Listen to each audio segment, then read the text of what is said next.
What do you mean it's been 10 billion years? Hello, everyone. How's it going?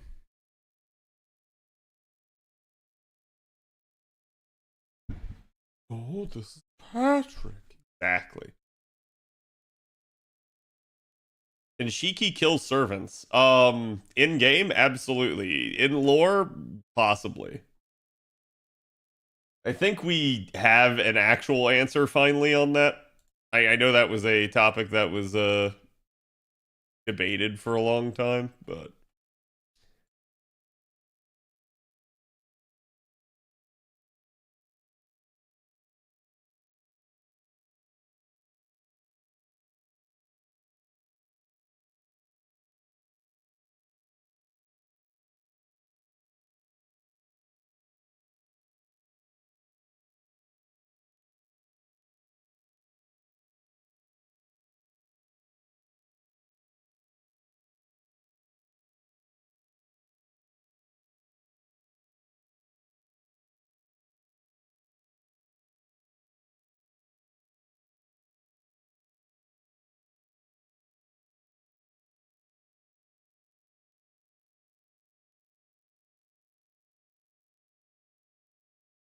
aha!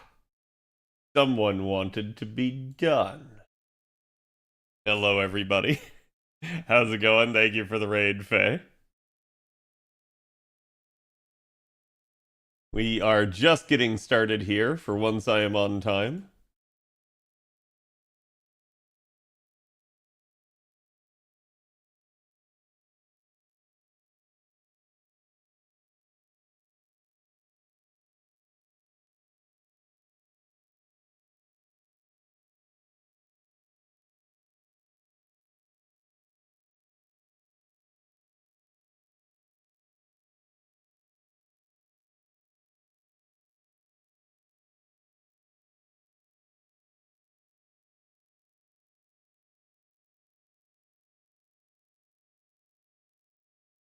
Okay, tweet is live. Do me a favor, y'all, and go give it some love. Again, thank you, Mr. Faithon, for the raid. If you guys haven't checked out my good buddy Faye, go do so. Member of Team Explosion. Hand hurts, but I can still cut through your defenses. Unfortunately, you can't because I'm 2 for 2 on Leona today. We getting there. It is very hard to get an S rank on Leona, though. It feels like. Because it's just like sometimes your mobility, you're just out of position to actually be involved in some fights. The slow blade penetrates the shield. I hear you say that, but not if you're stunned. Constantly, constantly stunned.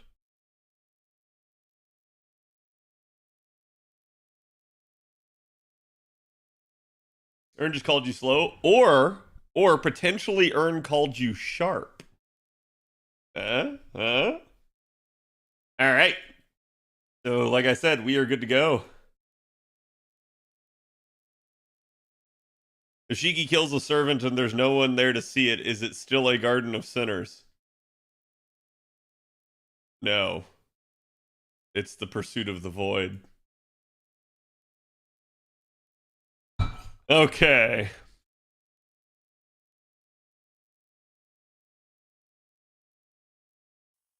Chat. Today, the capture card works. But apparently not dog cam. What the heck? There it is. Okay. I was about to say, that's just gonna make me angry. Ugh. So we are on time, on schedule. There is nothing delaying me. And there is nothing to do. Welcome to FGO this week, chat. Insane, thank you for the 34. Getting there, indeed. Which Shiki, though, does it really matter? I feel like technically all Shikis. Power outage in 3, 2. I mean, it could. Wouldn't be the first time. Actually, how many days? We got 5 days left, so we're going to do the... whatchamacallit up here, the thingy-doober. Oh, well. Hold that thought process, chat. As apparently Cat is full.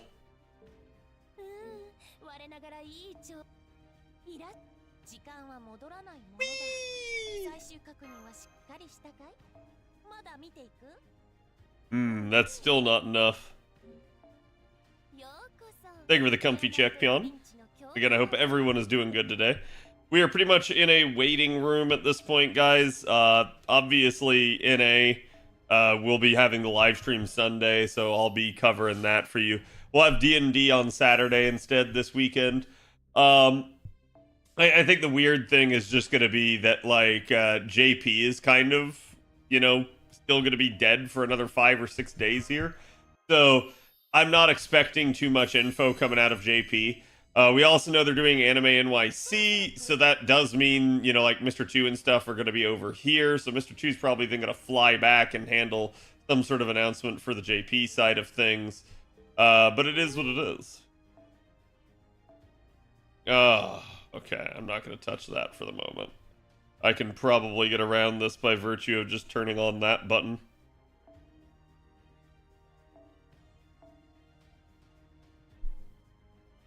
Boop, boop, boop, boop, boop.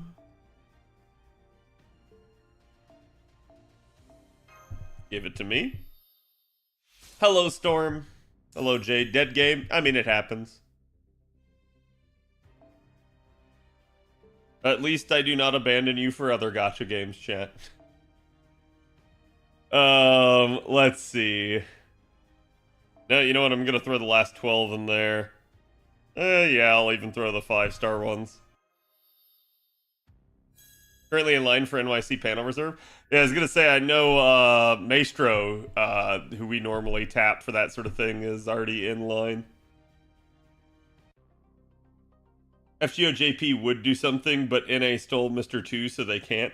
No, that's what I'm saying. Like, they'll still do it. It's just gonna be a case of, like, wait, did I still not do all of my C's? Yeah. It's just gonna be a case of, like, he's gonna be a busy man probably this weekend. Art needs updating. Give me 1 second. I want to get into the node. But I will get you guys today's art link. I know it is a spicy one today. Thank God it's Friday. Tomorrow, long week. Feels like it. Hello, WO3. How's it going?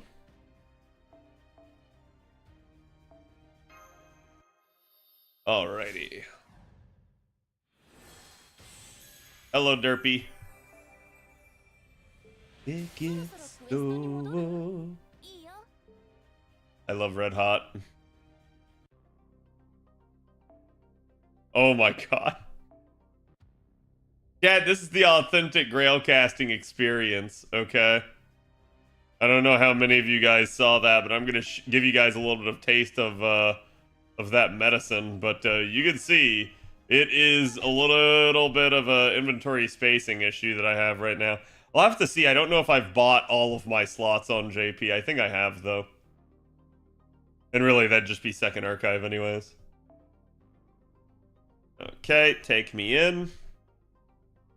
And now let me grab you guys today's artwork. It is a beautiful one.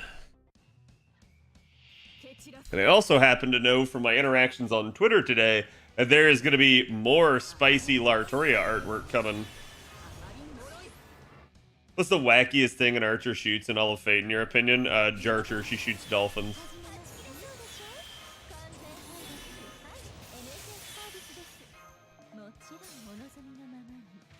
Like, that's an easy one for me. Oh, that interaction, God help that man. Yeah, Alto likes to draw really thick Lartoria, and I'm definitely a fan. And he was mentioning that he lost No Nut November today to one of his own drawings, and I was like, it was Lartoria, wasn't it? And he was like, yep. Today's art is nice, indeed it is. Nobukatsu for me, he gets shot by his sister. That's true.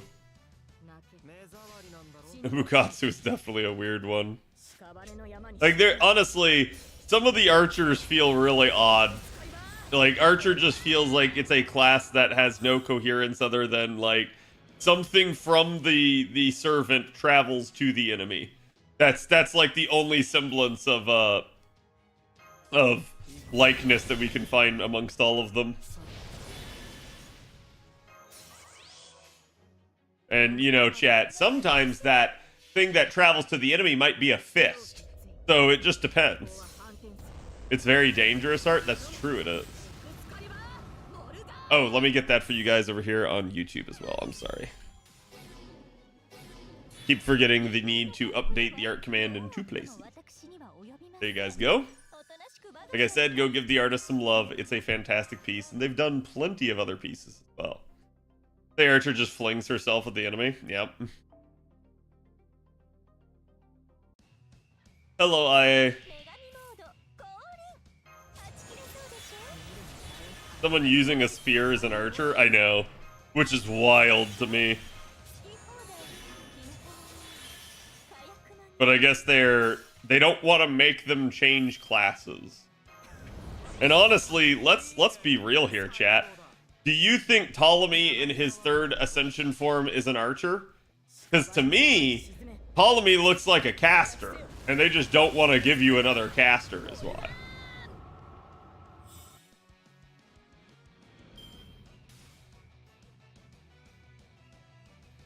But why, Van? Why?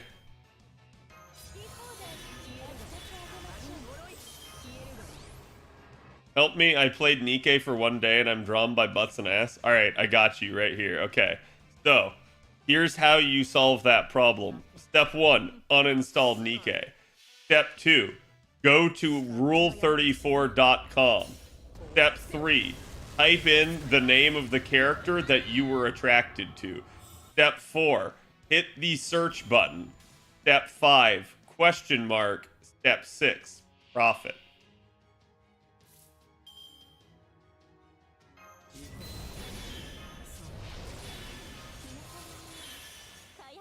Zero results found? Damn, shame. The only other thing you can do then is you can go find the wiki for the game and stare at that instead and drool over it.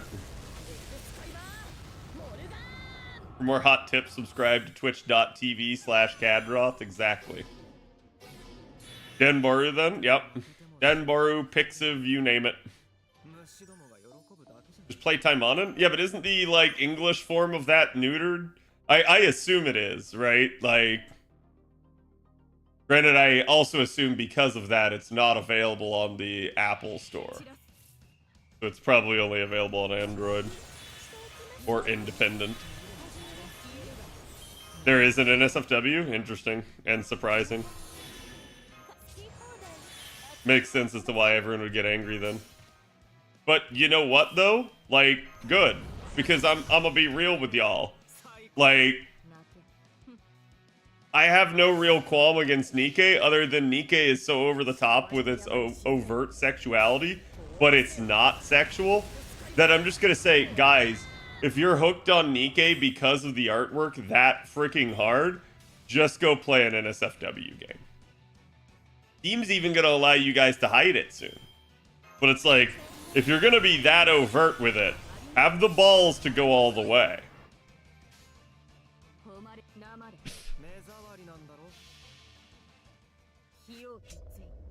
Step 7, commission some nice NSFW art. You can do that.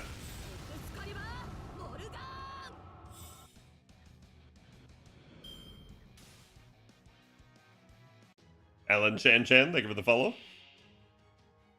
Why would I want to hide it? That's the whole point, right? Like, to me, there's no point in, like, edging yourself all the time like that. Maybe some of y'all are into that. I don't know.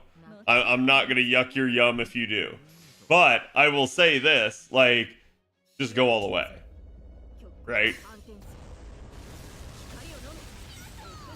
I've returned from Gacha and have gotten NP2 Ibuki Doji Saber. Congrats.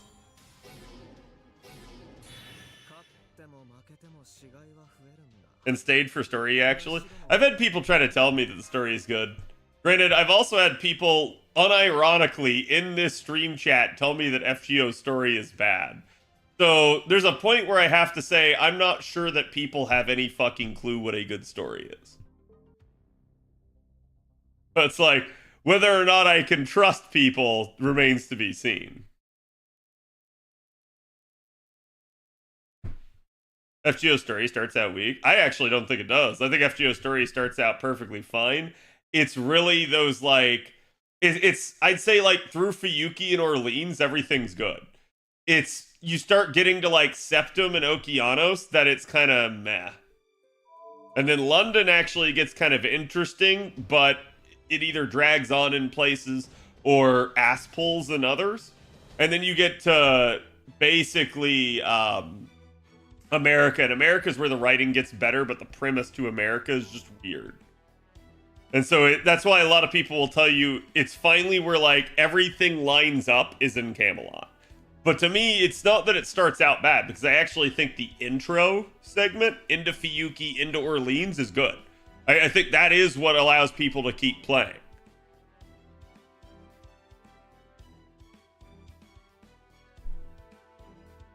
I like the story for FGO, Nikkei, and Counterside. Interesting. Didn't Nasu come in halfway through America? Yeah, supposedly. Which I'm going to say, if he came in halfway through, it doesn't mean that like only the last half of it was written chat. Nasu, with his supervisory role, absolutely then made sure all of America was good.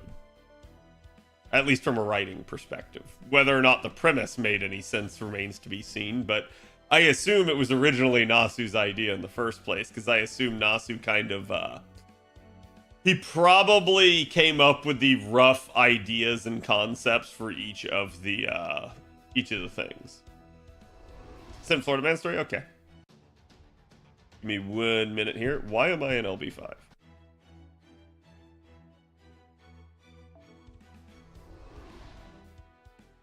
The writing definitely hasn't quite found its voice and pacing until later. Yeah.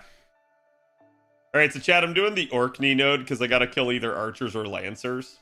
This is still a bell node. It also drops night metals if any of you need it. And what I was doing was this. And it appears to work. Walter's a huge fan favorite, so it doesn't surprise me. Yeah, I mean, I think the concepts at play, like the characters in America are great. The issue at play, though, is that America would have just been better as an Irish singularity. Right? Like, think about that.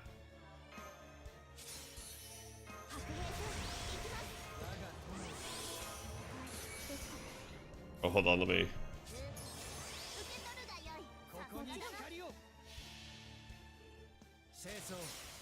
you could look at it real life for that. U.S. government straight up lost the court case claiming they were responsible for the wrongful death of MLK Jr.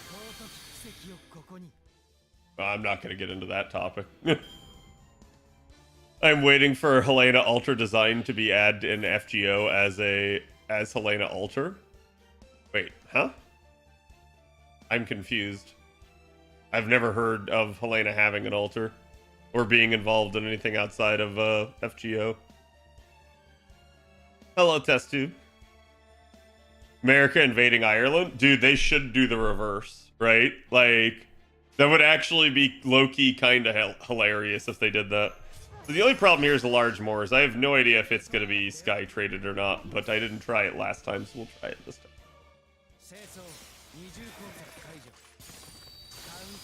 Saying Meb killed the President of the United States is still funny lore. I mean, like I said, I don't think anything in America makes much sense. Like, the entire premise of the Singularity is just like, but why, right? But that, to me, is just what they were trying to do with it. They set out for a interesting concept. Whether or not it worked remains to be seen. But I think we can all say that regardless of the concept being weird, America's still pretty memorable.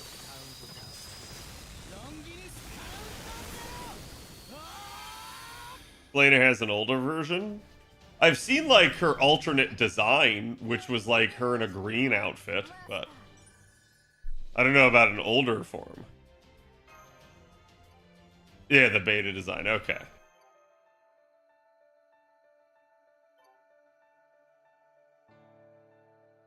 Really realized people cared about story, but weren't exactly sure how to pull it off. I mean, listen, I think they always knew that people cared about story. It's fate, right? Did I miss the Grail casting duo? No, you didn't. No, I'll be able to show that to you guys here in a minute. I am just grinding down AP / getting my weekly missions done. Let me pop that.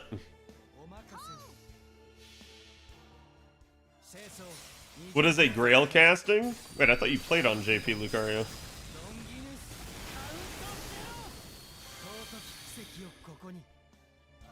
The beta design was so much better. I do agree with that. I think they basically tried to portray Helena as a child, and they pull all this lore stuff of like, well, that's when that's when she's at her best. She wants to appear like that. And I'm like, let's be honest, that's just one of the devs' poor excuses to have a child servant in the game. And she's not really a child, but like underage type deal, right? I agree with you though. I think the alternate design looks a lot better. Actually, let me see if I can pull it up.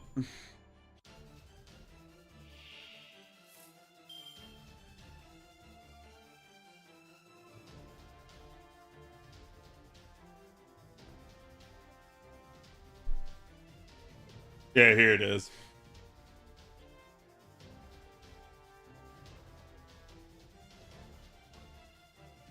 She basically looks like something out of like Recreators or like S-Death out of stuff. But yeah, like she just flat out looks better.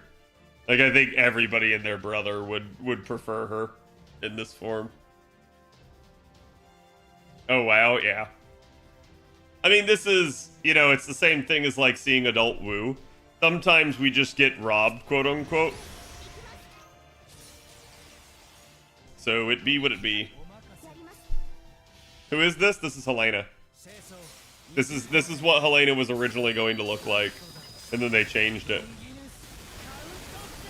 Love the jacket and hat. It's a cool design. Like, basically, you've got the like military style, almost like colonial duster, right? Then you've got like the sash going over her shoulders, and you still have the like military regalia and like plumage kind of going on there. So I think it actually looks and works out really well. And then they still went with the whole like Star of David / like what's the thing I'm trying to think of, like occult type symbology up there on her hat. So it works. You would have still been able to tell it's her. This design is more Mahatma than what we got. Well, ironically enough, this design, chat, this design is what her doll looks like. Like if you actually look at it.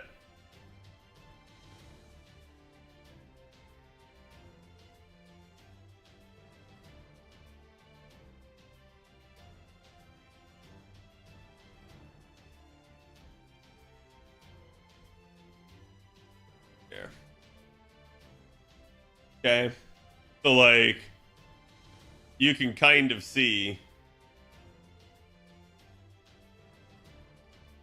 that's basically what they did with the doll. Damn them, I know. Is that Hitler Genderbin? It does give almost like Tanya the Evil type vibes. I'll take adult Helena next to Marie Alter, right?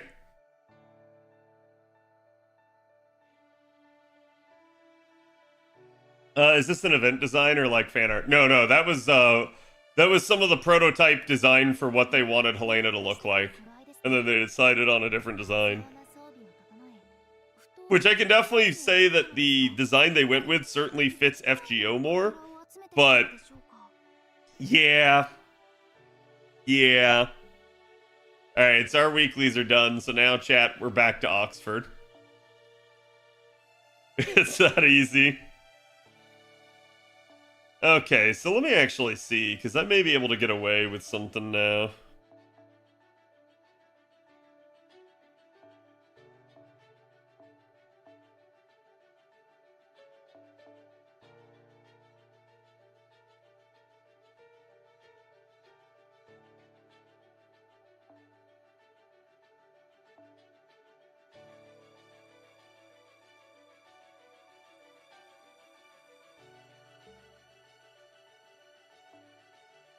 I only got MP2 of her, right? I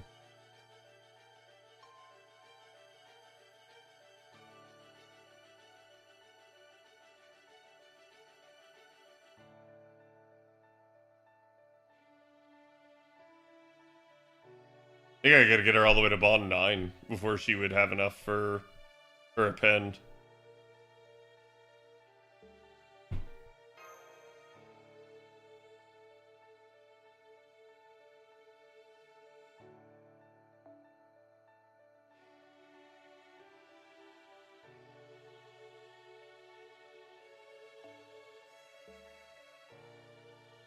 Okay, let's see if I can get away with this. Draco is pretty much near an altar, isn't she? To not spoil you, I won't talk about it, but you're on the right track.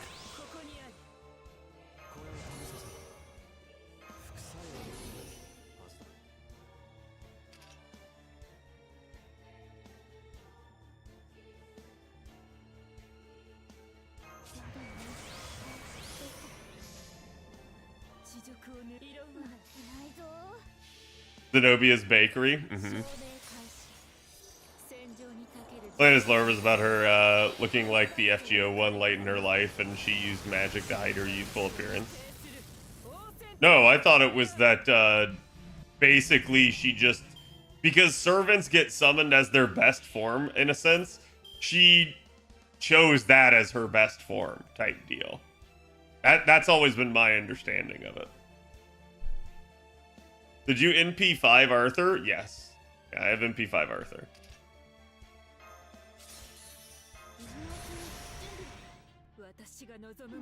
Oh, am I gonna be just shy? No, this should still be fun. Because there's now a saber here.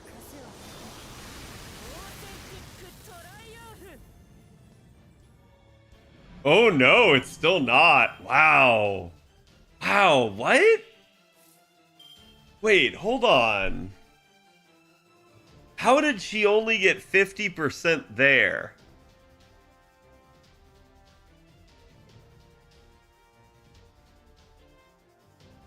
I guess. I was gonna say she got like 50% there. She got like 40% on the prior one, it seems. You know what? Hell with that. Just kill the big guy here in the middle. Walk at them menacingly with my ballista. Lack of arts up, yeah. No, it's fine. I'm just trying to like cheat and basically find an easy way to do this. And it may just require me going back to using K-scope, which is fine. I just prefer to be able to pop stuff on day one. This has been my hell today. That's fine. Needs double Castoria, no? No, I've been doing it without double Castoria the whole time. I'm just trying not to use Bride because my Bride's already like bond 11.5. So if I can get away with using Asclepius, I will. That still didn't kill?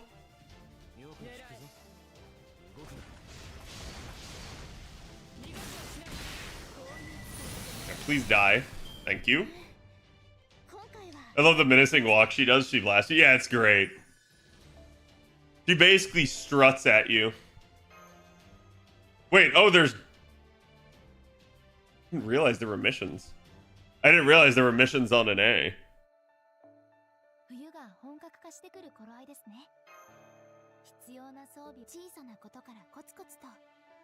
Well, it doesn't matter because I did them all.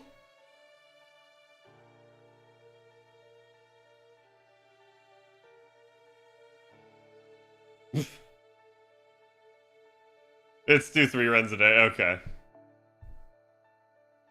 I was gonna say. Tough missions, back to bed. Yes. Alright, so let's just try this.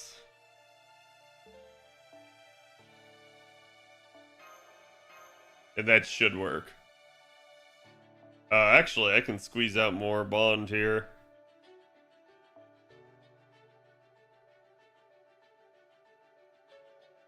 One shy. Who's a 3-star I want to bond? Right there.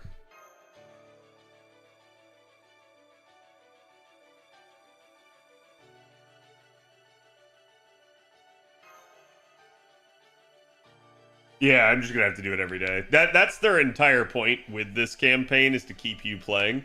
And that's why I'm not surprised that they're using it to span the gap right here. It's a player retention thing, and I don't blame them. I don't think there's any issue with that.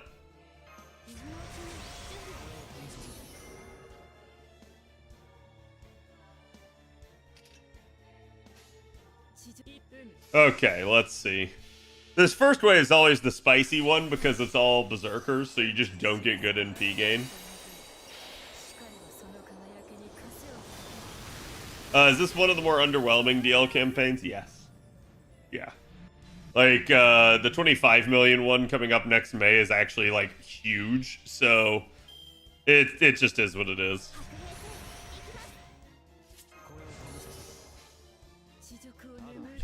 Okay, so this should be fine because I still have my 30% up, which, yeah, no, I should be okay. So that means it does not care what Mystic code I use.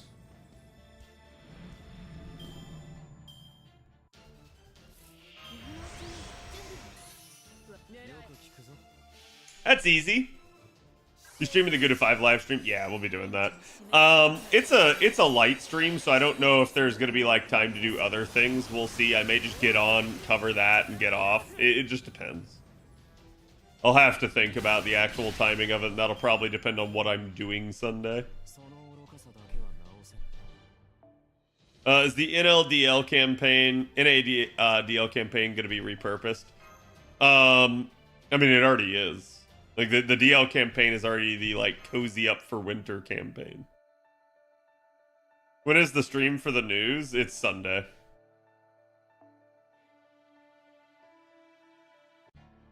Let's go make bot accounts to download NA. I mean, you really shouldn't need to, right?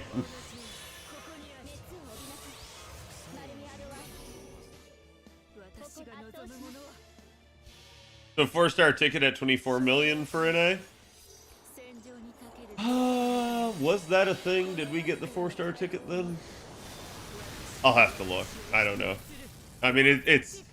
I think that's not until, like, February or something? Oh, God.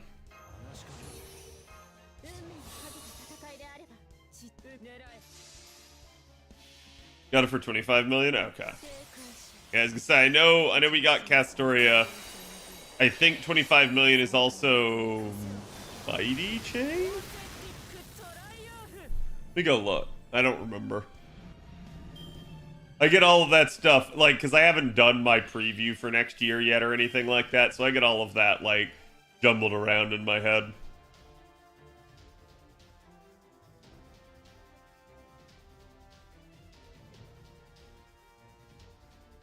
Blue apples, thank you, yeah.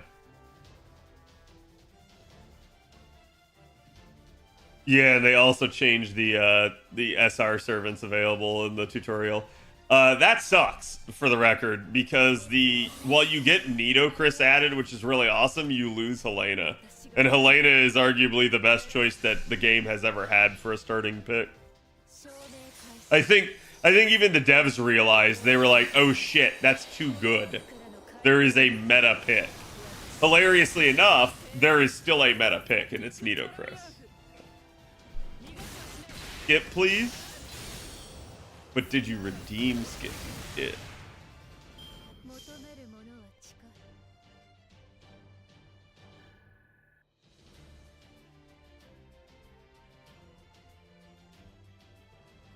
Okay, let's do the Florida Man story chat.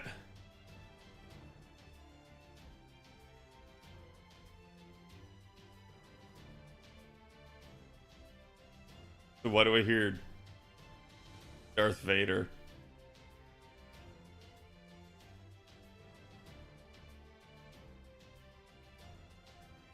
Okay, so the Florida Man story is barefoot bandit steals ladder from Fort Myers home.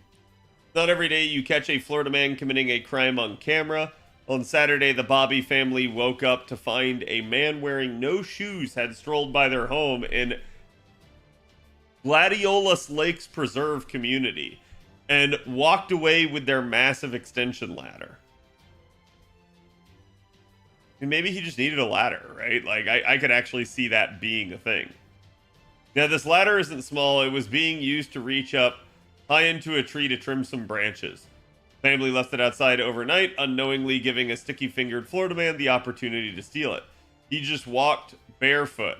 I was surprised to see him like that, Mini Bobby said.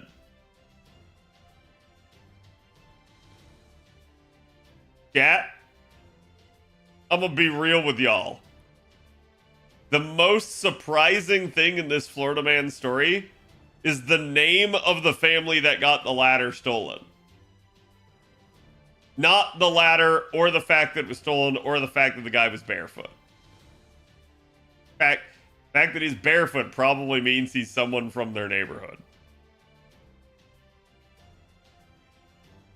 Not too often you see someone walking through the gated community at 6 a.m., let alone barefoot. Gated community! Just saying.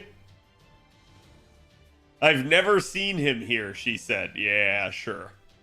From the video, you can tell he's interested in her ladder. He walks by, walks back to it to check it out, walks away again, then comes back for the steal. Then he stood there for a little bit, and then he took the ladder, Bobby explained. At this point, you might be thinking, why did you leave the ladder outside? Yes, I am thinking that. Bobby explained that her husband left it outside overnight after trimming the trees and was going to continue his chores the next day. But not before this man came by to steal it. I can't even blame him, said Carly Noto. If I was in need of a ladder and I was doing a walk by at night, I might fucking take it too. Wait? I mean, like, I assume that's like a neighbor or something. Like, sure, the ladder on his shoulder. Sure, the ladder is on his shoulders as he walks away. But if you ask Noto, the fault doesn't sit solely on him. I'd let that slide. I'd be like, fuck, I left my ladder outside. Somebody got it, she said. The family wants whoever took this ladder to bring it back. Bobby said they can leave it leaning against the tree where they stole it from.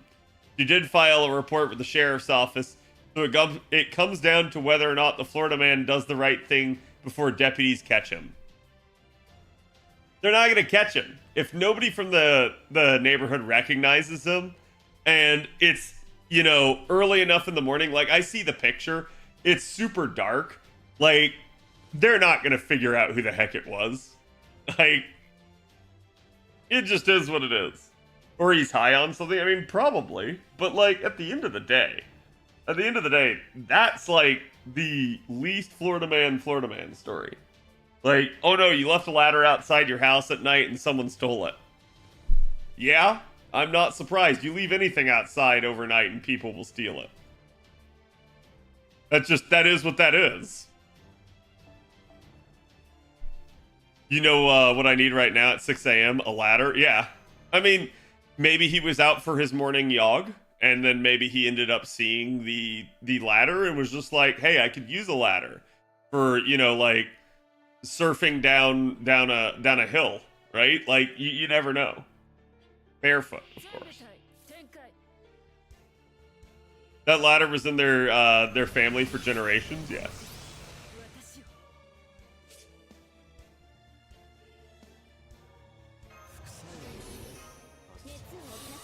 Do you often go for morning yogs, Cad? No, not really. I'm not much of a yogger.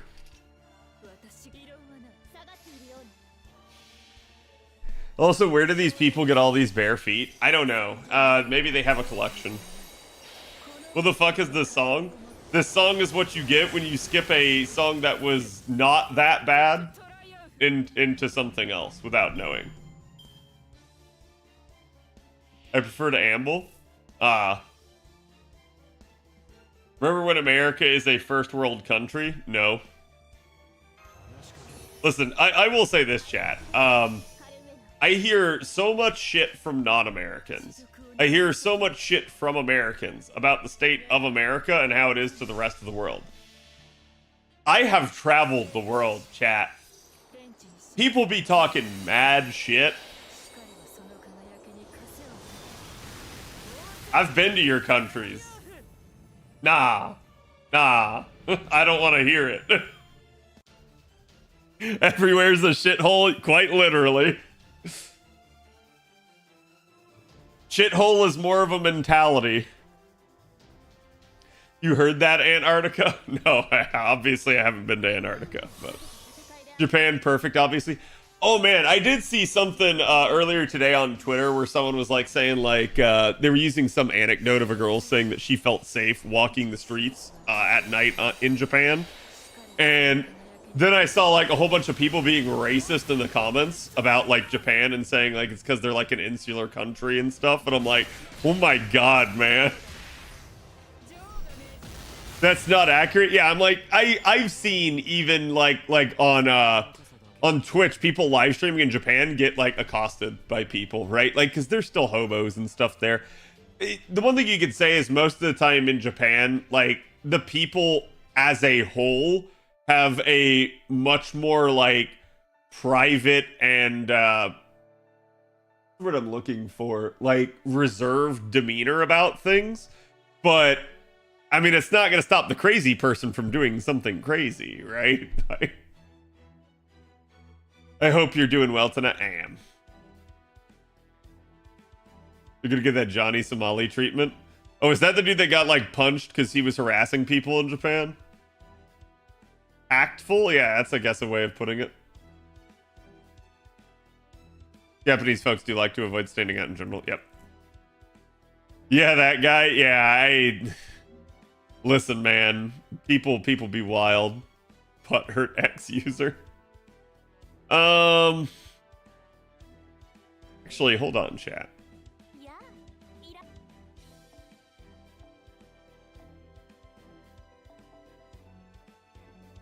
How's my bowl cut? Wait, that's Barcast. Where's my bowl cut? There he is.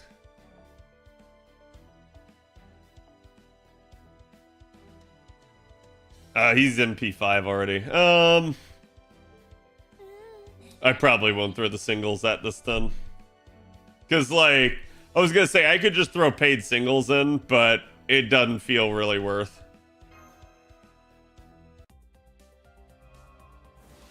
Is Emi Alter or Asphataman a better 4-star ticket pick? Ooh, that's difficult. I'd say that probably depends a little bit more on what supports you have, but I would actually go with Emi Alter. Emi Alter's got a very boring but strong kit. Asphataman does have a strong kit, but it's situational. So, it really just depends.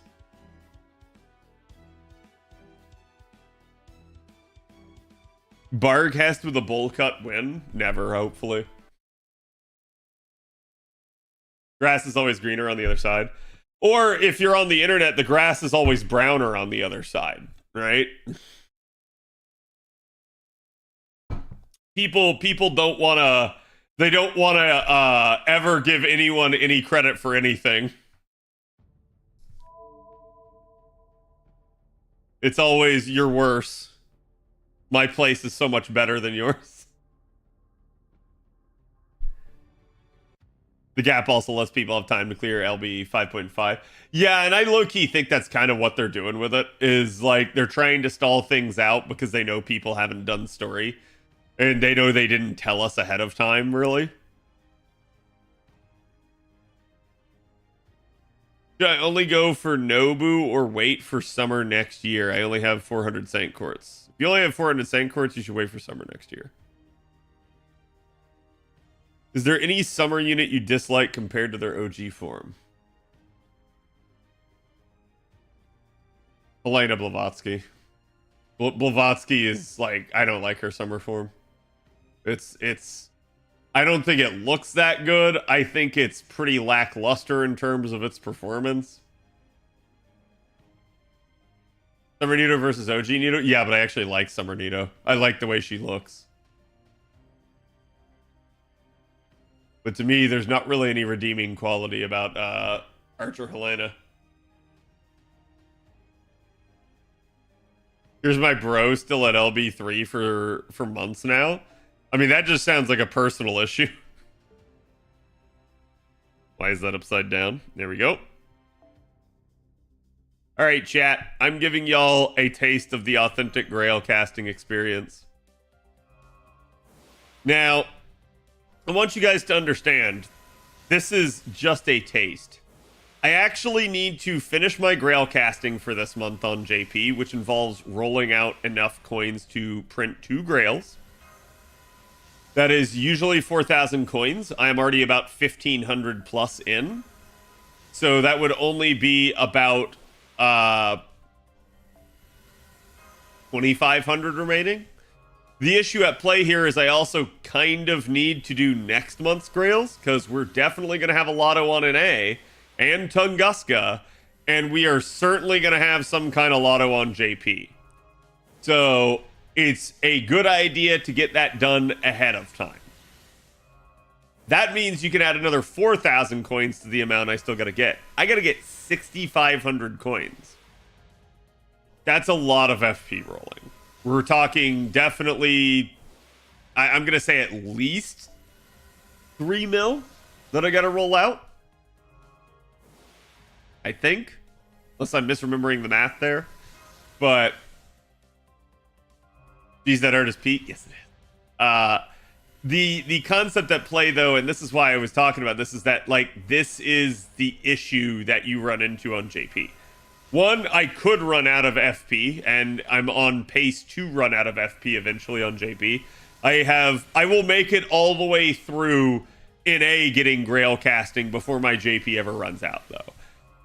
That being said, I started with a lead on JP. I had a horde of FP. I have been a robust farmer of the lottos. Not enough to subsist, but certainly enough to stave it off. And I'm still going to probably eventually run out. Isn't there a Bell Detective mission? What do you mean? Unless you go hard in lottos, you run out of FP at some point. Yeah, on average, you need to do 550 boxes each lotto each year.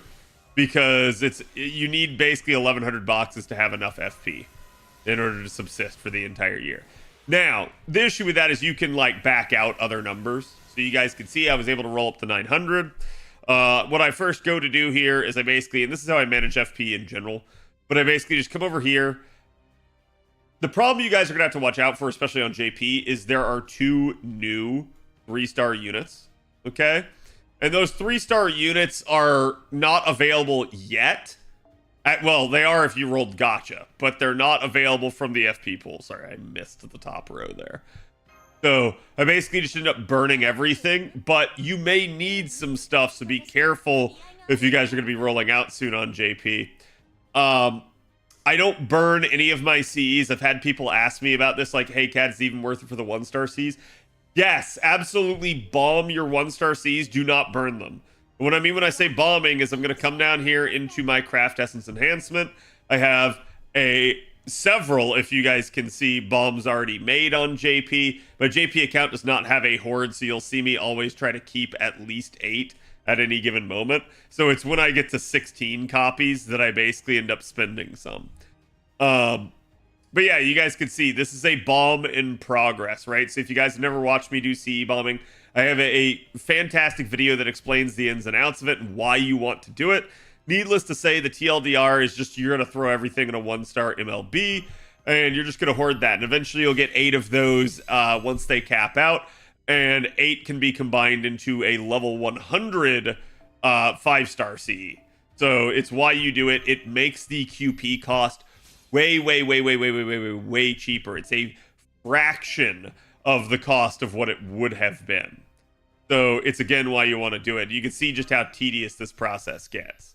And all I've done, chat, is roll out, you know, 1 set here. You guys saw I already had 1 from where I burned. Okay. And what I'm going to show you too is one, kind of how many coins I got from just 1 round of it. I basically ended up having enough slots, I think, for about 140 CEs or something like that, which ended up being roughly about 30 to 40 units for coin purposes. We do have the event going on JP at the moment, so I'm not going to get rid of the event craft essences. I know what they look like. I know to expect them, so you just see me avoid them. Too lazy to make experience bombs? These are easy to make. These aren't the tedious method. There is a far more tedious and slightly more efficient way. I definitely don't recommend it. But yeah, so you'll see me like come in here, just basically lock those two so that I don't run into them repeatedly. And that's all I'm doing. I'm just throwing everything into this one CE until it's MLB. Once it's MLB, I will start another one. That's it. You can already see I actually have another CE already prepped for that. I try to always leave myself an extra one because you'll end up in scenarios like where it's not beneficial to roll out FP, but you'll sit there and you'll go like, oh crap, I just finished my CE bomb. What do I do? Right? So you definitely want at least 1 or 2 spare copies just in case. So we did all that. The problem that I know that I have is over here. And that's that I haven't cleared out my foes. This was the example I was giving you guys, that when you guys get to this point on your account that you have every unit in the game foed, it is so much nicer on you. So much easier, because then what you can do is you can turn off class foes. And you can say, hey, every time I roll these out of the FP pool, burn them. I don't care. Because I have all of my units already foed. So the only things I'm going to be keeping are the all foes that I might be getting from, you know, like events and stuff like that, the monthly shop, you name it. Because that's all I need to subsist. Like, odds are you're not going to roll that many new units. And even if you did, you'd catch right back up pretty quickly. So it vastly speeds up your FP rolling if you manage to do this. Now, I don't have it filtered right now for that. You can see I have it on level max. All I do is I come down here and I sort by attack. You can alternately sort by HP, and you will want to alternate that some just to make sure you're not missing things. I'm going to also change my filtering up here to attack. And now you guys can see these are all the units that I have unfoed on my JP account, which isn't that many in the grand scheme of things. And some of them are already in Prague. So basically what I'm going to do is I'm just going to come through here. I'm going to switch it to Saber, and you guys can see here's what I have to do. Now, the one thing I can tell you is that this is my actual copy of Daeon. This is an extra esports copy. And when I say esports, it's not even esports. It's a potential rare prism. It's a safety net in case somehow I were to ever run out of the 100 rare prisms that I currently have on JP. I could, if I suddenly went on a purchasing spree, or if JP unleashed some sort of new rare prism mechanic. So it's why I keep it, but ultimately at the end of the day, I don't have to. And my advice for all of you is never burn a unit you don't have NP5 of.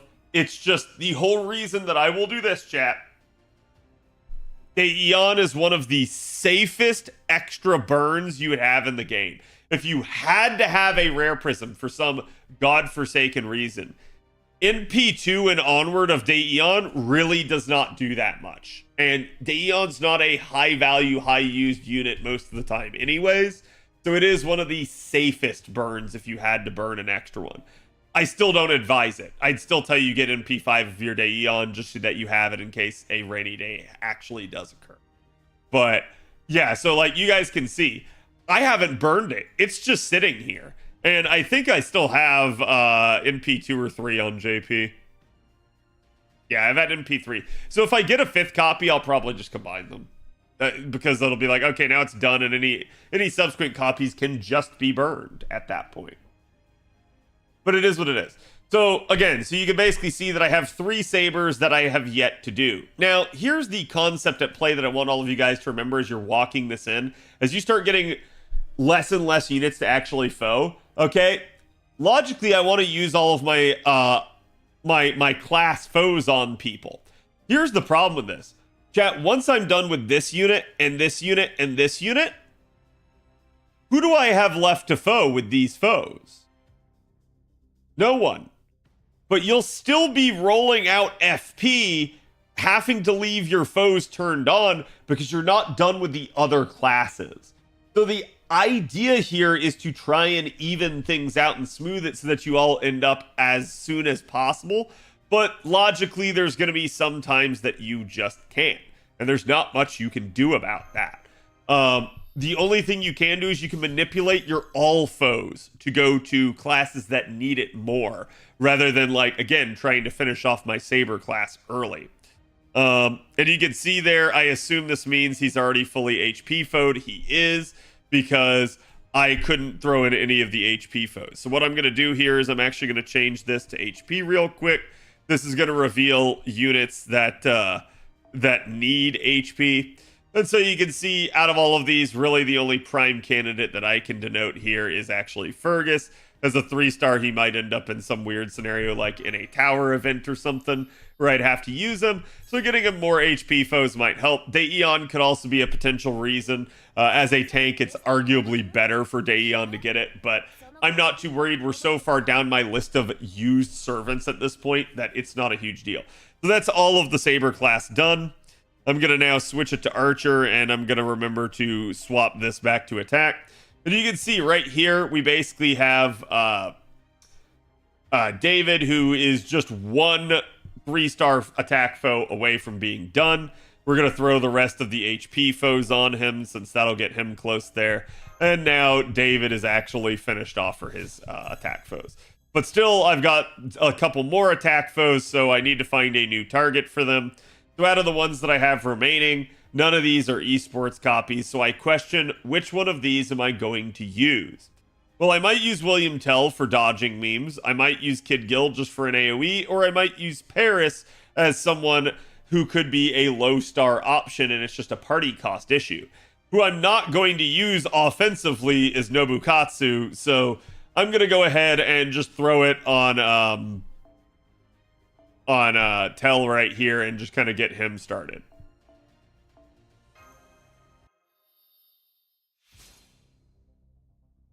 Saber Jills need the foes. Saber Jills will be my last Saber that will get foes, because I'm just going to go ahead and tell you that he is not unusable, but you really don't want to use him. So we already used the HP foes, and therefore we're just on to the Lancers here. You guys can see I actually have a 4-star that is unfoed. The question that I have is, this 4-star is only in P1. Would I see myself using that 4-star over other units? I don't know. Maybe. Maybe not. It really just depends. So to me, one of the things that I certainly know that I can try to get away with from time to time is actually AoE. So chat, out of this list, who would you guys attack foe? Because I see 2 really good candidates. Don't look at Marianning. That's an esports copy. Just FYI. This is also an esports copy. Okay. Taiga would be a potential option, but most people probably only have Taiga at MP1. She's not going to be that strong for you as a result. I apparently have Taiga at MP5, so that actually makes her a decent option. To me, the 2 that I was going to recommend before I looked at that, I was going to recommend Hector as an AoE who has had buffs and can do decent work because he's got tactics, or Protoku here because Protoku has Wild Beast. And that can be an interesting niche that you can use to farm from time to time. So it really doesn't matter. But yeah, I'm actually just going to go ahead and go with Hector so I have another AoE farmer up and running. And you can see I just threw everything in there. I probably shouldn't have done that. I probably should have checked to see who needed the HP foes more. But it's just getting me through this faster, so it's not a huge deal. Okay, Riders, you can actually see I have a 4-star that is untouched. That is not a good situation, but she is completely untouched. Which means she's a candidate for a stack of foes to go right into. All right, looks like I get to throw everything into Alexander there. And just so you guys can see here, obviously, my Rider class has a few more options that need to be done. The Rider is looking like, short of that, which is an esports copy, that there are 7 different units that need to be foed. I'm going to make a mental note of that. For reference, you guys can see Lancer here ended up having roughly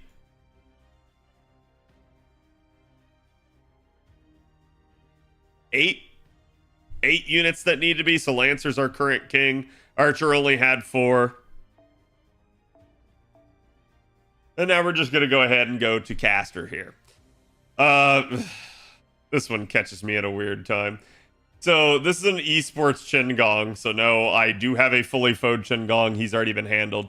So as a result, there's not a huge need to foe really anyone here, at least not for attack. So I actually just have been throwing it on the welfare. Forgive me, chat. It's just not that bad of an issue at this point. We are so far down the caster list, I'm really not concerned. Hans is fully HP foed. He's just not attack foed. So that one's done. Then we're going to go ahead and go to Assassin here. And as you guys can see, Assassin ends up having 10 different units. So Assassin is now our current king for who is going to get leftover all foes. And yeah, we'll go ahead and do Serenity. That should please Hera.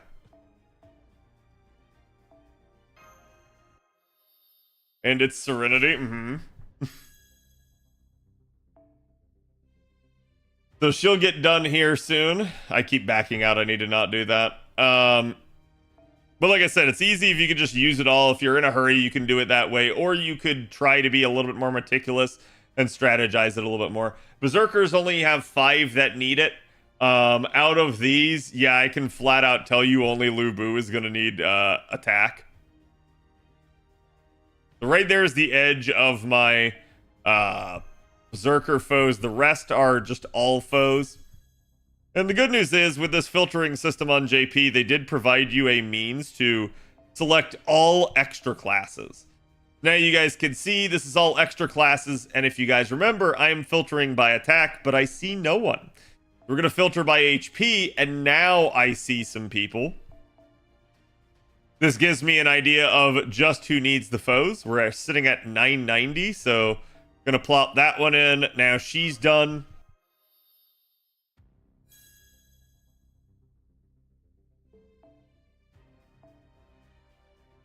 Gonna plop this one in, and now she's done.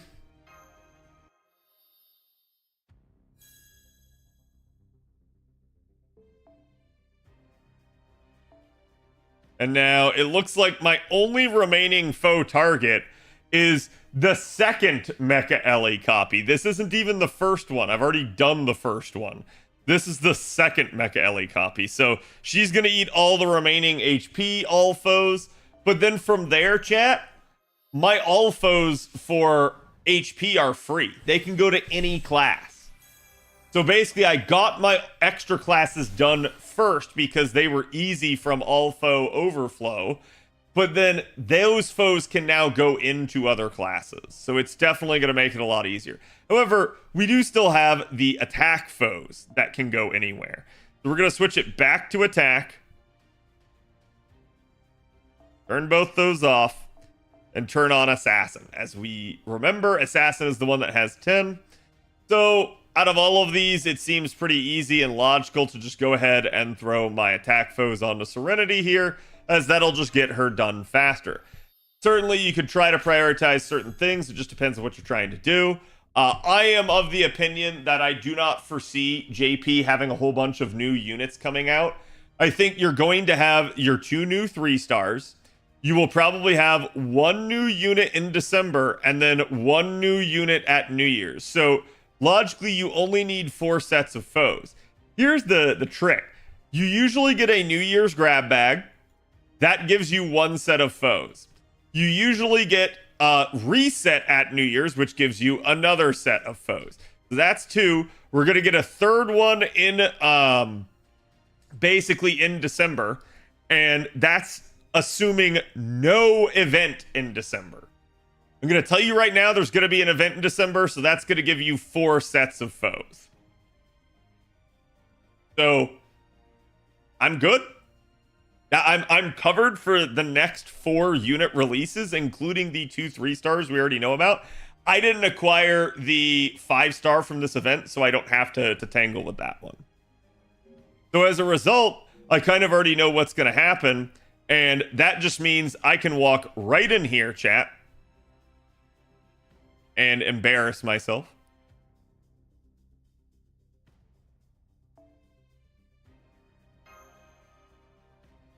As now I'm just going to go ahead and pull out my foes. This is why I said I was going to embarrass myself. You guys are going to see that I haven't touched my mailbox in a hot second.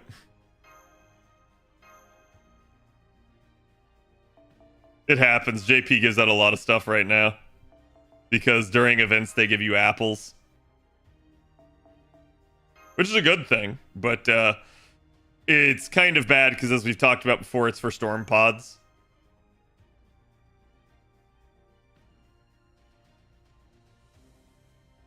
Okay. It looks like we're good there now. So now let's go ahead, since we've already pulled that out. We have some gold foes to maintain. I'm actually going to switch this to the greater than 1,000.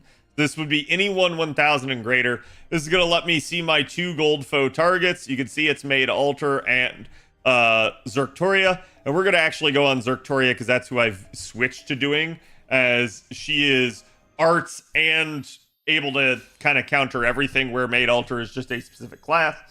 So she, to me, makes the most sense to gold foe at the moment. And there you go. So she is now done. That got rid of my gold foes. We're going to go ahead and switch that back to attack. And you can see I have at least 1 stack of foes to throw on anyone. Anyone. Okay, there we go. Now, out of all of these units, we can certainly sit here and say, well, what do I do? Right? Like, there are some pretty clear candidates for who should get foes. Higher rarity units? I don't know, right? A unit that I know is good and can function well with a support setup, right there. That one is untouched and is really, really, really, really, really, really, really, really tempting to just go ahead and do it. Same thing right here. I could say that about Kyo.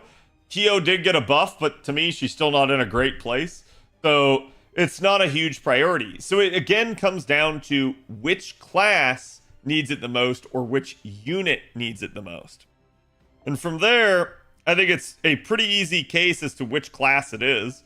We already know it's Assassin. Assassin has 10 different units that need it. So the other question I have is, how is Rider doing? Rider ends up having 8 different units, 7, that need it. So it's not even close. If this were something like 8 or 9 units, I'd say it's not that big of a deal if I just go ahead and feed it to her. But because it's not close, we actually do need to just go ahead and throw this on an Assassin. I need to equalize this before it gets too late, otherwise I'm in a big problem. So this one's already in progress, so I wouldn't be able to do it evenly. I'm certainly not going to prioritize Jekyll and Hyde. In fact, he might be the last assassin that actually gets foes. So from there, my issues at play here are, who do I touch? Which one of these units deserves it? Well, they're all basically single target NPs, with the exception being Phantom. Phantom's not going to be a high priority AoE unit that I'm going to use for something like that, because honestly, I could use Spartacus and have Spartacus deal more damage than even a, 2-star Phantom. So that's kind of one of the issues I run into with trying to use Phantom for his AoE capacity. I understand you can do some interesting things, obviously, if you have a well taken care of Phantom, but I don't, and so as a result, he's not going to be very high on my list. So I think we can rule Phantom out. So from there, it comes down to which of these single targets do I want to do, or again, you do have units like Matahari here that are a little bit more of a support unit. To me, this one's actually pretty brainless. It's probably either going to be down to either Jinki or, again, 100 Faces. As both of them are 3-star, both of them have the capability of at least packing a decent punch. Both have been improved over time. I think for me, though, I'm probably just going to go ahead and go with 100 Faces, because I already know 100 Faces damage potential. Jinki's a little bit more reliant on it being a Sovereign.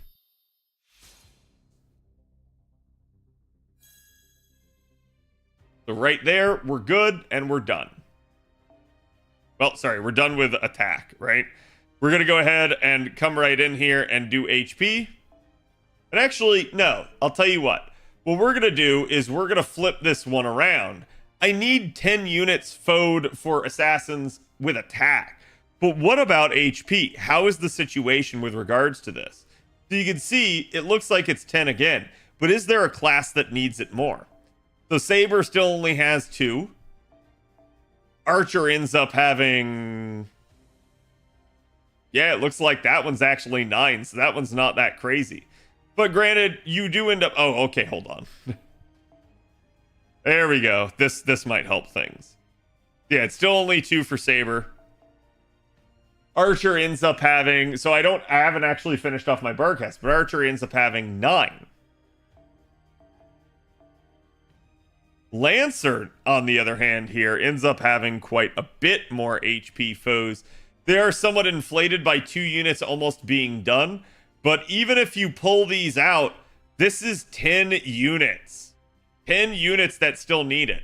So, well, actually, I could take that out, and then that's 8. So it's 8 plus 2 units that are almost done to equal 10.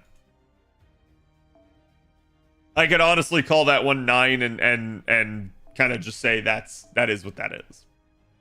Ryder, on the other hand, ends up having, let's see, 7.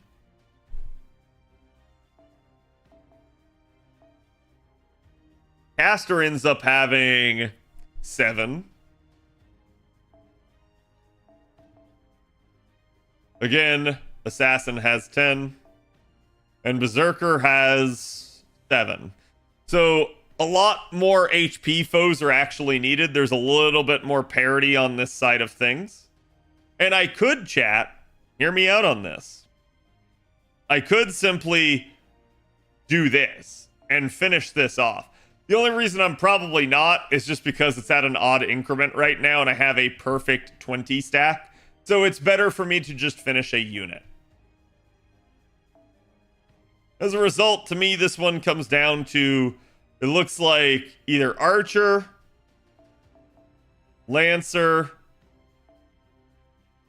or Assassin.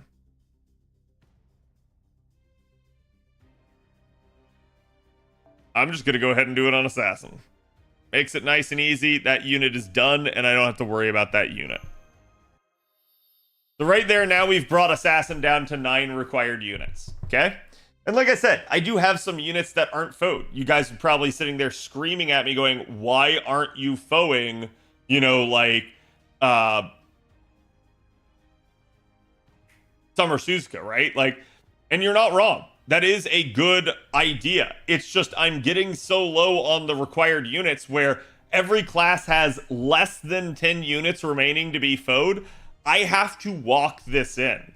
I have to make sure that I am not sitting there rolling out my FP, rolling, you know, something like Saber foes and having them be worthless. And Saber does appear to be the class that's going to be done with the fastest. And it's predominantly because there are not very many low star Sabers. So it's not only easy to complete, but it also means that they kind of got priority with regards to foes because so many of them are higher rarity. And that's, it kind of just naturally got completed that way. So Saber should arguably be your first class to get done, but it really just depends. Now, all of this was to demonstrate Grail casting. I showed you how long it can take me to roll out FP. I showed you how long it could take me to spin down my foes. You could usually let foes accumulate over several, like, iterations, but this is why I say it definitely slows you down. It's another thing you have to end up dealing with. And then you end up coming down here to Grail casting. Now, the thing that you guys can see here is it does denote how many Grails you have left to cast. So I have 2 for the month, and then I have 21 days remaining to get it done. Again, you guys can see I'm already 1,500 coins on the way to 2K. The big thing you guys got to know, don't ever put coins in if you don't think you can finish. If there is even a possibility that you don't finish, don't put your coins in yet. The reason being, any coins that are contributed towards a Grail casting goal when the month ticks over vanish as it resets. You lose them, you do not get them back, they are not refunded, they are gone. So, you got to be really careful with that. Win a vid? No. Is there a lore reason behind this? What, 3D printing Grails? You'll have to wait until Tunguska. But yeah, so progress resets to 0. Now you guys can see I have this filtered to basically my 3 stars and lower. I'm actually going to turn it on 4 stars here real quick for the Saber class. And we're really just looking to see, do I have Lily coins? I do not appear to. And then I'm going to check one other class here, and that's going to be Rider, to see if I have Khadroth coins. And I actually do, so that's actually going to end up saving me. So, chat, we're going to back out 60 from whatever the end total is here. But basically, I'm just going to end up turning on my 1 through 3 stars here, and then we're going to go back to Saber. Now, the thing you want to know about Grail casting, chat, never, ever, ever, ever, ever, ever, ever, ever, ever, ever, ever spend coins that you can't get back without rolling. That is to say, Bedivere is a story-locked unit. I'm not getting more coins for Bedivere unless I bond him. Or I get lucky and I roll more copies. So if I throw his coins into the furnace, I'm not getting more Bedivere coins. Not easily anyways. So do not put story locks. Do not put extra welfare coins. Don't put any source of coin that you can't infinitely get into this. So you can see, I'm going to go ahead and I'm going to throw in Jason. Because I don't care. Jason, I roll infinitely. But that's all I really have at the moment. So now we switch to archers. I'm going to go ahead and I'm going to throw in Arash. I'm not going to throw in these Nobukatsu coins. It's specifically 240 coins, as that would be the amount that I would need if they were to ever unlock a 4th or a 5th append. Yeah, I calculated that. But again, unless Nobukatsu gets another run, I get more coins of Nobukatsu, so I'm not throwing more Nobukatsu coins into the furnace. William Tell is permanent, so we're good here. Lancer, again, Mary Anning is the exact same issue as Nobukatsu. The exact same setup, because I've set it up to be just in case. So Ben K is going to be our first one. He's going to go in, then Leonidas, then Gareth, then Protoku, but not Taiga. Taiga is going to be just like your Bedivere type situation. It's a story locked unit. You're not going to have free and easy access to their coins, so do not put them in. This is why I've said before, it sucks that we cannot lock certain individuals, because I could one day, in a slip of the mind, not paying attention, accidentally eat her coins. I'm actually low-key amazed that for 2 years, I haven't messed up the Grail casting system even once. But still, that's a big yikes if you do. Whoops, give me that back. So then I end up having Bartholomew Roberts, he's perm. I've got Georgios, I'm sorry, I could not think of his name all of a sudden. I've got Boudica. Who I'm not going to throw in, though, is I'm not going to throw in Columbus. Same deal, story locked, I'm not getting his coins back. Then we're going to end up doing our casters here, if I can actually touch the sliding bar, because it's too small.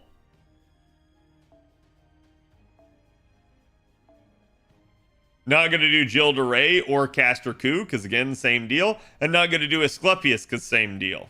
In fact, you can see I'm actually close to getting another append unlocked on Asclepius. Let me get to Assassins.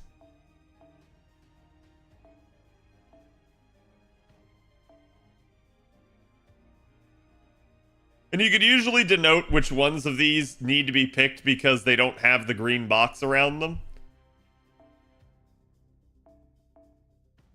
But is admittedly a clunky interface.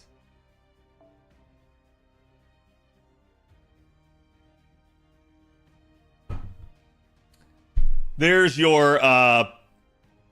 Ezo's another story locked unit, so we're not contributing his. Then you end up going to Berserkers. We're not going to do Bunyan coins. Same deal. No additional way of getting more Bunyan.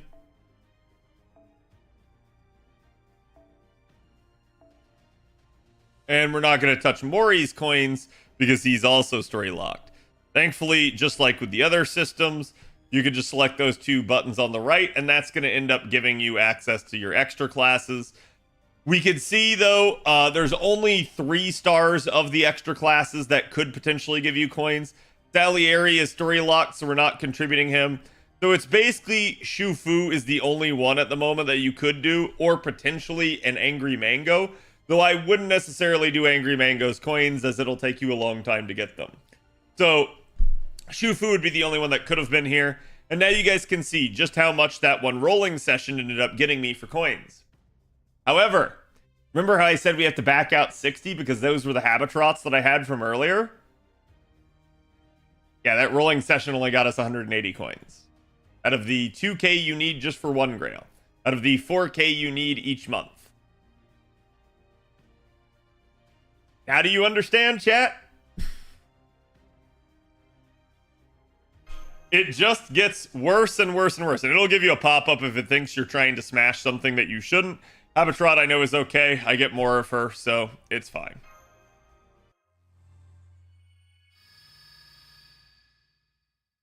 Izo and Mori show up every Gouda banner, seemingly. Yeah, but are you going to roll every Gouda banner? Because they're not in the FP pool is the issue. They are in the gacha, but they're not in the FP pool. So. Yeah, sorry, Izo is limited. I did say that incorrect. So now does chat kind of understand how Grail casting works? And like I said, if I get enough, boom, there you go. I craft the next Grail and then I'm on to the next one. I just came. How much FP did you use? Not that much in the grand scheme of things, but it is a thing that you run into. Roll your FP early and get ahead of the system. Yep. And for those of you guys that are gacha whales, you'll end up having coins from that as well. So it's not a huge concern, but it is a problem, I would say. Remember, chat, the maximum amount of coins you need to do everything in the game at the moment is 660. That is enough coins to Grail and enough coins to handle all three appends.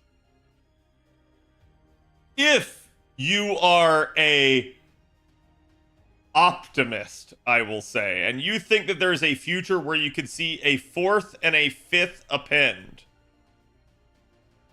you are instead looking at adding an additional 240 coins to that.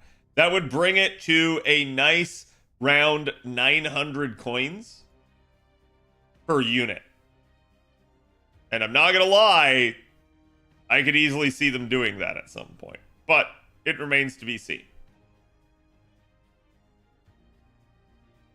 Do you think they come with new things tomorrow? What do you mean? Like on JP, do I think they'll do new stuff? No.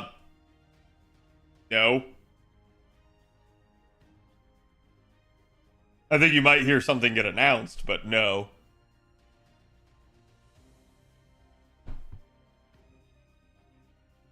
Just don't put it in coins if you won't finish a cup before the month's end. Right.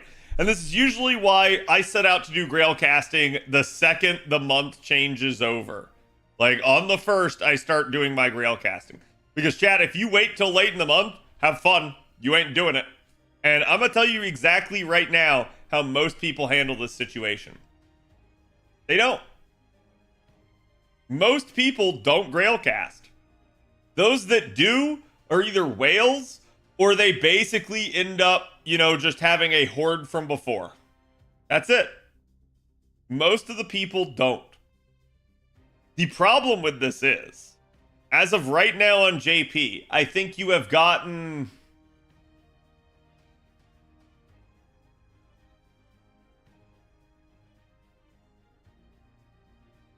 10 Grails this year. I think it's 8 from events and 2 from story.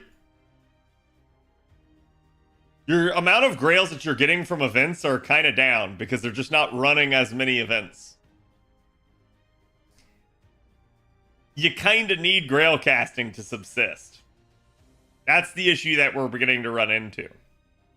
Grail casting represents the potential for 24 extra Grails per year. So it's kind of nice. The problem with that is, though, they definitely factored that in, so be careful.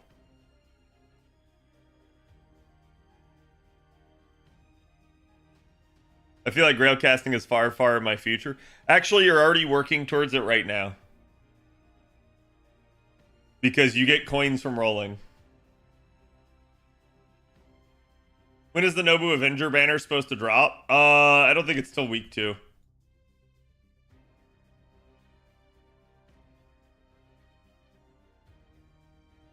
It's also not very worth until all your 3 stars and lower have all the pins. Yes. Yeah, that's a good point to make, chat. Make sure you guys go in here and make sure, and you know, I love this. I'm going to go in here and I'm going to immediately see something that I don't have, right? But like, absolutely come in here and make sure that like your 3-star and lowers have all their pins done. So like, for instance, apparently not all of my JP ones do, which is concerning to me. I knew I was going to discover it. But again, I'm also not caring too much on some of these. Like, I have the I end up having the mana loading on Caesar and him, but you know, do I need the others? I don't know. I've never needed a Benkei with all of his pins. Yeah. It's more just like, it's an easy thing for you guys to do on NA because you should have it already, right? Like, you should just be able to go through and be like, boom, boom, boom, boom, boom, boom, boom, boom, boom, boom, boom, and just handle all of it. Because as you guys roll now, like even newer players, you're rolling for NP5, you're getting coins, okay? So it's not going to take you that much longer to get all of their pins as opposed to that.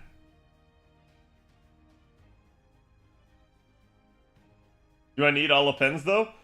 No, not for every unit, but for 3-star and lowers, they're functionally free, so you may as well.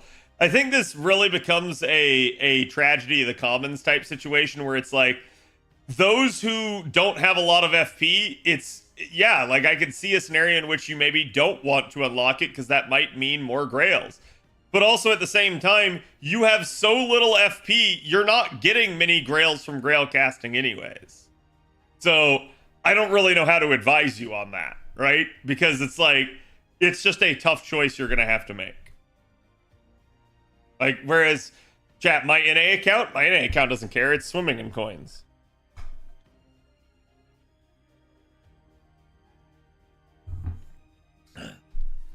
Three-week event and 2 dead week after that. Yeah. 3 stars are under 2 anyways. Give them their appends. Yeah, the appends help, right? Like, so chat, the classic example about this is like, okay, well, giving the extra append to literally every 3-star just means every 3-star's extra attack deals 50% more damage, 50% more star gen, 50% more NP gen. It's an actual tangible buff to them, right? Like, so are you going to need it? Probably not, but you might, right? You never know the situation that you might find yourself in. So it's just a simple like, hey, get this done if you can type deal.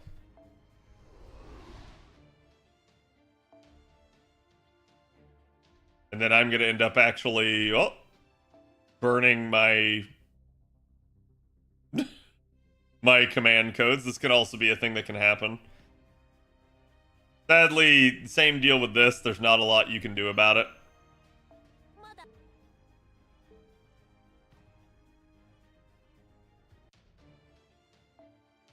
$50 extra good for the solo run servants? Yeah. 50% more Saint War Order? That's true. You could int like that. Basically free buffs, right? And that's how I choose to look at it, is just like, they're free, get them done, never worry about them ever again. And then you, like, because chat, you don't want to find yourself in a situation where you go like, oh crap, I actually needed this append on this unit, and I didn't have it unlocked. Now I gotta go roll to actually get enough. I don't think most people want to do that. Most.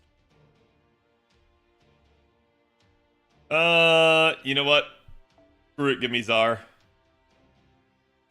Like I said, chat, I did roll out more here in order to be able to take all of my low star CE slots. And I actually probably have enough that I could MLB one. It'd be 5 + 1, which would be +3, which is how much I'm currently taking. So yeah, let's go ahead and do it.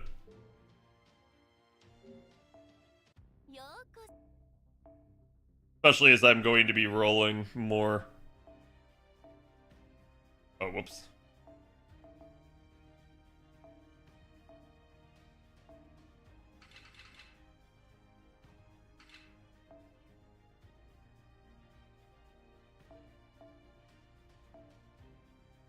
The only thing I gotta be careful of is that I didn't remove that from, like, my support list, but I actually don't know if I have all of my C's on my support list right now in JP anyways. JP, I didn't roll. I don't have a lot, so I think I just stuck stuff on my main support unit.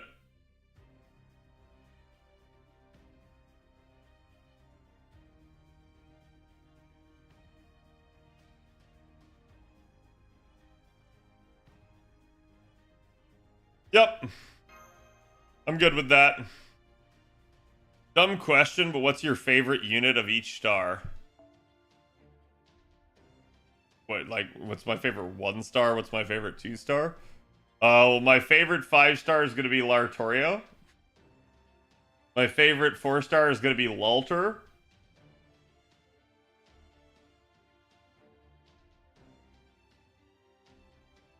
My favorite 3 star.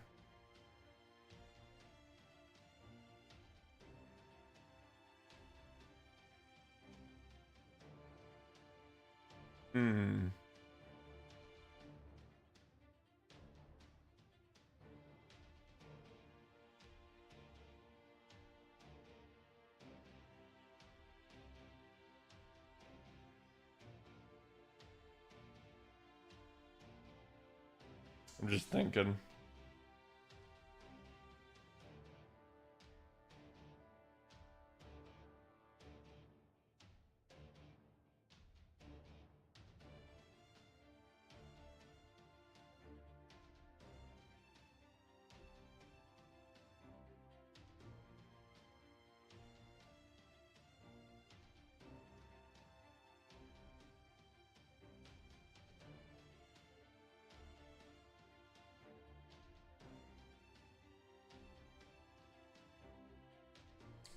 It's probably either Bedivere or like Ushi.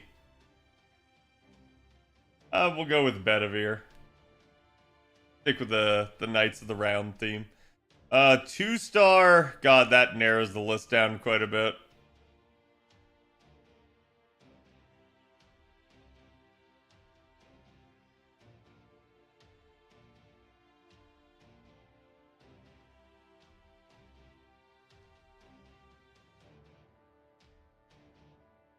Yeah, 2 stars Gareth. And then 1 star, chat. Can anyone tell me what my favorite 1 star is? Only one acceptable answer.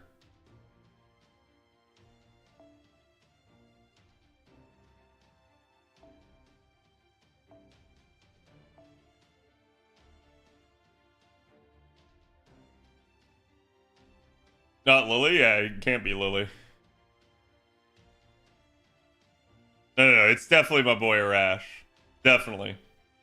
That's the only acceptable answer, chat. Spartacus is good, don't get me wrong, but Arash died for your sins, chat. Well, this is interesting. And quite the conundrum. Because I MLB'd the CE and I haven't rolled another copy.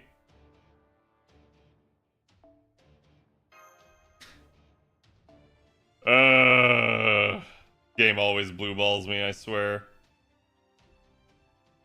Alright, Penth, get in there. Bond the Amazoness. So this is gonna give me a little bit extra oomph for working on that Mystic Code. Who's your favorite 0 star? I don't have one.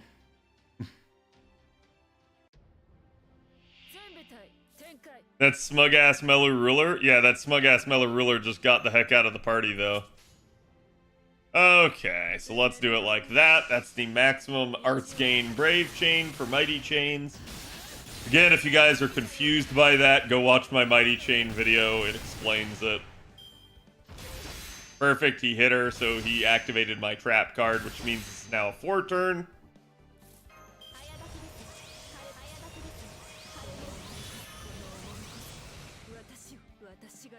You do have enough. You do have the mango, though? I do have mango, but still. Make Grails great again.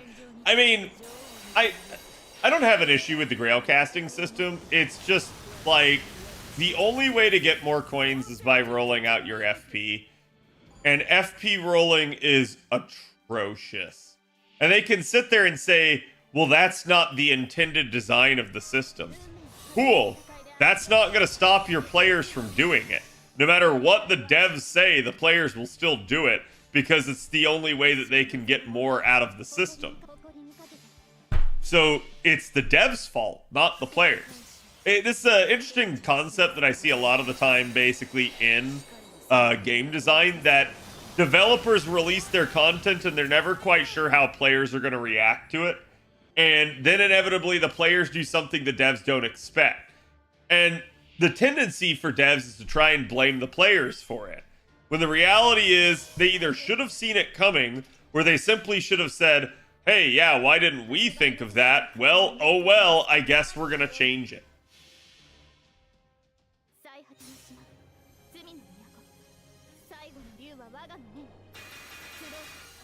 They gave frontline units 20% more buffs. Well, not 20% more buffs, just 20% more bond. Yeah, they're sick of double support comps, but they design content that can only be done with double support comps. This is why I said, chat, like, I'll be honest with you, okay? I have sat there and I have listened to doom and gloom on the game from Nasu for years, right? So, what's the issue that I have? The issue I have more than anything else with this game is that interview that they gave this year is one of the most damning interviews they've ever given. It is basically Mr. 2 sitting there going and saying, oh, well, we're not giving you bond 15, but we are going to make you bond faster, but we want the game to be approachable by, like newer players and not have a haves versus a have-nots, but then we're going to make ordeal call. We basically are going to make you bond faster, and at the same time, we want to make it possible for you to actually use double support comps. I'm dead serious. He said all of this in the interview, okay? And you're sitting there and you're like, you can't be on both sides of these issues. You can't. It's not a good look for you. It's like, it's almost like him trying to play the interviewer, or him just dancing around because he's caught on certain subjects. But it doesn't show cohesiveness of design and the idea that, like, basically you're gonna try and come up with, you know, some sort of strategy for how you're going to handle the game. Instead, it looks like you want to do one thing, but you're doing another.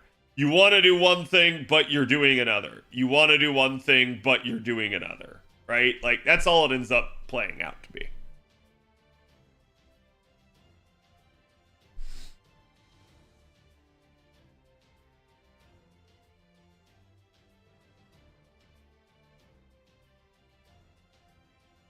Those are direct quotes, unfortunately. Yeah. There's two saying these designs are money driven, not game ecosystem driven.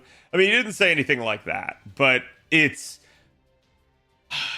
that interview was very frustrating for me to read, for me to listen to Trubs as he was translating it, because it just, like, it tells me that, like, Mr. 2 gets it, but that I guess this is the issue with, like, while he understands the issue, he has to still approach it from a dev perspective. And as a result, like, he understands the players, but the devs can't go that route because it'll hurt the game type deal.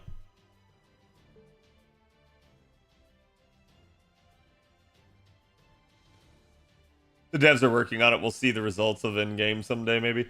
Yeah, I'm hoping so. I think, like, the biggest issues that we have, and I'm dead serious on this at this point, is, like, you're not getting a whole lot of content, right? Like today we basically did nothing. I demonstrated Grail casting to you. I did my AP on those servers. That's it, right? And the biggest issue that I have overall is that essentially they're not doing a lot of content. This is a games as a service model. And you're not communicating. So when these two things are not true, and it's games as a service model, your player retention is just going to go down. Has to, right? You're not answering players' concerns or questions, and you're in a design of, hey, this is supposed to be a service model that provides constant content, but you're not providing constant content, and you're not telling anyone why. Like, I can read between the lines and tell it's hiring issues, but like, it's not good, right? Like, it's not a good system to have. So either they need to be a little bit more outspoken as to the timing of things, what they're working on, why they can't get things out like as much as the player base wants to, or they need to fix the issue, which is to hire more people, which, you know, I think they would have fixed that long ago if they could. So to me, they've got to start communicating more. It's the only thing that's going to save them.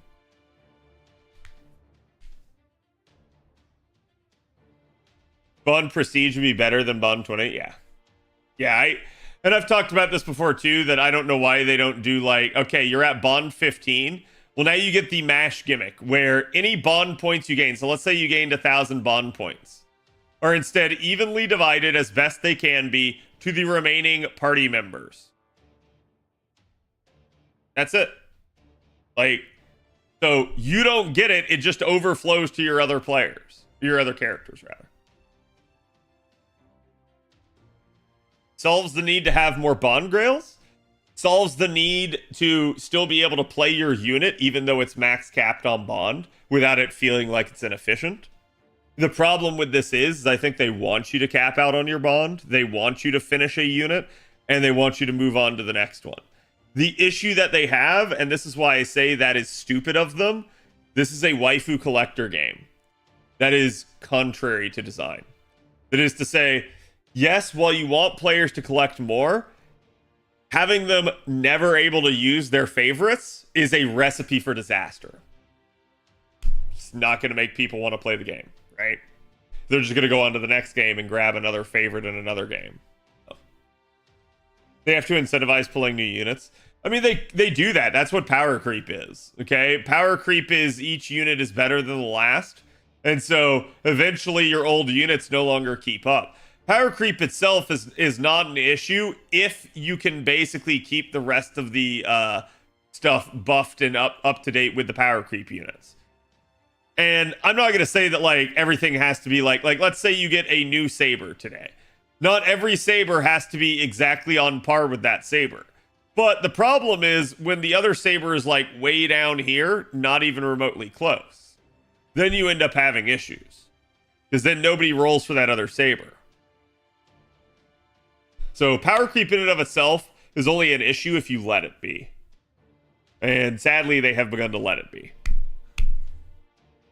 Because FGO actually used to be pretty good on its power creep. Like, most content in the game was doable with 3 stars and lower. You really didn't need higher MP levels outside of a lotto. And I could make an argument that you don't now, but it is what it is.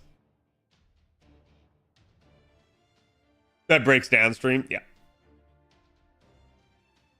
If I can't use my favorites, I'm done with FGO. I mean, you can use them. It's just using your favorite won't get you anything. Like, you will literally just be not getting Bond, not, like, working towards anything. That's going to be the problem that you'll have. And like I said, I don't think it's going to immediately be like, oh, my favorite unit's Bond 15, I quit. But I do think it's like one of those nagging, persisting things that'll be in the back of a player's mind. I've showed you guys before on JP, my Castoria is already Bond 15. It will not stop me from using her.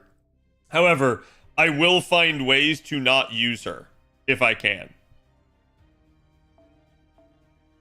Okay? And here's the hilarious part, chat. Welcome to my JP account with my Bond 15 Castoria that is stuck at 114. I would grail her to 120 if I could. I can't. Sort of rolling more copies of her, and, well, not going to do that. Sorry. I've taken her as far as I can. So until they fix coins, this unit is stuck. It is never getting better than it is right now. And I think that's ultimately what'll hurt them, is when people's goals can't be achieved or end prematurely due to the nature of the design. That's what's going to hurt the game more than anything. So it's like, you always want to have a treadmill in a games as a service model. You always want to have something that people are working towards. Right now, that treadmill is the class score system. Unfortunately, class score is like really not that necessary. And it's something that you're really only going to see in certain circumstances at certain levels of investment. Bond funneling. Well, that's what I was talking about right there with like bond spreading, right? Where you're basically just like, hey, now everybody else gets the extra bond in the party except yours. My rash is bond 15, so I've been doing other units, yeah. Chad, they could also have a really interesting system where if your unit is bond 15 and on support, then it also actually would accumulate bond and spread it. They won't do that though. That would be a nice thing. That would be awesome. That would actually like have like metas around people putting up bond 15 as supports. That would be a little bit of a problem, but like I do think it would be like, hey, use my favorite unit that I've worked on so hard for all this time. And then players would get actually some kind of benefit. At least that's what the devs would think and approve. Yeah. Yeah, like MASH. Exactly. Exactly like MASH.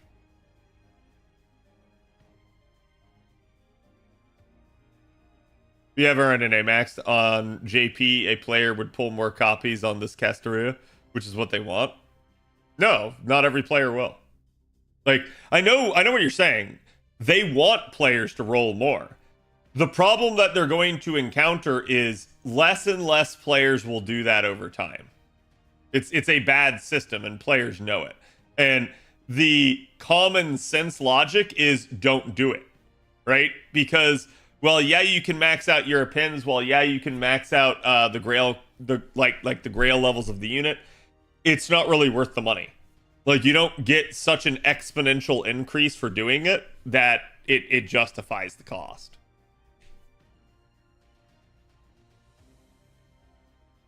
That would directly go to bond 15 Metasports, yeah. Well, I mean, unfortunately here, we already maybe headed that direction if they actually do something with bond Cs. Like a lot of the theories that people have for bond Cs are that like it's either going to provide a tangible benefit or it's going to end up like rolling the bond C into the passive stats of the unit somehow. Like, I don't know. I get the strange feeling there's going to be an issue there. Currently, there is no replacement for Castoria or Koyan. Actually, Castoria there is. There's no replacement in challenge content for Castoria, but there are other methods that potentially work, right? And at the same time, there are plenty of other art supports that you can use to facilitate looping. For Koyan, there are other buster supports, but I will agree, Koyan is the only 50% buster unit. That's tough. So you'd be having to use someone like Oberon or, again, like Waver or Reigns or something.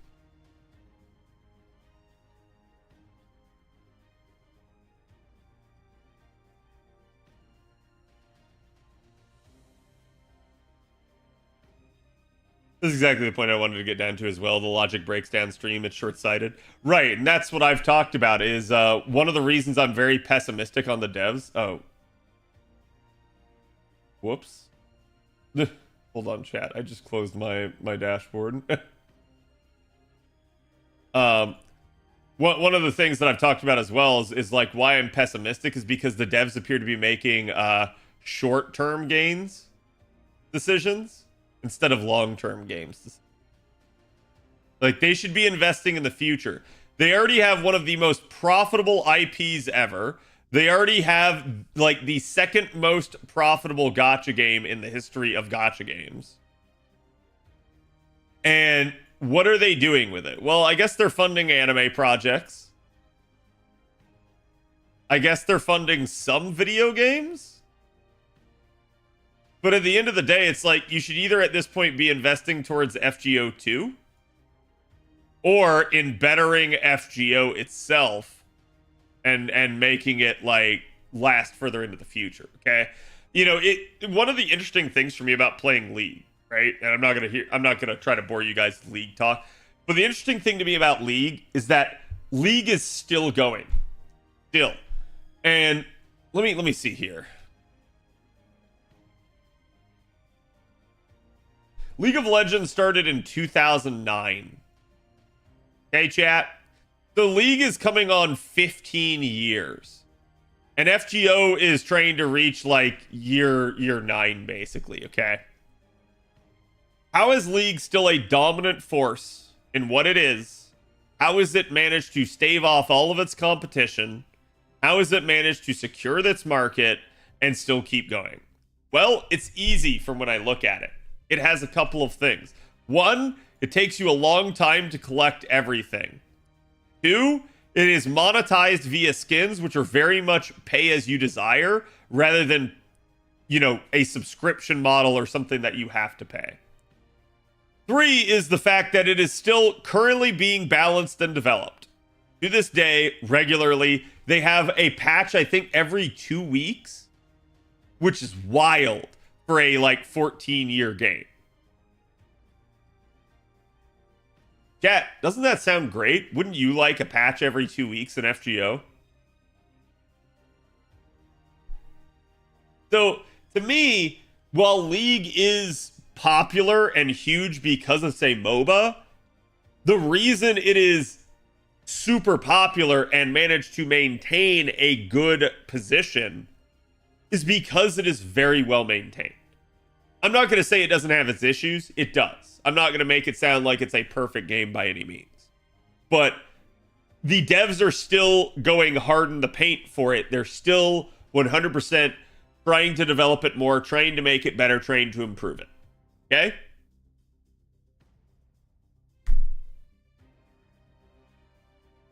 And you hear from the devs regularly on that, which to me is an expectation for a games service style of game. You're trying to develop a community that keeps coming back to your game. You need to talk to that community. It's plain and simple logic. I don't care what the gotcha experts tell themselves behind the scenes with all their research and analytical data.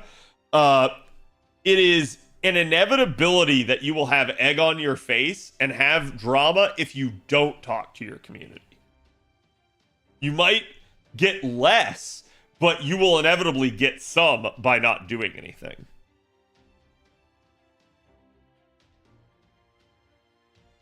It's like the single wants you to pay anything else or play anything else besides FGO. I don't know about that. It's just, to me, like, they really struggle to keep content going, and I think they've triaged it down to like they're doing the bare bones essentials of what they have to do to keep you playing. Like, seriously. I that's how I analyze it as someone that's been playing the game for over 5 years now. It is what it is. Like, I think, to me, the devs appear like they are hanging on by the seat of their pants. Like, just barely, they're there. Forecaster's feeding bot lane and I'm mad.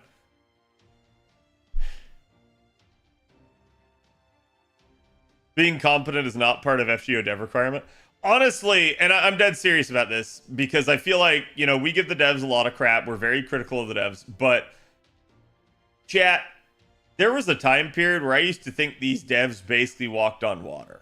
And what I mean when I say that is, like, they have such smart things that they do. They are good devs. There's just not a lot of them. That's, I think, the issue. And some of them may have left and turned over now at this point. But, you know, I can look at something like the coin system, chat, and I can say this. Chat, how would you feel about the coin system if there were a farmable source of coins?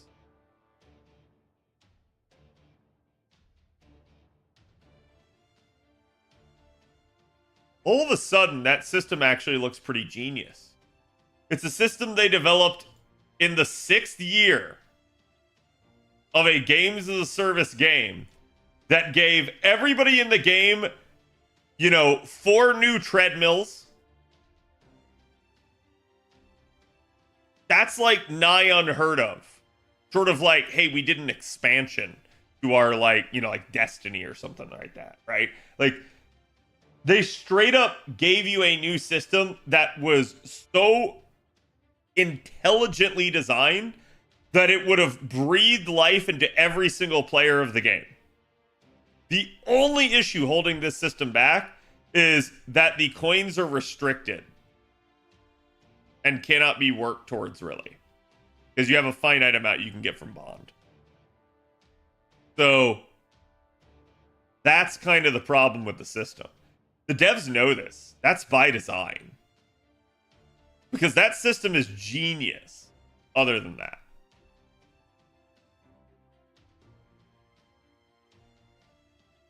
and that's what I'm saying, chat. Like, the devs are smart.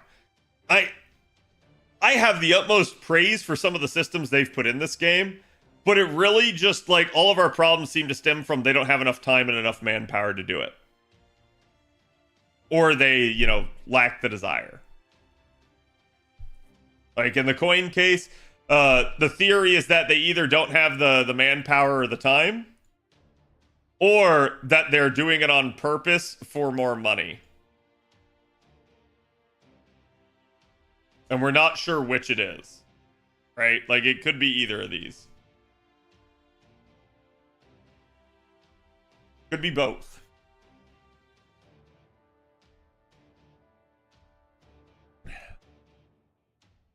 So if they fix coins, everything else falls into place. Right. Yeah, and that's what's wild about it. I've been saying this for Chad, I say this. I sound like the, like, crotchety old man that, like, is just sitting there going, like, oh man, I really, like, you'll see, they'll fix it one day, and, like, they just keep, you know, making me stick my foot in my mouth. I'm going with greed. Yeah.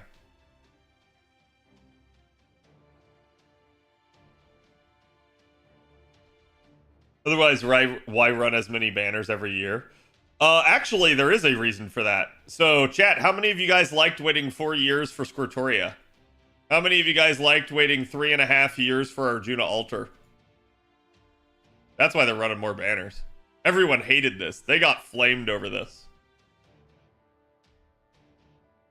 So, like, that's the issue for why they're running more banners, and I'm A-okay with them running more banners.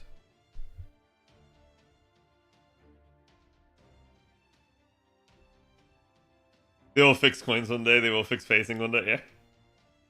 Yeah. Still waiting for surf mode? I am. I don't know what they're doing on that at this point, chat. Like, I hope it is coming in December, like Korea had it, like, around Christmas. But, like, bro, if they don't pull that banner out, that's just a gigantic middle finger to me. It feels like. I know there's probably other people out there that are waiting on the banner, but it's like, God, chat, that is the last saber face I need for NP5 of all saber faces. Like, as long as it's Thanksgiving. The only problem with it being Thanksgiving is Thanksgiving doesn't normally have 4 stars. I think there's only been one instance ever of it having a 4-star in it. And that was the first Thanksgiving.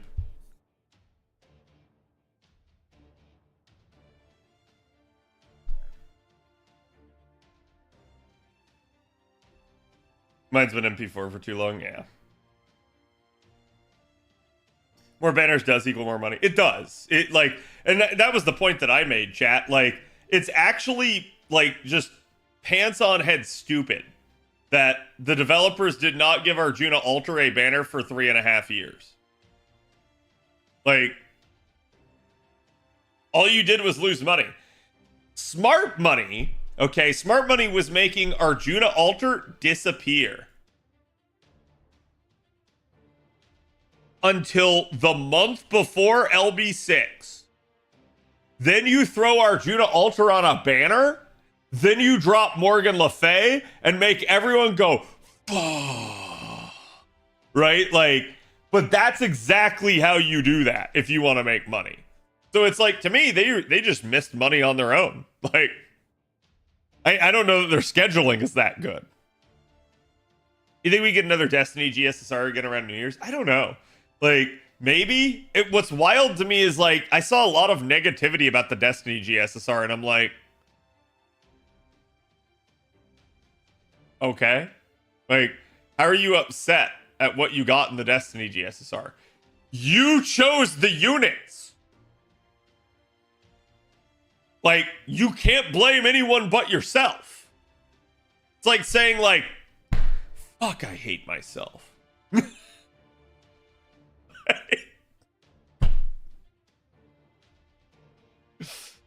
I don't know. If you're purely free to play, that was a waste of an Annie feature. I mean, sure, but then anytime they change the GSSR, it's a waste of an Annie feature for free to plays. Like, I'm dead serious. Hearing a free to play complain about a new feature for spending money on the game, I don't care, right? Like, I'm sorry. And I'm someone that, you know, tries to play JP free to play. I still wouldn't care. Like, I completely get why they would add it. Like, to me, there's got to be battles that you fight and battles that aren't worth fighting. That's not a battle worth fighting. I think the negativity was mostly... No, see, I'm going to stop you right there. Because the negativity was not mostly. Right? Like, all of the complaining I heard about that anniversary was basically amongst that. Yes, you did have some saying, hey, there's no QOL. You did have some just saying, well, this is lackluster. You had people that didn't like the unit. And then you had people that basically were shitting on Destiny GSSR. Which is like I said, I don't... You want to criticize the unit, go ahead. But, like, criticizing the SSR that you can pay for and automatically get... No? Right? Like, people really can't sit there and complain about pity and then, at the same time, complain about the Destiny GSSR.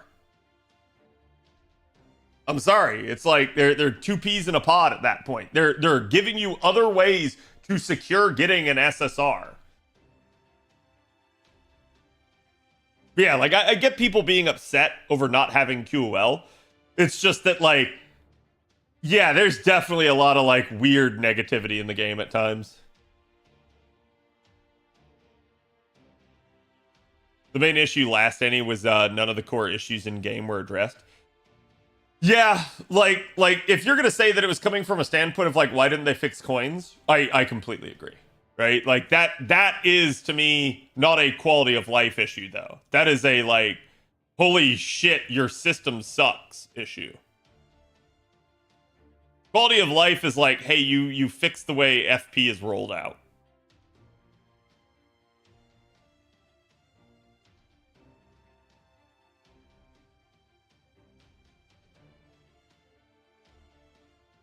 They complained they didn't have more control. Yeah.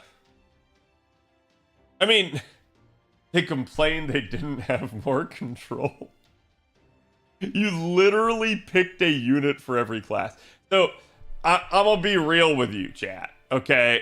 Like, you get to come in here, and you get to basically say, okay, out of all these available casters, I want this caster.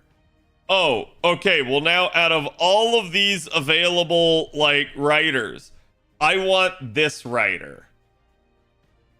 And then you rolled and you somehow got disappointed. It included every unit in the game that was a 5-star.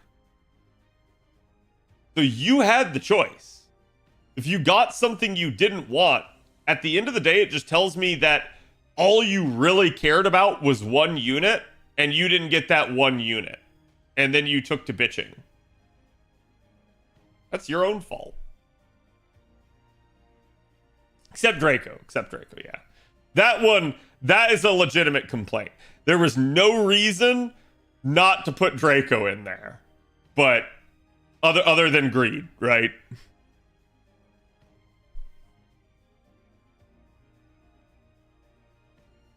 Looking at year 1 to 4 in the GSSR. Yeah, and I think that's a fair criticism as well.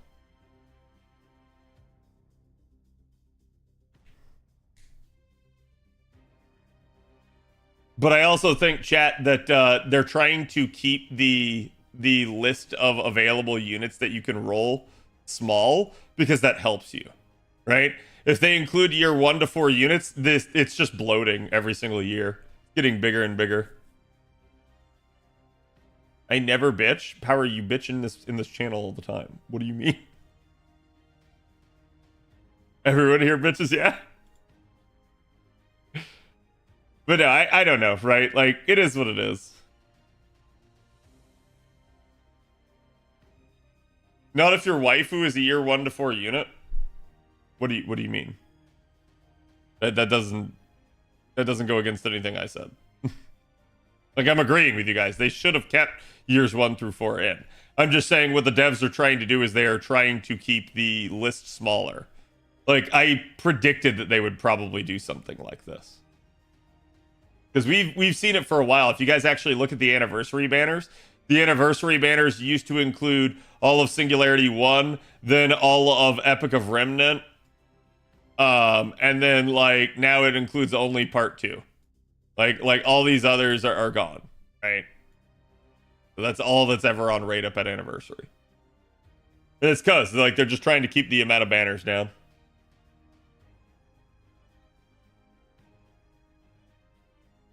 Everyone just thinks I'm crazy for not using what the devs give us. I mean, yeah. I don't know why you wouldn't use a free thing, but...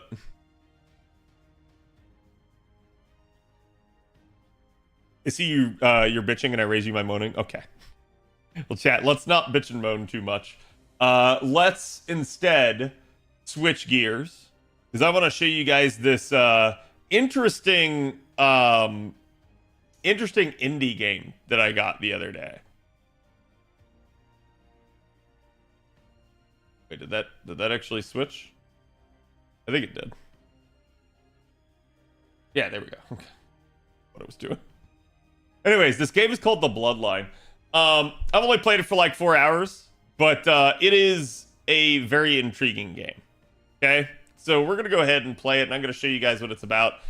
If you guys are at all remotely curious, stay tuned, because it's difficult to describe what it is.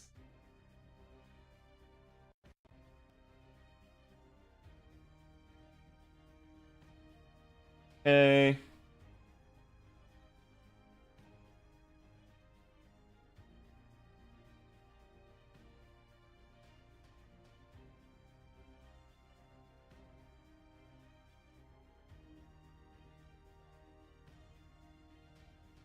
Uh,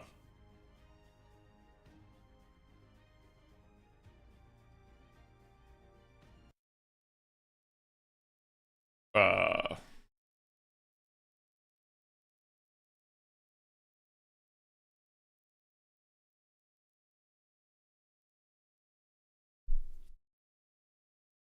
Not responding. Excellent.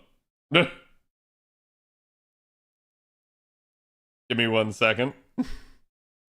Great gameplay. Yeah, I hadn't had that happen yet. Okay.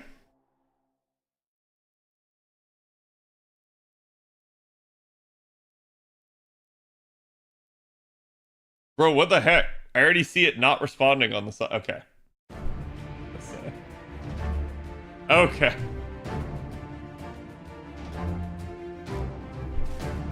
Please read the steps if you want to preserve your saves. Alrighty.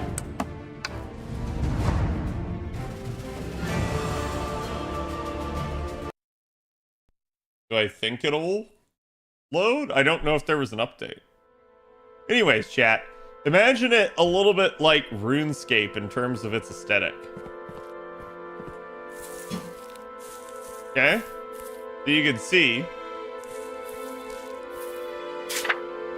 Also, hold on. Do I have, like...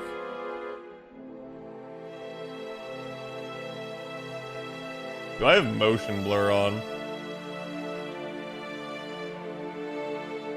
Also, how's volume, chat? Super loud or be good?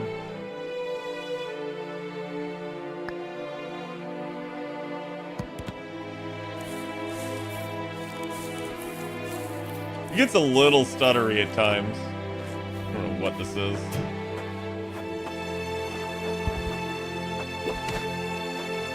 So you can see there's looting. A little loud. Okay. Wait a second.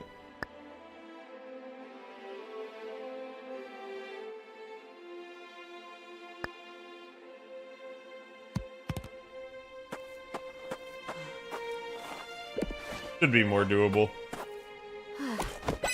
You can see I can get gathering and such. I have different different ability bars, which let me see if I can find something to fight here real quick.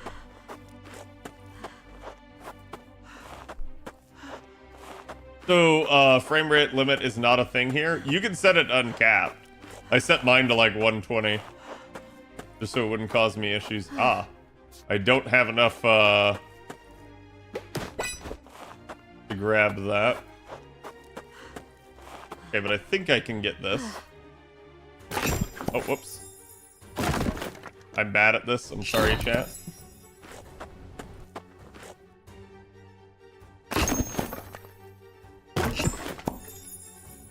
Oh god, that thing was faster. So the UI is a little clunky at the moment. I think that's this game's biggest issue. But it does have set worlds. This castle should have something to fight. Ah. Okay. You got it. Why do I feel like there's gonna be more? The battling is like actually pretty crisp.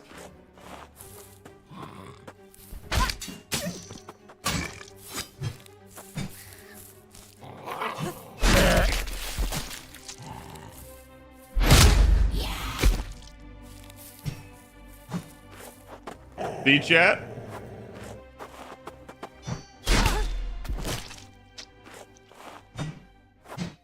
Goblin Slayer sim?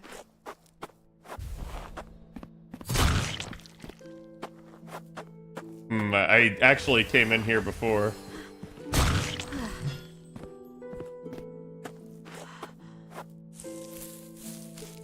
Wait, it said there's a lost spirit nearby. Khadroth!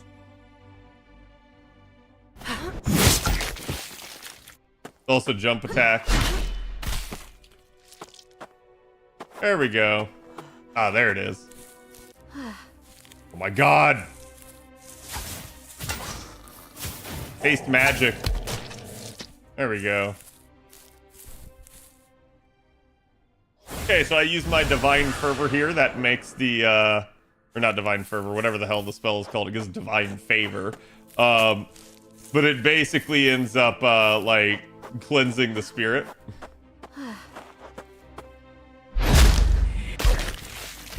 Bro, the ragdolls are great, too. Your sword shooting beams, he really is a saber. Yep.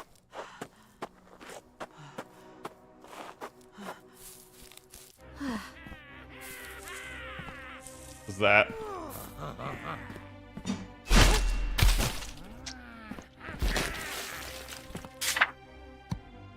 Okay, hold on, chat. Because I think it's actually the fact that I have OBS running in the background that is slowing things.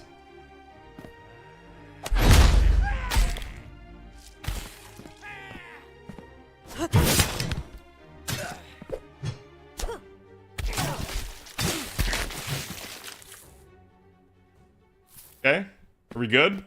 Did that get him? I don't know what killed that guy.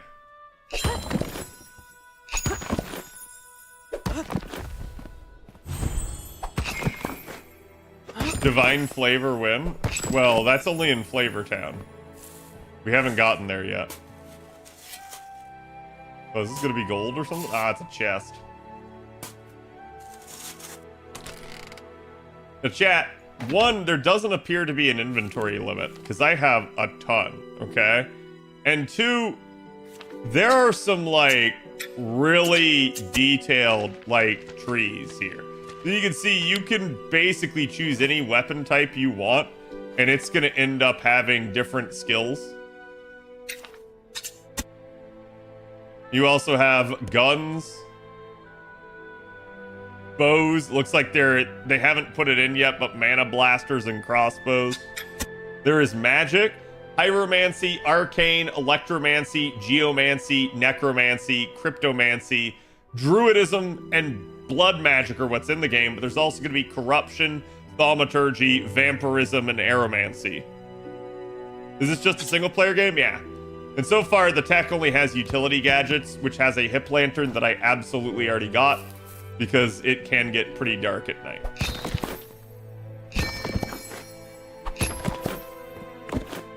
Okay. Get more stuff. Already looted that. So it's sort of like you can play how you want, which is really awesome. There is a story in the game. Which, let me see. So it actually wants me to return to Theo. And I'm going to show you how the world map works. It's a little weird. Because there are zones.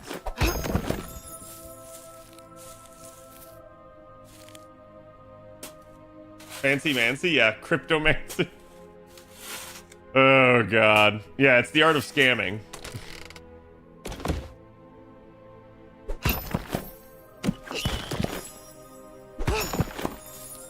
Yeah. And you'll see just usually running around you encounter stuff. There are also like in-game events. I don't know that I ever came here. I do have a stamina bar in the top upper left corner. It's just white. And my abilities do use stamina. But it works with like a Skyrim type system. Oh, it's just reeds.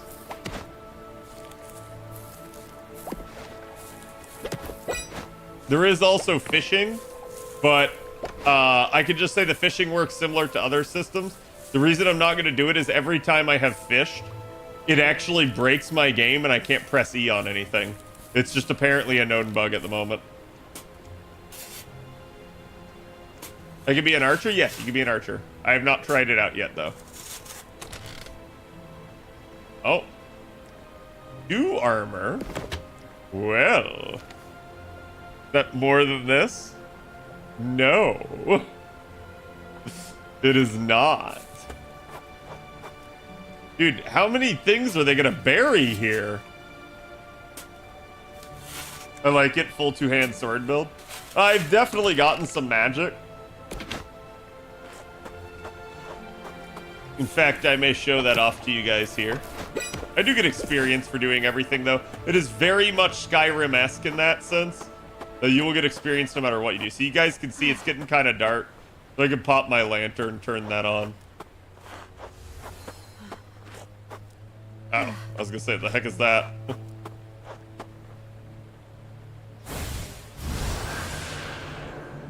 So we ended up sending on the ghost.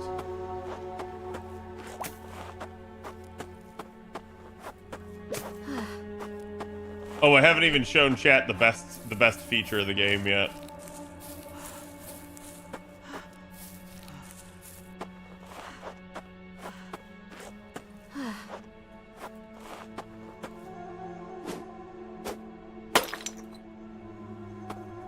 You have grappling hooks, chat.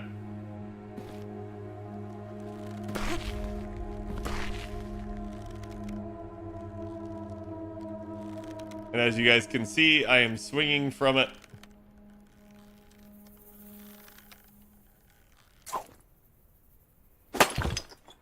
Could also fall to your death, so you need to be a little bit careful.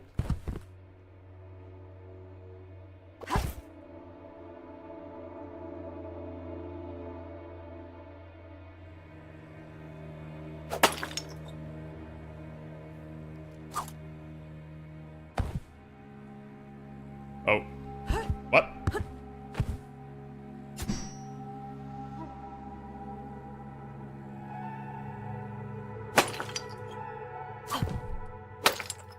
Uh-oh. Uh-oh.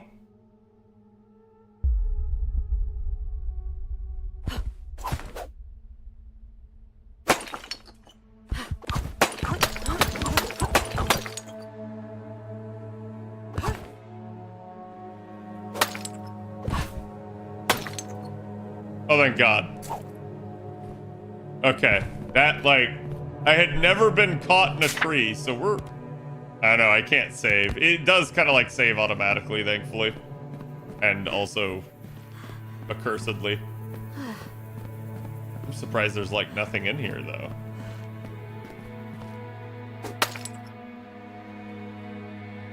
And you can see, you can, like, zoom using it. It is... You are basically Spider-Man, chat.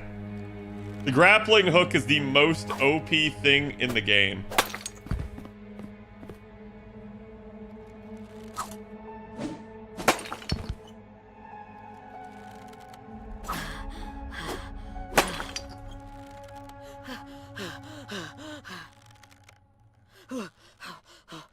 Oh, I have, like, no stam.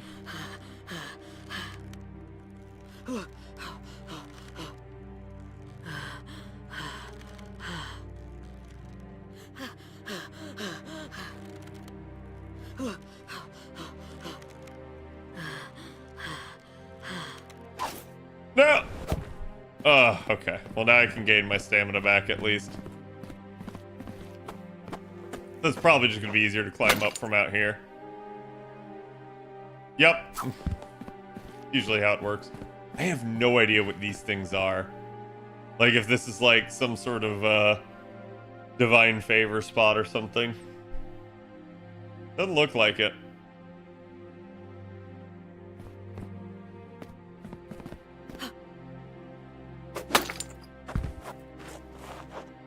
There is fall damage. It's just very forgiving. Until you reach the point of fall damage, and then it kills you. Grappling hooks are only limited by one's imagination. Oh, yeah. No, chat. You haven't even seen the best part. Like, just wait until I get into an actual hard fight.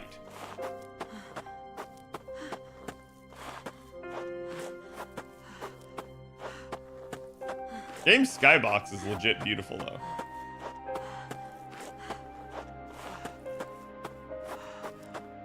Also, am I like the edge of the map here? What's going on?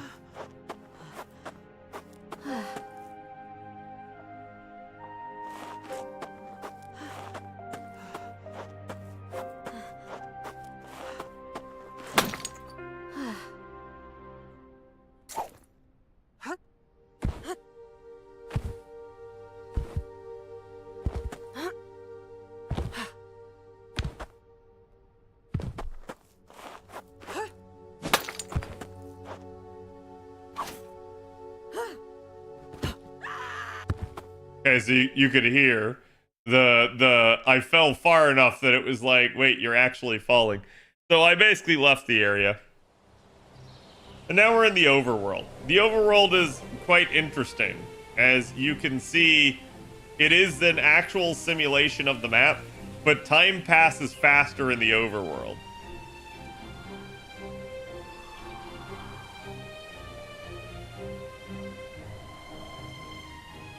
Okay, so that was the deep woods.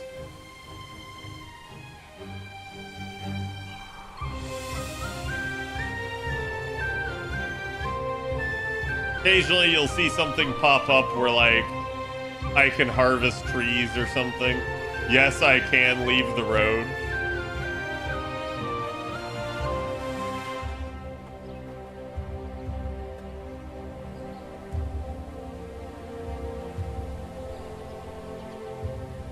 Screw it, let's go to Elder Glen. Looks like my character is going to follow the road here. There is a date also down there, and there is a calendar where different things happen. So if I go to Whitebrook Haven, there's a sanguine moon there.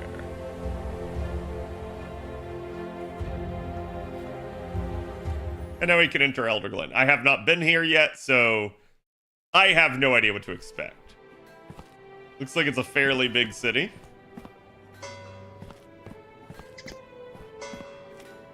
But you're a rune crafter.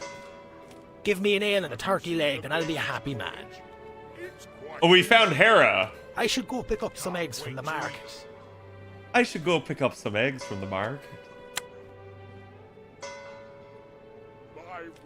Capital of Elderheim. Latest recruit. Might be worth looking into. Heard any rumors? Company of Thieves. Oh. Then if you impress them, they'll invite you into the ranks.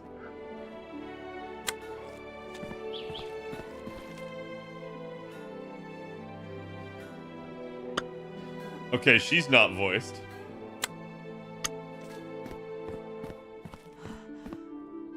Hello, peddler. Chester Kingsley. I'll need to stop by the Fletcher's Fowl. What's the goal in this game? It's just an RPG. It's like a very open world RPG, but like, I say open world, it's not true open world because it has zones. But like, you do have like map travel and stuff, as you guys can see. Thank the Duke for this beautiful city. Hills of Delvenoff and speak of strange, or a sense of being watched, followed by a faint, deathly whisper in the air. Nobody can seem to explain it.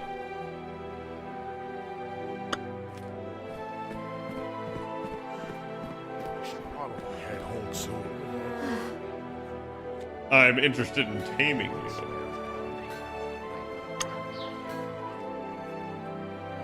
I'm the tamer of the stables here in Elder Glen. My brother and father take care of breeding and sales for the most part.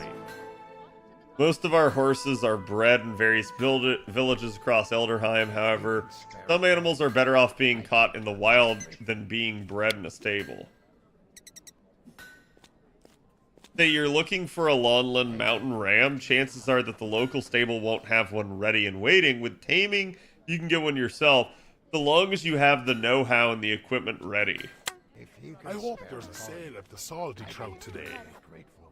Free of charge, okay. By taming a rat. I'd like to tame a bunny.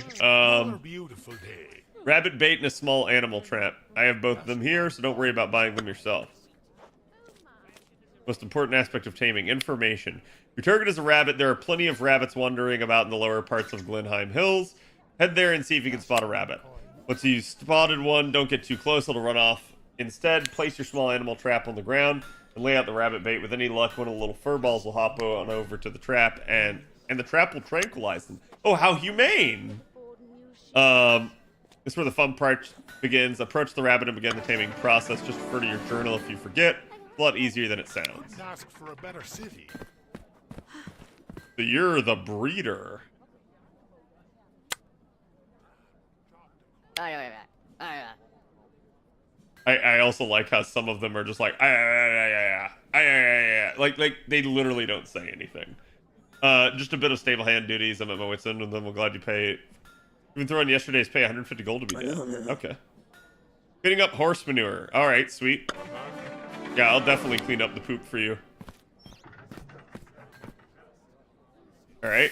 Chat, this is exactly what you expect to do in any RPG. I've also already cleaned up cow patties, aka cow poop. Also, it's like V Rising.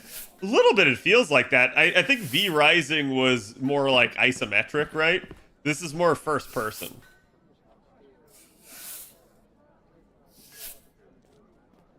Gonna be heading off today. Catch you later, King. Wait, how much of this do I have to do? There's 8 of these? Bro. The cow poop one I had to do at night, though, and I tell you what, you cannot see shit in a field at night, chat. I tried. Even with my lantern. Volume's perfect, good. I'm actually playing RuneScape while watching, nice. I think I'll stop by the tavern before going home. I love this area because it just makes fun of Hera.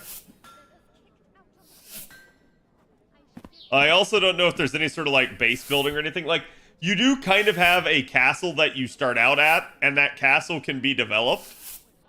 But I have no idea. Like the reason the game's called the Bloodline is because you are a member of like you're like the last of your bloodline. And I guess you were, like, connected to the divine. Done. Sweet. Thanks for the gold and the XP.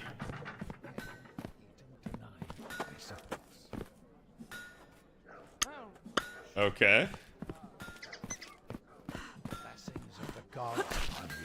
Let's see what overpriced goods I are at the wish I market could today. afford new shoes. If he had Damn, that's any wild. spare I'm gonna coin, sit next to you. It would help me Thank the greatly. Duke for this beautiful Can't wait city. to eat. Blessings Wait, how do I... Get home Okay, I to was my gonna say, how do I get up? An old man. It's George Lucas. If he have any spare coin, it would help me greatly. Go talk to my son. He's working on the anvil over there. I Orm simply Greybeard. cannot wait to get home. I'd be eternally grateful. How come I always forget my coin purse at home? Nothing is my passion. Blessings of the gods upon you. Okay, so he's a dwarf. This is nothing. Yeah, what happened? Blessings of the It was destroyed. Okay. I've got to visit the tailor yet again. I love the sound of the hammer and anvil. Okay. Essentially came their own dwarven clans. What next? Great. I chipped a nail.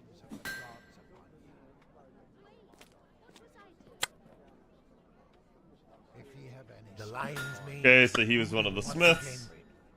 Looking for work. Push yourself to a proof. Don't mind the smell of green slimes. just one coin. Curses. This is some hard work.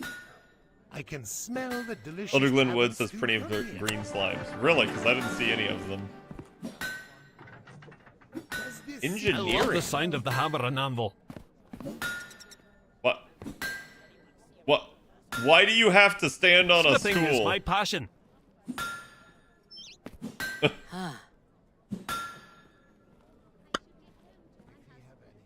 Engineer's A workshop. lucky coin. Just a bit more. Let's see what overpriced goods are at the market today. Looking good so far. Okay, some blast powder. Use some blast stones. Just be sure to grind them up nice. The lion's mane are looking for new recruits. This is coming along nicely. Same. Just here Another to fine shop. job. Wish my wife could cook off as good as the chefs at the Okay, so he only sells basic stuff, it looks like. Let's see what overpriced goods are at the market today. Almost there.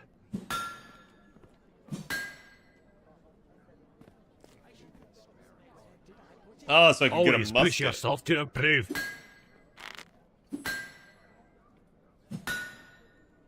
I think I'll get a drink at the tavern later. So they're just flip This is flops. nothing. Another day, another coin. What next? I sure hope the guards start cracking down on the company Okay, of thieves. so what can I sell him? What do I just have a ton of? Always push yourself to improve. How about some human skulls? I love the sound of the hammer and anvil. How about some gold? This is some hard work.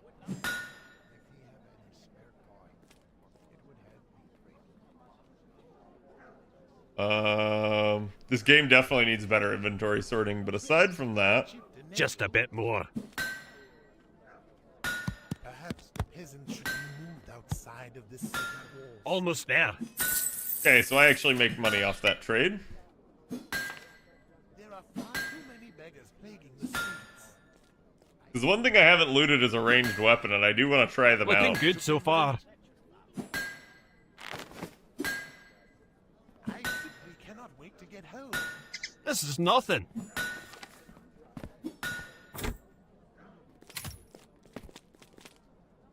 I should have just stayed sure home hope today. The guards Another start fine cracking job. down on the company of thieves.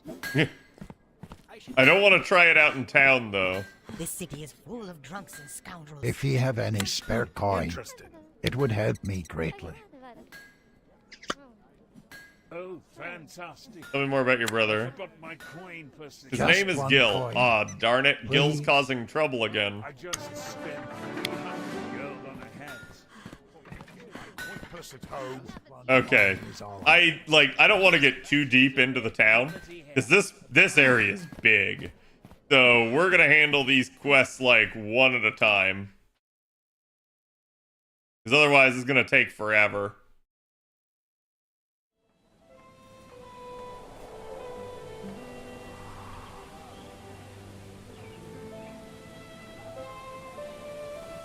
Head over here to the Rotwood Fort.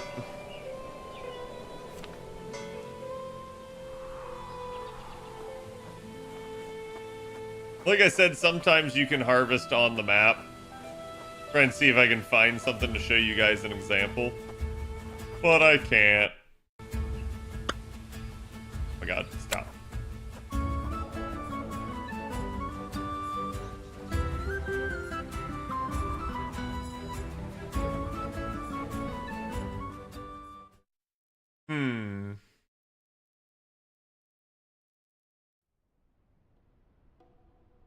Yeah? We made camp?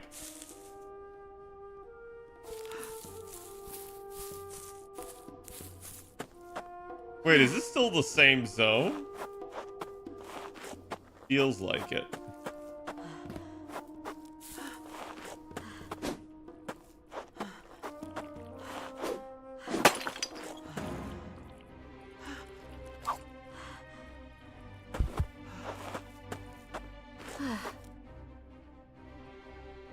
Why is it playing combat music?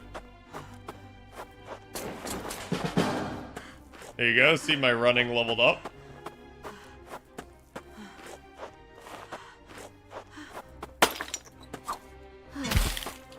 See chat? I told you.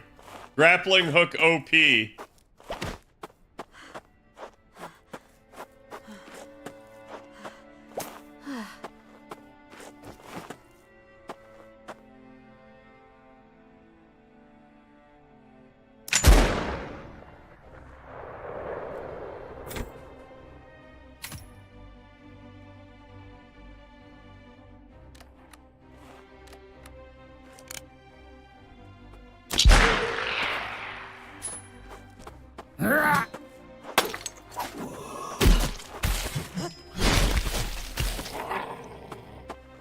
Okay.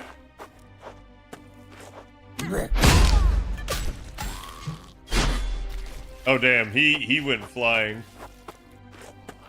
You okay, bud? Oh, he dead.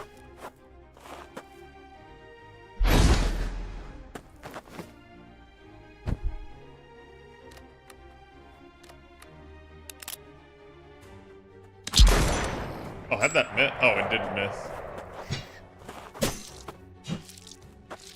Okay.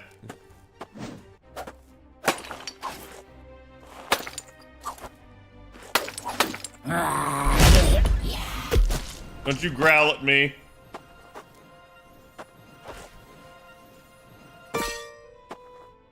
Ooh, goblin mace. Yeah, so you pretty much auto-loot stuff. Pretty much. Whoops.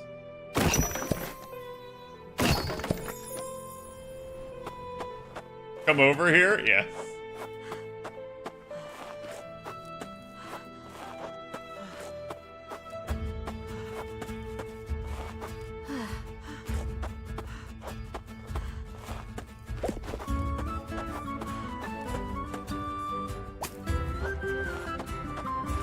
Okay.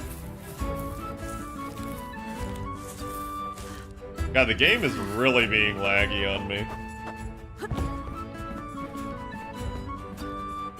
I don't know if you guys can tell.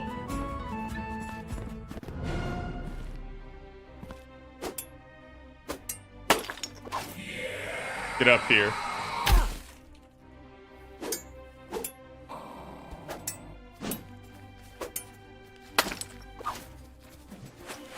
Oh shit.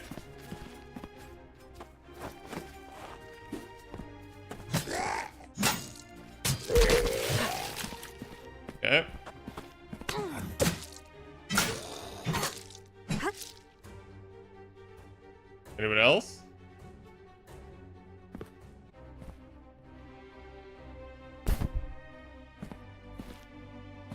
What was that noise?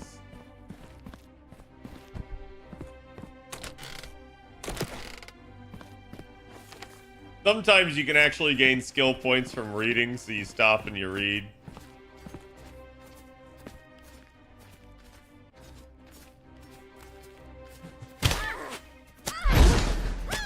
Ow.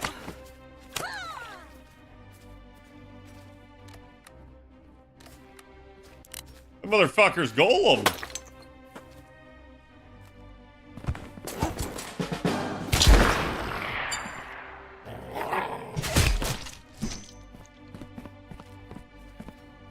Okay. Gotta keep hitting R to reload. You actually have to click.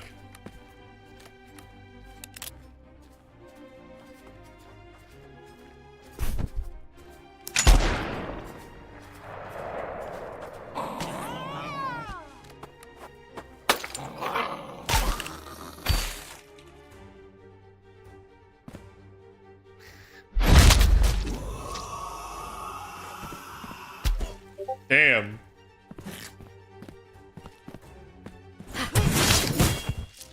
That's my jump attack. Hold on, chat. Like I said, it's being kind of laggy.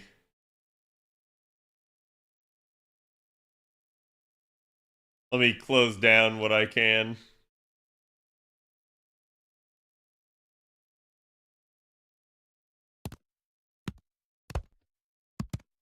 It still feels like it's got some issues here.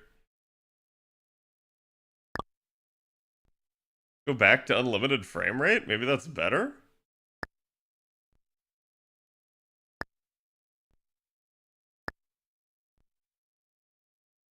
Home run? Yep.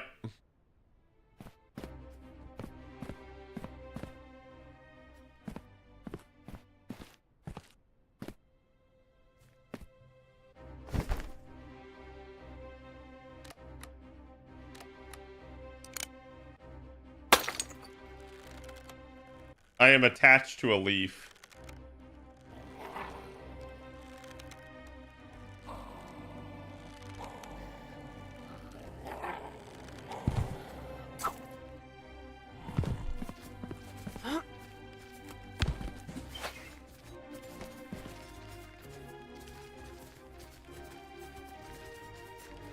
Oh my...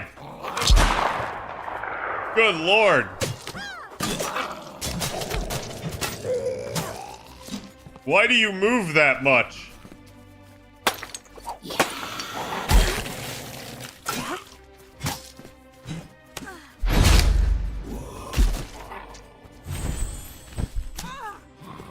My God.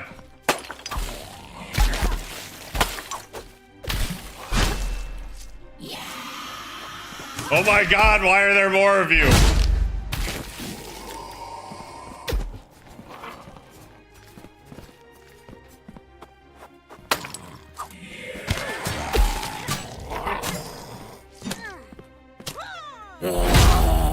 Be gone!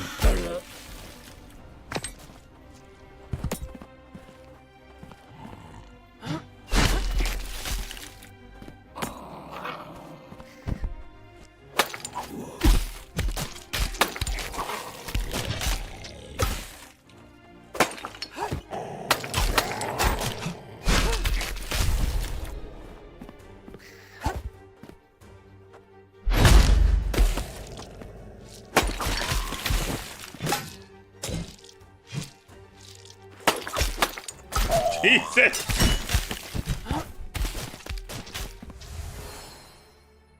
Lost Spirit is nearby? Oh, I think there's way more than that. Wait, do I just walk at this? Okay.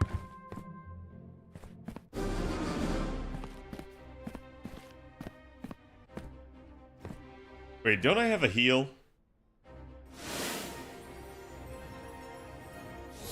Oh, let's go.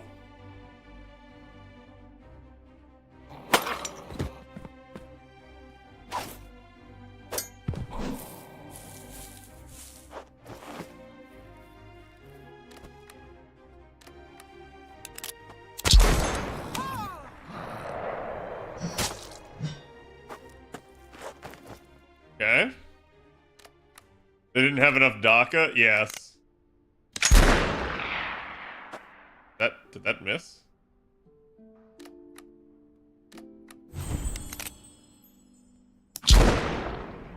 Okay, center mass didn't.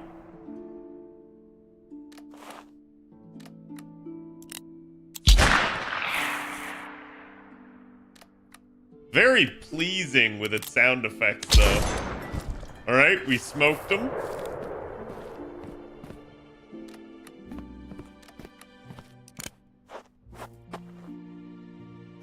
Everyone dead?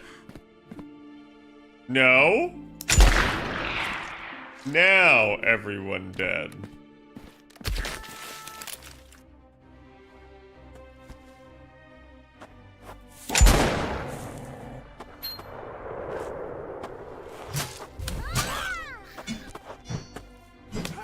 God, where are you? There you are.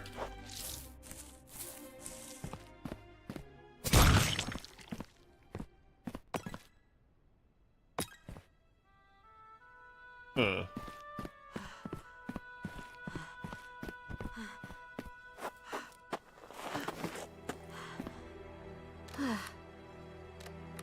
That escalated quickly. Clearly, they did not wish to be found in this place.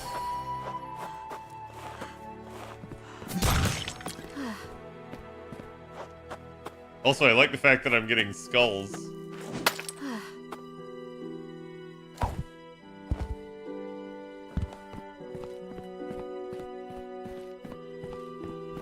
don't think there's anything on this rooftop.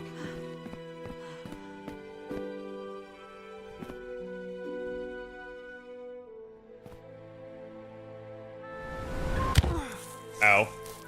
Okay, that didn't hurt that bad. Shockingly.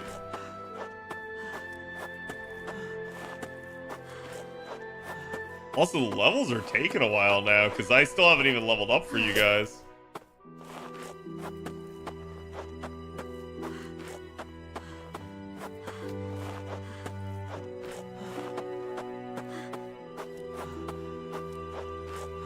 Is that a pig?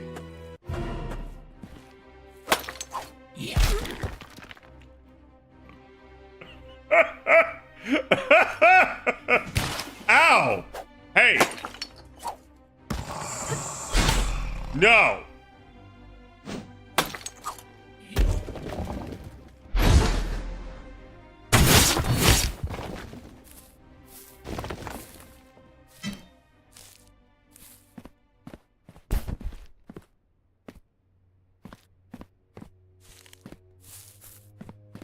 Now I'm angry. Where'd the pig go? Yeah, did you guys see which way the pig went?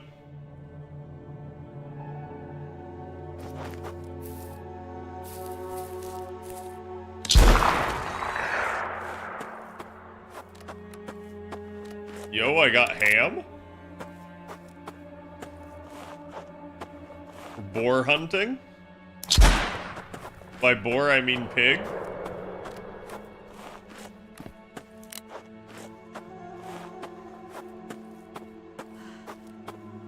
Bacon, yes. Organically raised and organically harvested. Oh, God! What the heck? Wait, why is that thing level 15?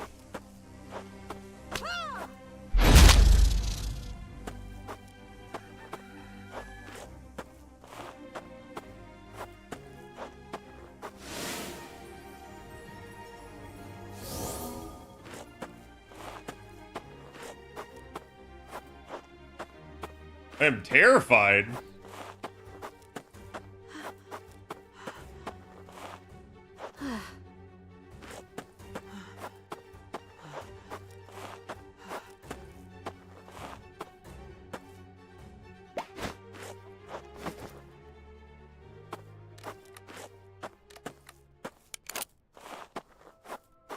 Hello?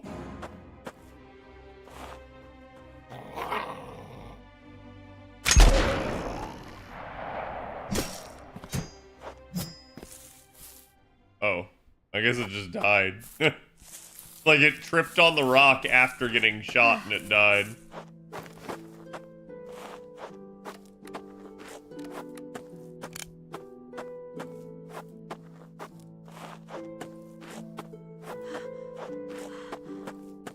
Not the bees, no, yes.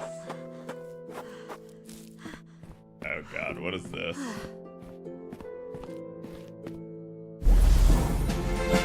Cranial rupture.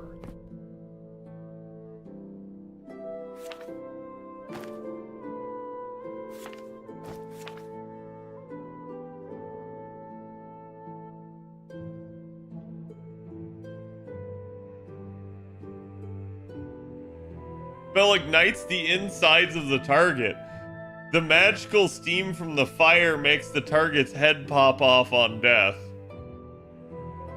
So I'm betting the head does like explosive damage then or something.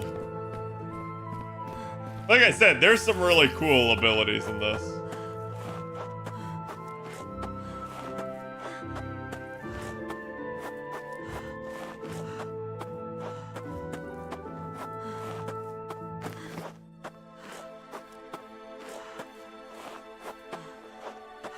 I am definitely going to have to get more ammo, though, because it looks like every time I hit something, I get like 3 to 5 gold a shot, which I think the bullets are only 2 gold, so it basically pays for itself.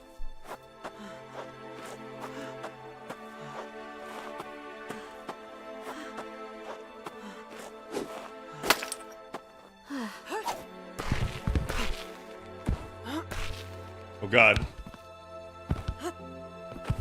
What is this?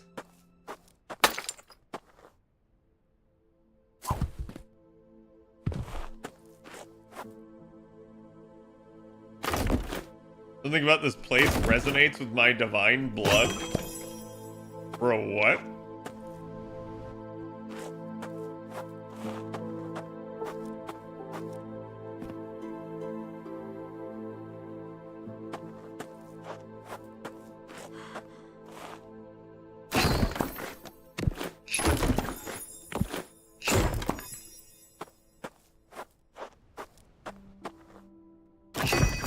Oops.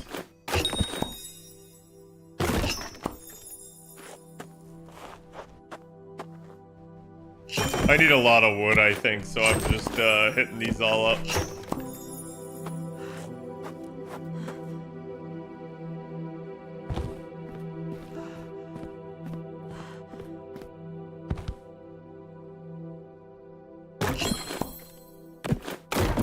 Oops. Yeah, it feels like that goes so fast.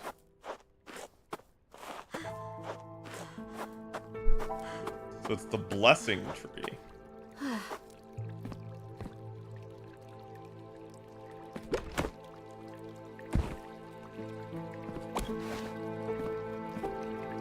Your skin soaks in the magical essence.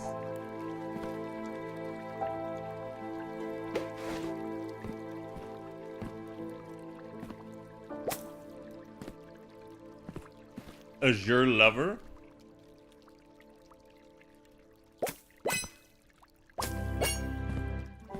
Oh, foraging level increased.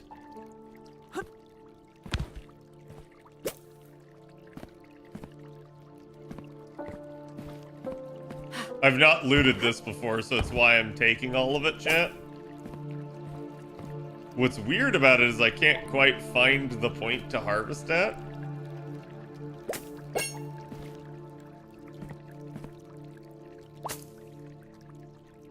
Like it's the very tip of the stem.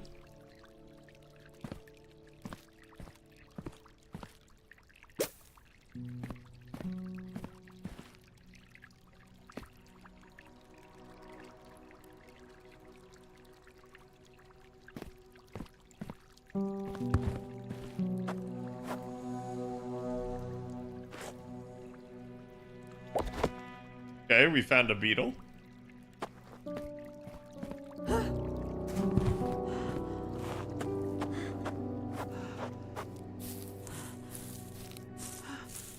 Oh god, what is this gonna be?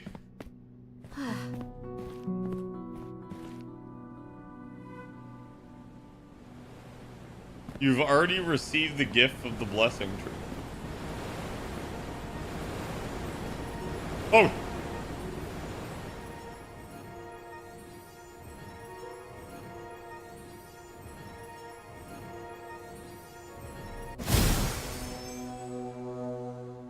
Oh, I gained a skill point. Okay.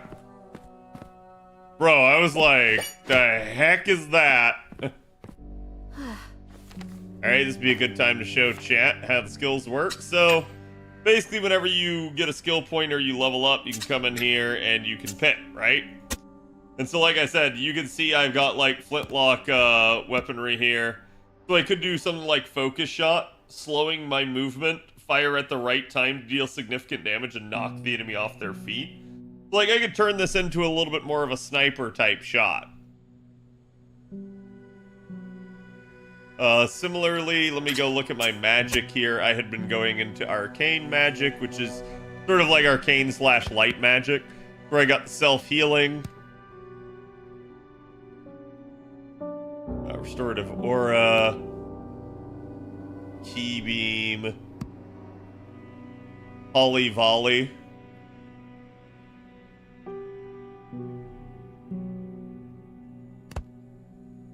Holy javelin?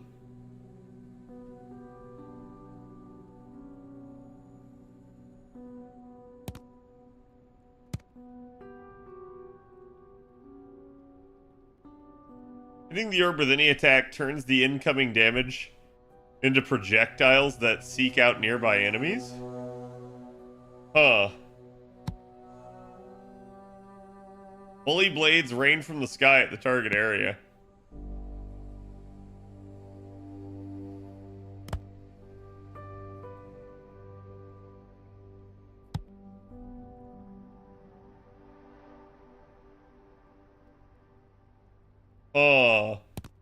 Well, chat, we're going holy javelin. And then let me equip it.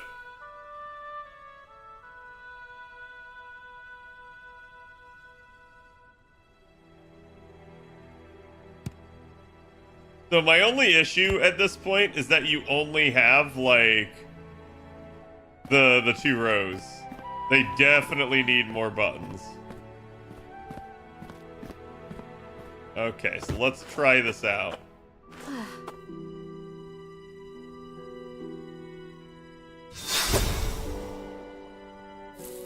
I cannot tell what that did. We definitely need a guinea pig.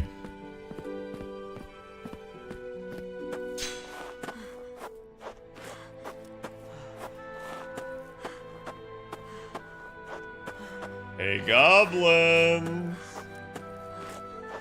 I'm just very weak.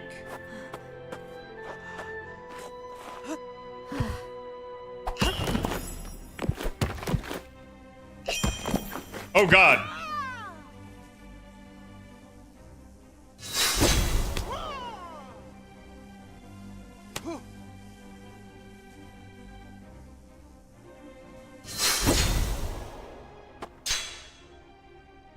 Okay. Like that did the trick. Did I see smite? Pretty much.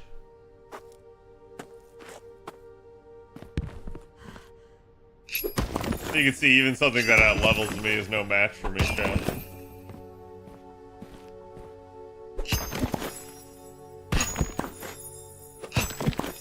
Honestly, it does chunk me whenever it hits me. It's more just that I kite it. And it looks like the level difference isn't enough to have a huge difference in health. Which is probably a good thing, because it means the game won't be too spongy later on.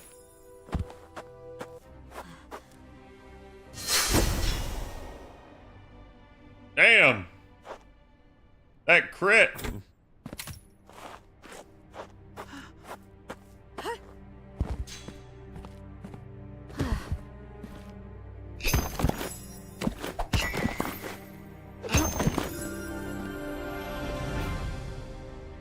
Oh, we leveled up. Now I'll show you the actual level up process, chat.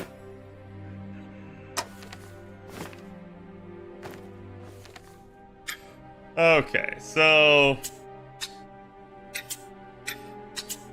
for this one, I think we will go ranged. I'm gonna get focus shot.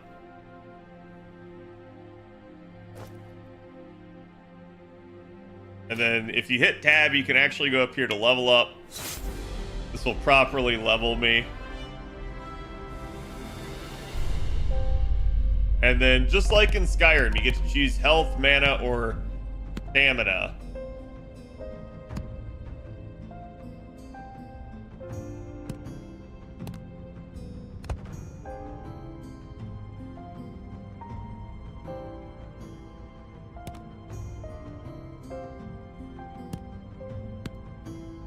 Oh, grab mana.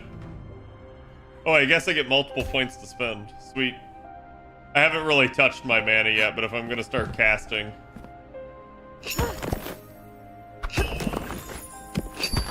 But yes, it's smite, right? Uh-oh. Uh-oh. God, I suck. I'm sorry. That was actually iron, too, which I...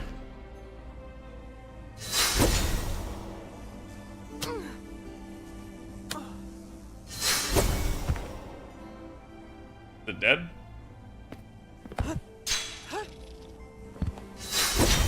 Now it's dead.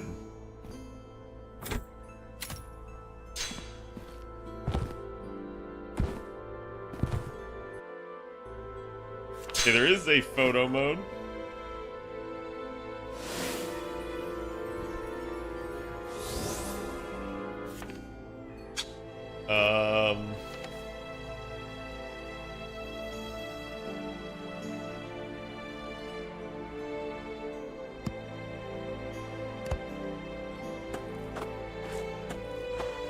So the... That sound.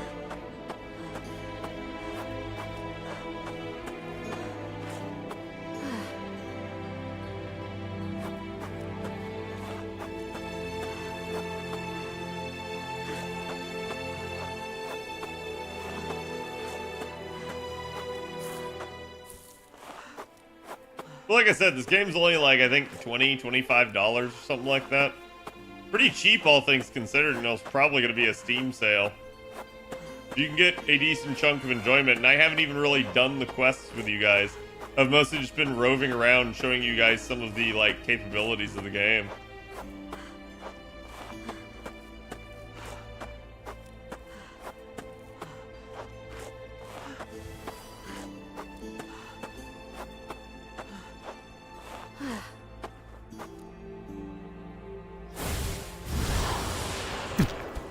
Okay, I got divine favor. What?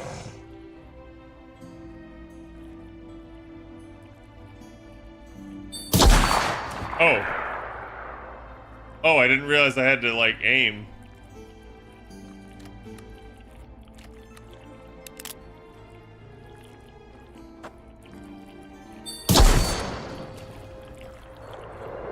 I also didn't realize it could miss.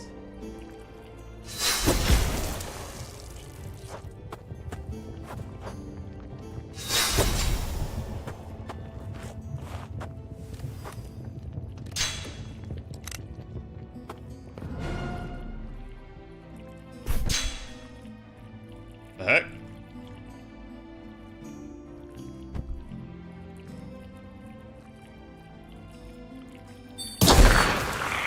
Oh, damn. Well,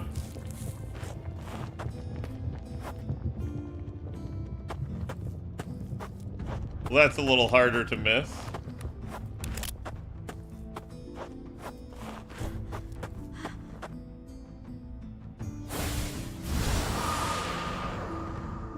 I don't know what divine favor gives me, by the way, chat, so.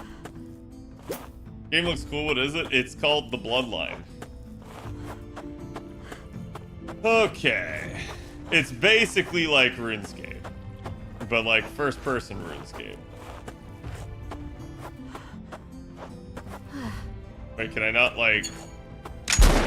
Uh-oh.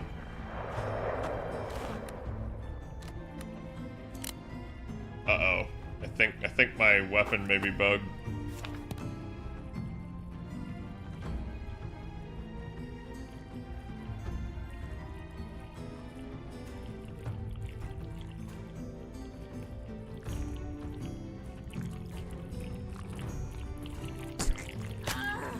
Ow. God, they explode on hit.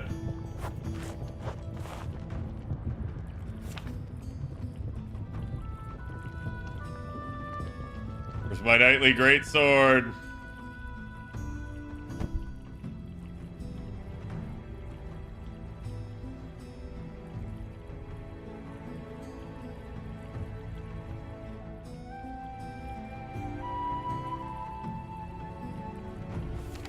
Okay.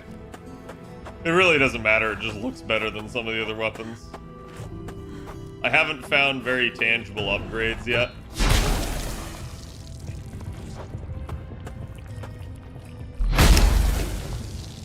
Jesus.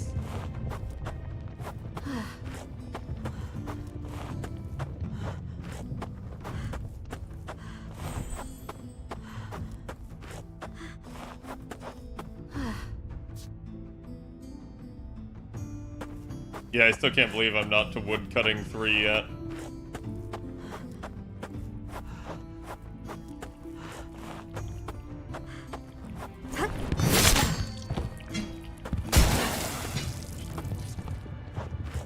Okay, so the big slimes have a little bit more health.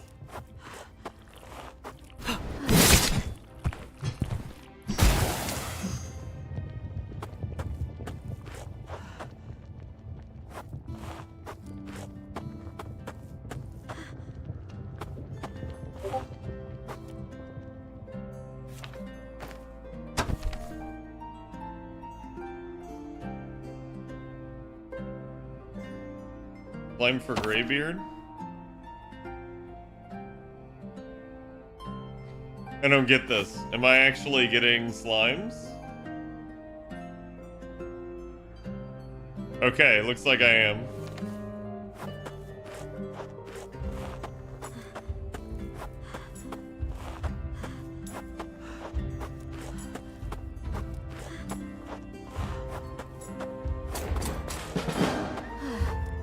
Running it up. There is jumping as well.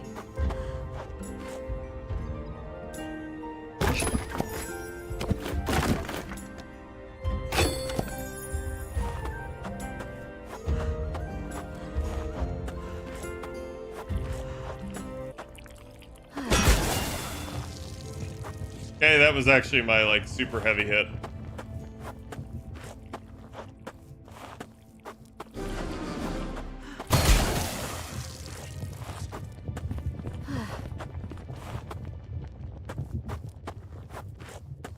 Any other slimes? Bro, if there's only 9 slimes in this area, I'm gonna lose my mind, right? Like...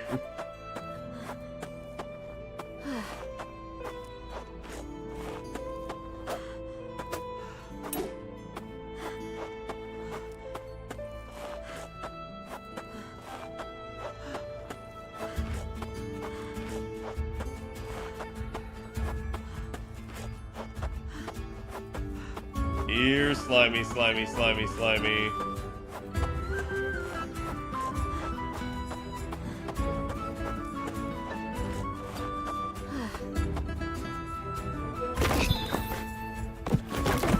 God, it's like it's dropping frames on me and it's so hard to actually hit it.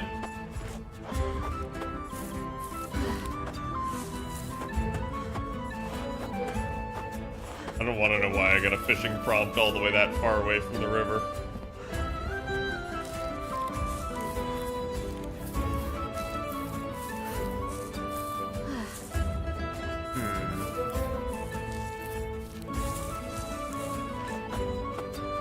So some of his areas in the game, he literally, like, it's one dude that developed this, by the way, chat.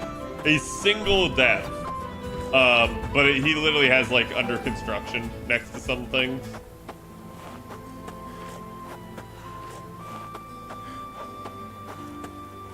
But not all.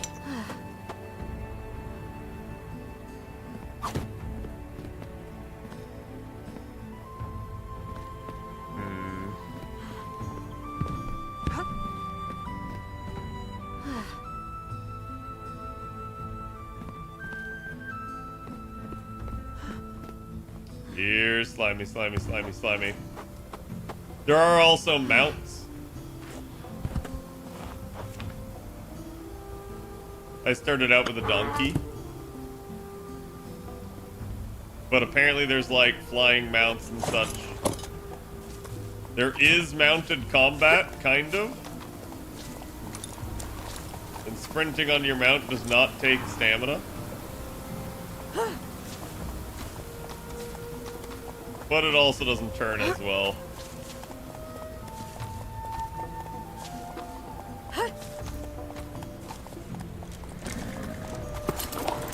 Kinda can yeet yourself off of it.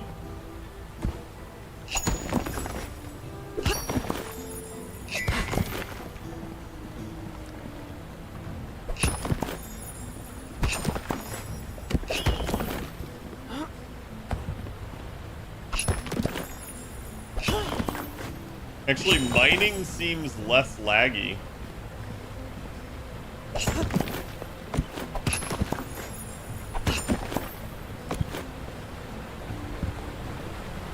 Don Quixote, yes.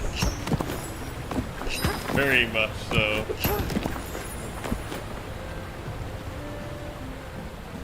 I need mining for like smithing and upgrading the castle, so it's why you guys see me doing it so much. If I can find this last slime, we'll go turn this in. And then I'll take you guys back to the castle, I think.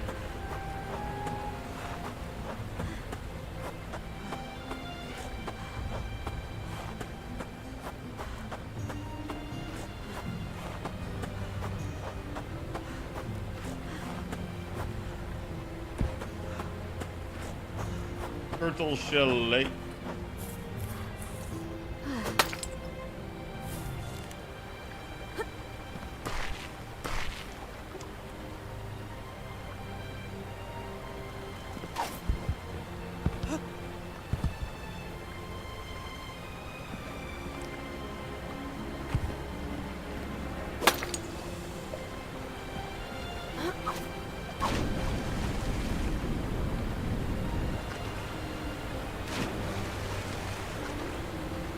You need to be climbing. I still don't know how to climb.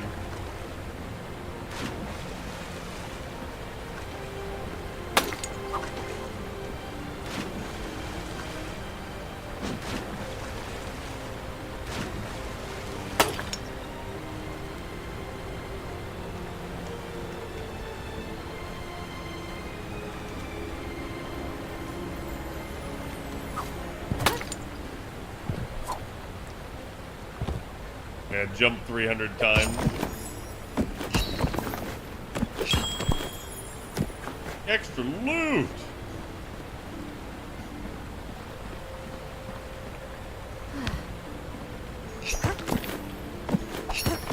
Kinda wild, because as far as I know, the game hasn't told me how.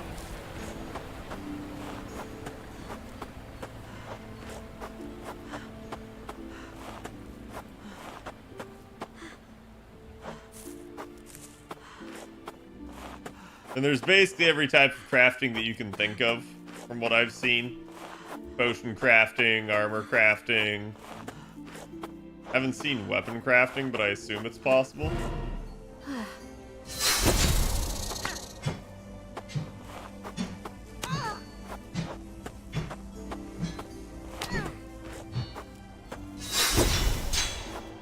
Good lord.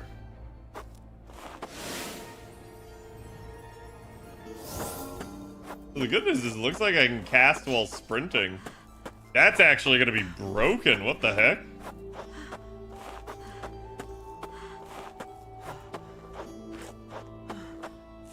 Hey, Ventos, how's it going? Welcome, everybody. We're playing a game called The Bloodline. It's a indie game that is, kind of like first-person RuneScape. Oh, I'm getting shot at. Hold on.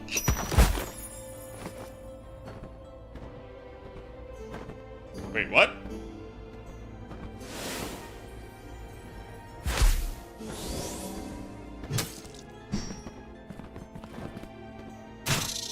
There we go.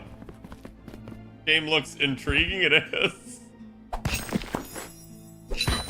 Yeah, it's like $20, but it's all done by one dev. It's still got some jank though. It's an early access, but it's pretty fun so far. It's got quite a bit of like depth to it, all things considered. And the best part, it has a grappling hook. Watch this.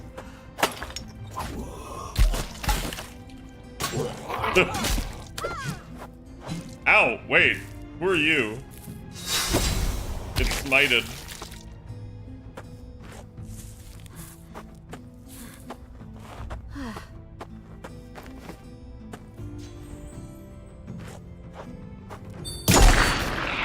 There we go.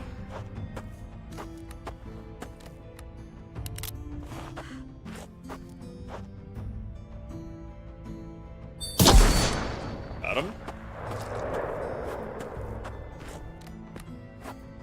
Can always get behind a dev working on a passion project. Hope you enjoy. Thanks. Thank you again for the raid. Welcome everybody.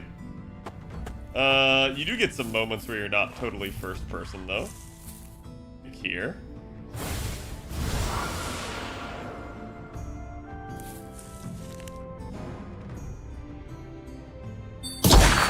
Oh, what?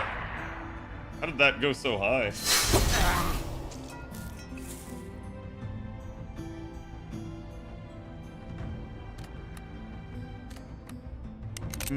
So focus shot appears to be kind of bugged.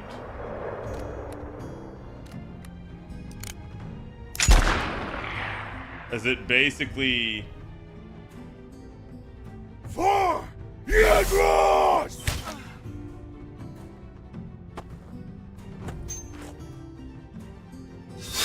Well, looks like I'm gonna have to smite you. Same thing with you, because I'm apparently stuck on my ranged weapon at the moment. Okay.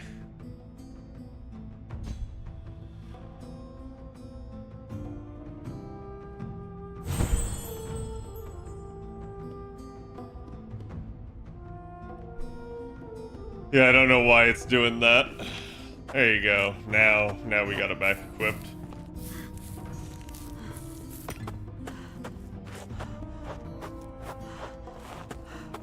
On my wish list now, I don't like picking up early access games. Ah, it's fine. Even wish listing it actually helps.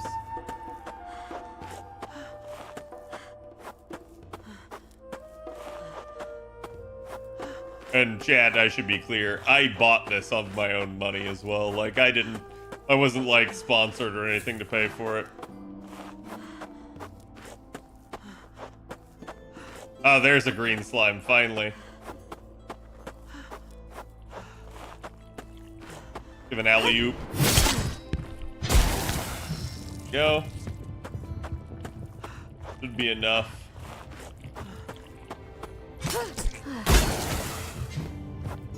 Another one.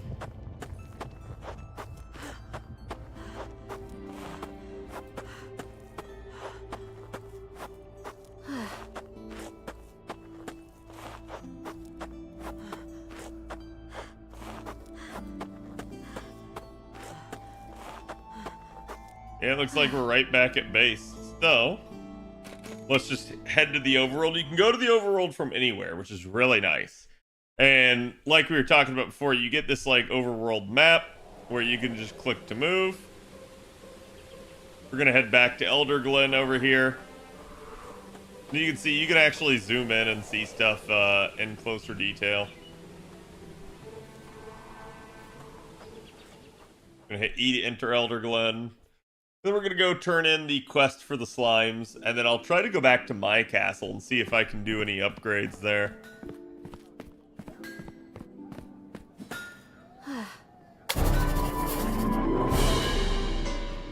Be sure to replicate. I'll be sure to send word with a blueprint. Interesting. Wait. Oh, okay. That was weird. It like tabbed out.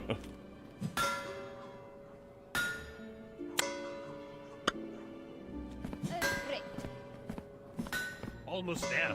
This is Engineering 101 Craft Blast. Oh, okay. I didn't click on it before. I would know. Oh, I just need blast stone. Okay. That should be 5. This is some hard work.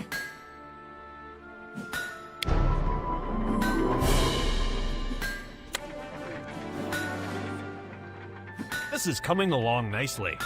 You hollow out any common stone, fill that with powder, you'll give yourself 5 explosive grenades. Do you want me to make grenades? Eat? Smithing is my passion. I'll have to wash these clothes once again. Another fine job. Looks like that leveled me up to level 3. Looking good so far.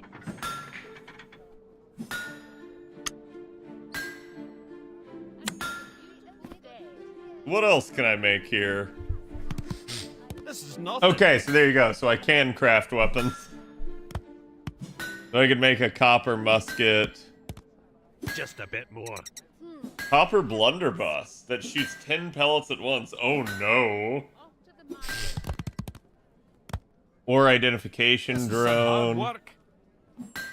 Well, off to the market. A small gyrocopter that floats around you and provides a decent amount of light. Looking good so Upon far. taking even a small amount of damage, it will detonate. What? The balance of aircraft. Smithing is my passion. Off to the market. I Oh love my the God. sound of the hammer and anvil. Another beautiful day. This is coming along nicely. Too much gold today. I will not. This is nothing. Okay, so hold on. How good is my... So I already have a copper musket. Always push yourself to improve. Causing a small detonation. Almost there. So I need a gyroscopic stabilizer and a small propeller. I bet my husband is at the tower. I What need next? iron ingots.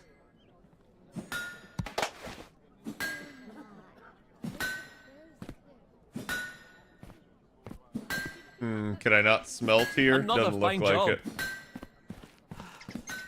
Wait, what was I doing? Wait, what was I doing? I don't know what you were doing, lady. Now where did I put my coin purse?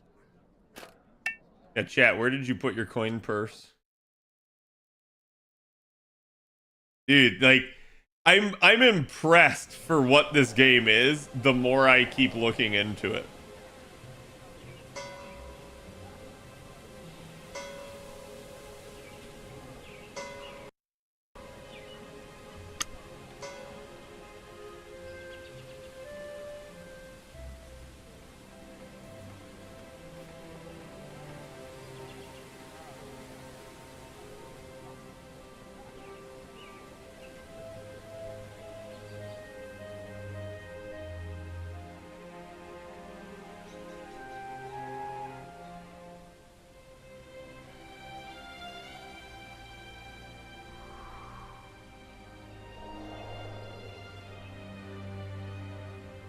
Okay.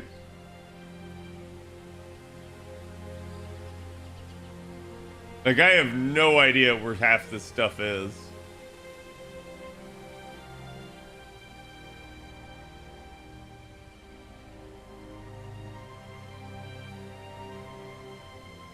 I'm just letting my character run.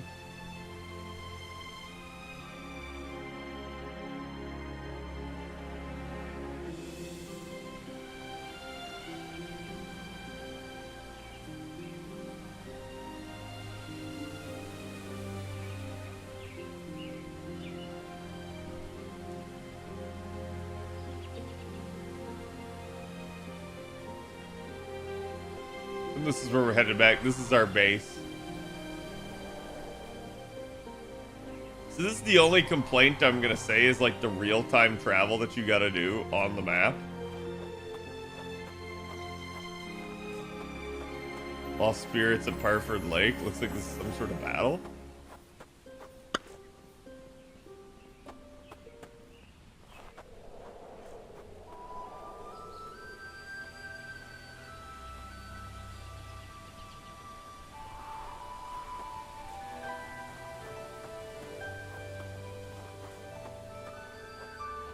To say, I think some of these can be chopped.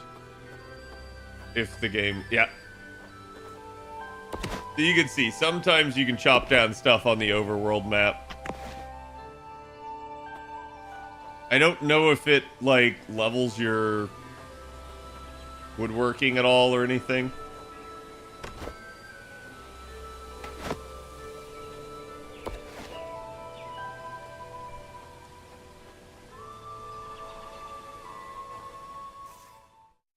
So, this is, like...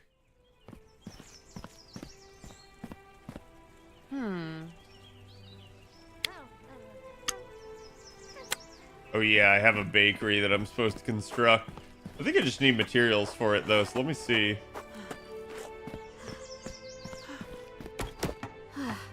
Oh yes, I need wheat, and I have no idea how you get wheat. You can build quite a bit of stuff too. Is it stated to have a multiplayer mode? No, as of right now it's just single player. But I do agree, if they could manage to like make something like this work in multiplayer, it'd be great.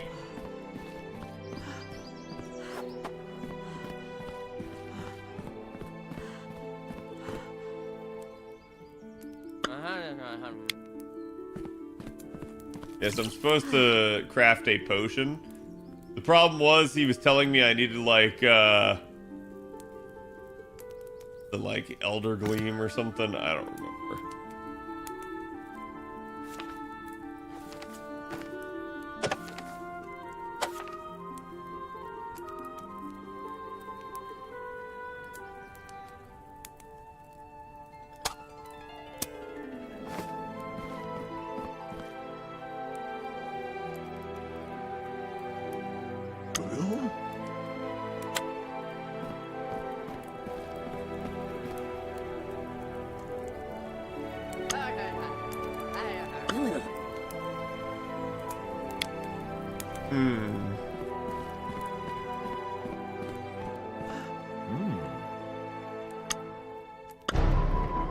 Okay, I mined 5 copper outcrops.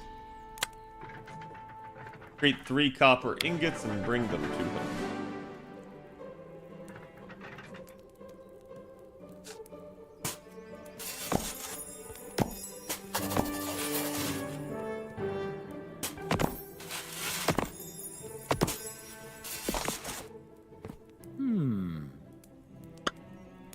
I did it! Crafting weapons and gadgets, and dwarves can use copper for vehicle parts.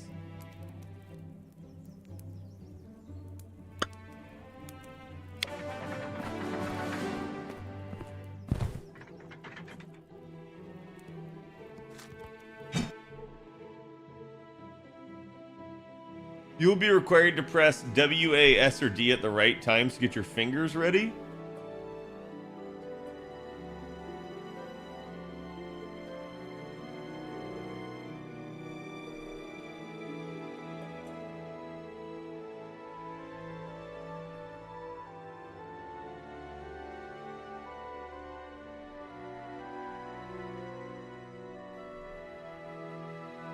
Bonus damage and sell value. As you level up your weaponsmithing level, the rate at which the quality meter fills will be increased.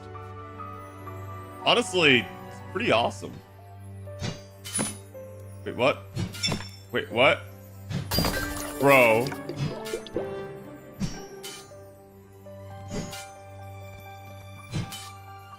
That was so fast!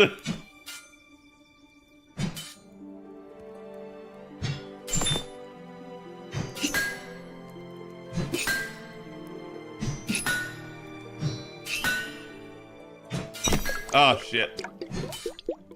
Yeah, so it looks like you only get, like, 3 or 4 misses or something.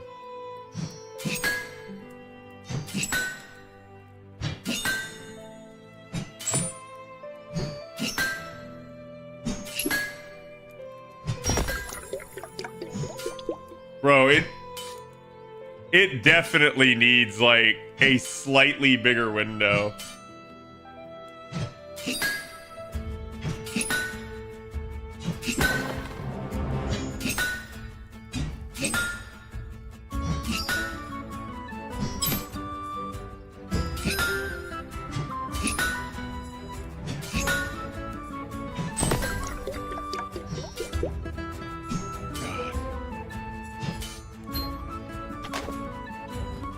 Oh my god. I can do that. I just need to try harder.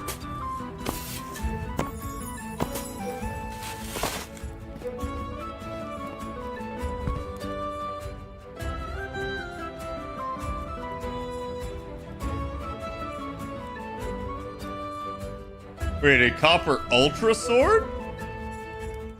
Like a claymore? But better?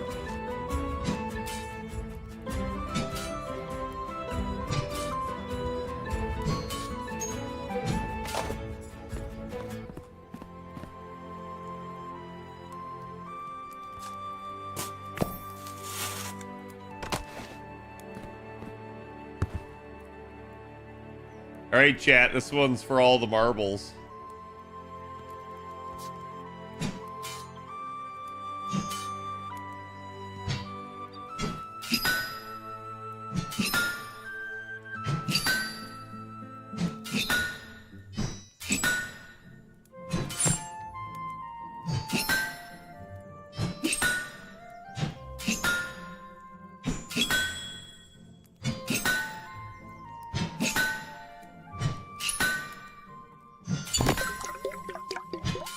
Bro, how did that miss?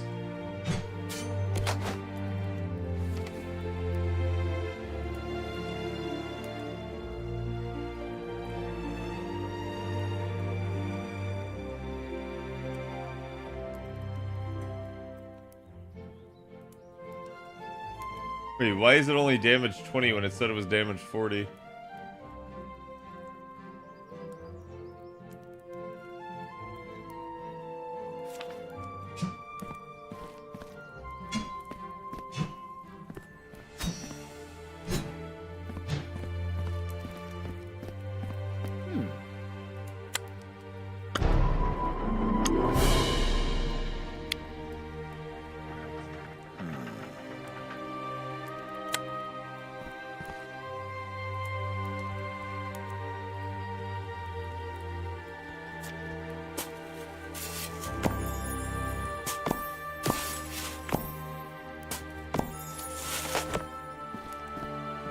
Yeah, I don't understand the difference between auto crafting and crafting, but whatever.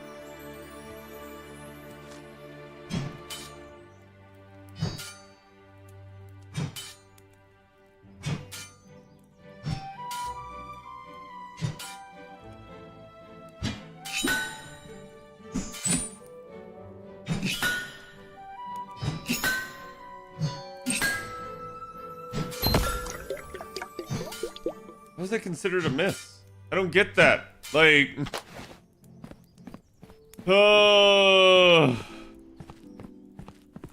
crafting needs some tweaking, but it isn't bad. Well, so the biggest problem I have is I can't craft the potion because I have like no idea what to actually craft the potion with.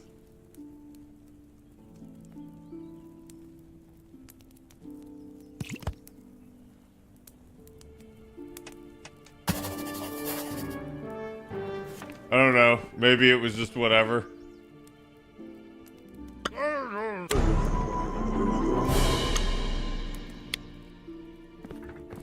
There we go. Now I got rid of that one. Like, if you asked me what potion I just made, I got no idea.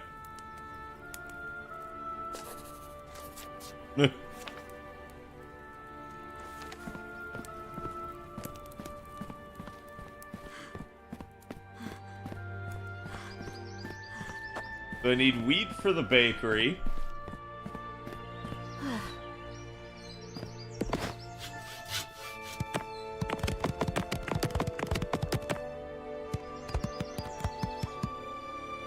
Wood bundle? The heck is wood bundle?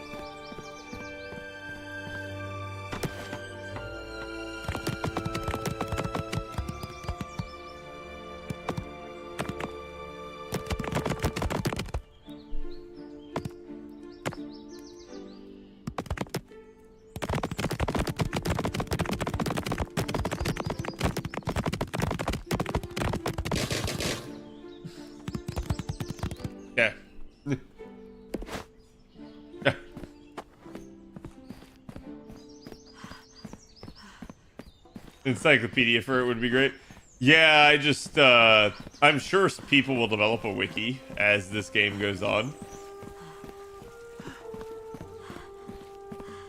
Like I said, it has some great potential. So, you guys already saw there's the bakery that the game is trying to make me build.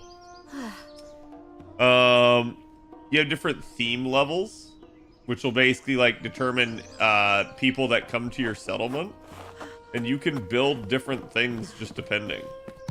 So, for instance, a wizard tower, a library, a stable, a engineer's place, a brewery, a clothier, a smithy, a fletcher, aviary, an herbalist,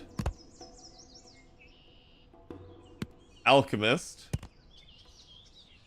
a graveyard, general store, church. Divine favor is an actual resource you can collect. Okay. A necromancer shrine, you know, just in case. A baker, as we already said. A quarry. Paladin's tower. A blood pool. You know, you need skulls for that. And an armorer.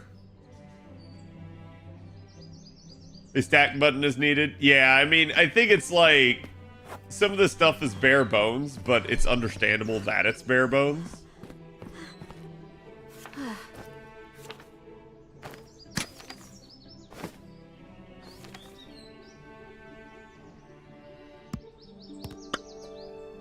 Detailed stats. My wood cutting is at 2 out of 3.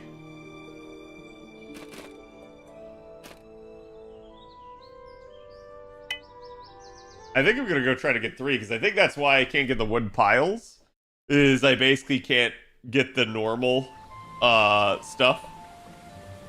So I actually need pine.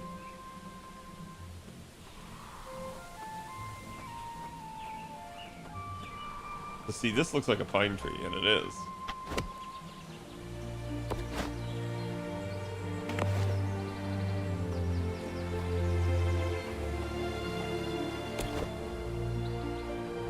Game has a lot of potential, it does.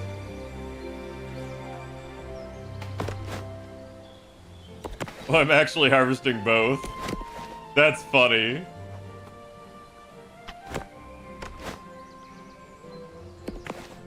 Like I said, I'm not sure if this actually counts towards any of my totals.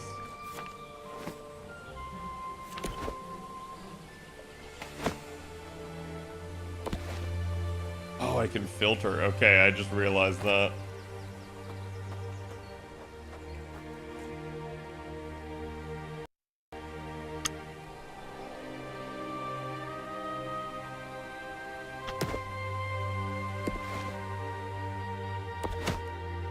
Probably have to process wood at some point. Probably. There's another, like, city builder game that's coming, chat, that's been announced that I'm really looking forward to. It's called Manor Lords. That game looks wild. It's coming out April of next year. And it's kind of an indie game as well. But that one, like, they've actually been working on it quite a bit, and it is from a development studio.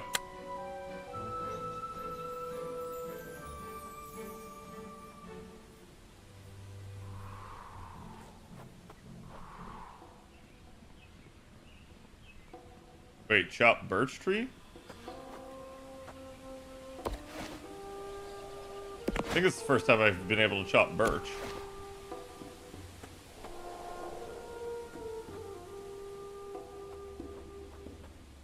Let us see.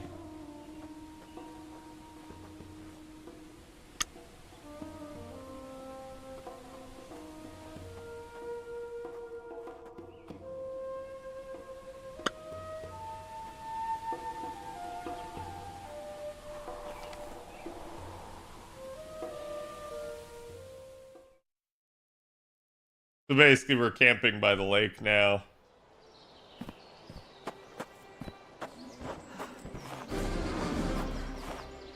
That noise.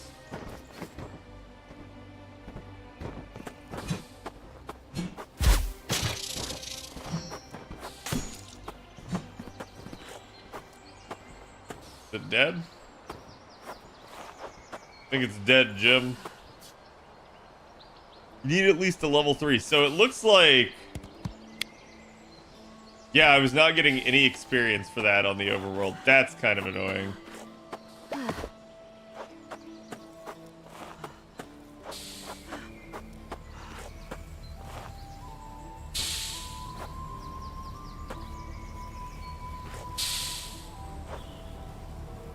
See that right there, chat? Don't sprint with this. Don't grapple it with your grappling hook either. Just throw it right at the thing.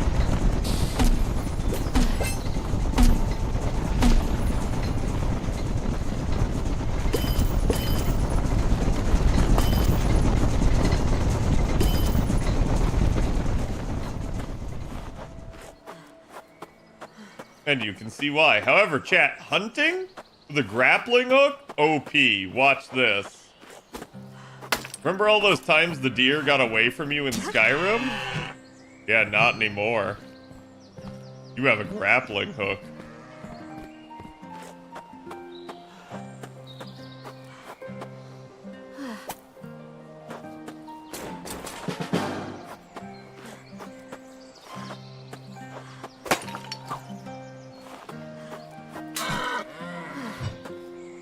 There is cooking, by the way, too.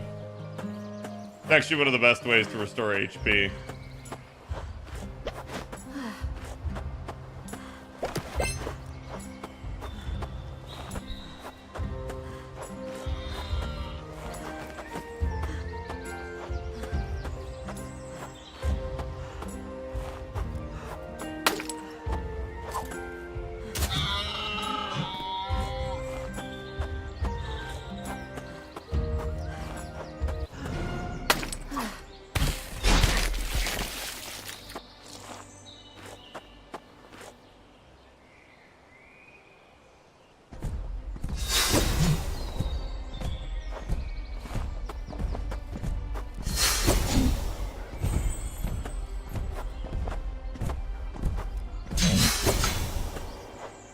But no. Looks like I gained divine fervor. But no.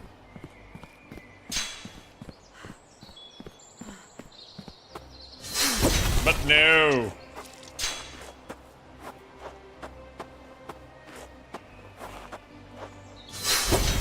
But no. Oh, you were so close.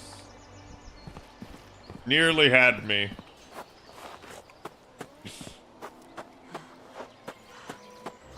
Boom, headshot.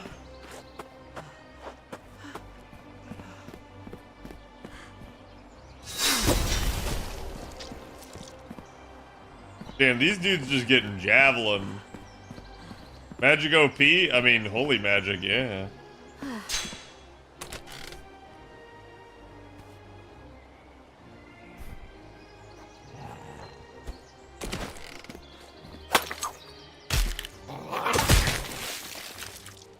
I almost feel sorry for you. Almost.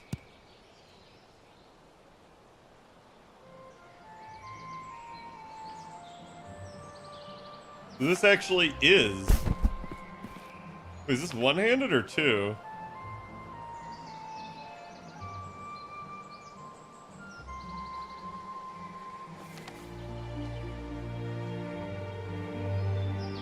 Bro, this is just one-handed. How is this one-handed, but it deals more? Oh my god. I just found a very good one-hander, apparently.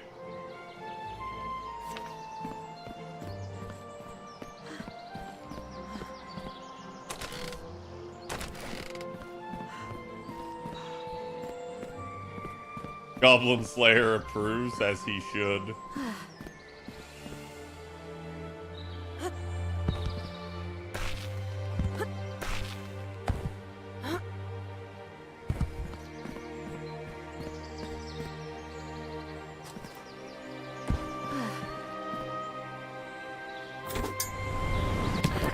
Ow.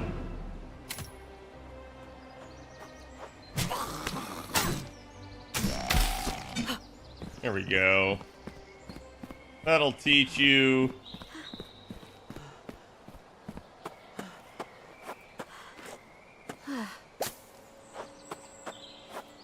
I should be able to farm this.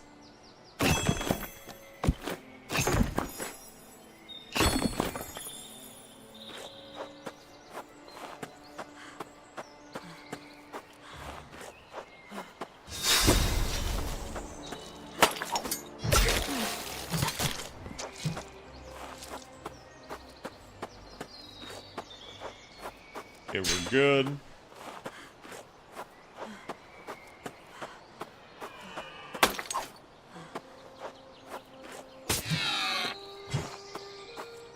Deer pelt. Royal greater than copper? Yeah, I get that, but like, gosh darn it. Why could it not be a royal claymore?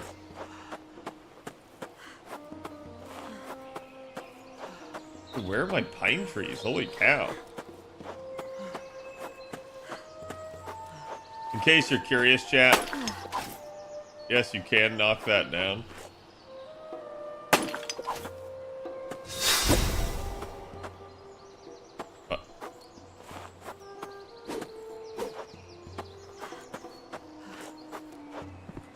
But I went heavy into stamina early. Which is why it takes me so long. Plus, I've already leveled up running quite a bit. Like, skill level 20 running already.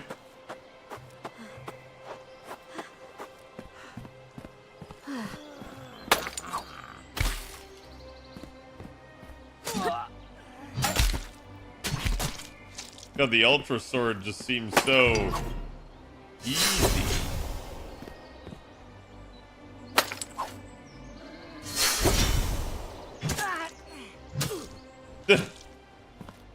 That guy's supposed to, like, be really tough to take down, but he's not.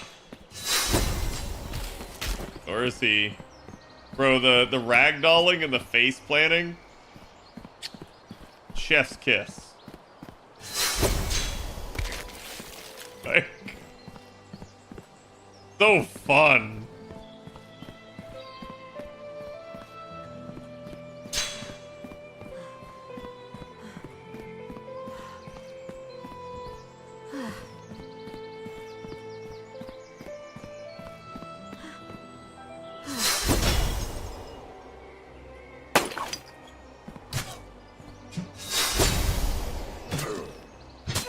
Somehow that hit the wall.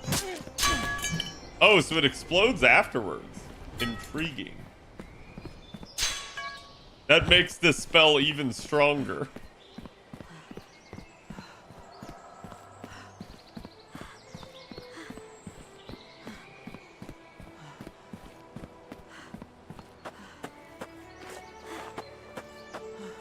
Here, pine tree.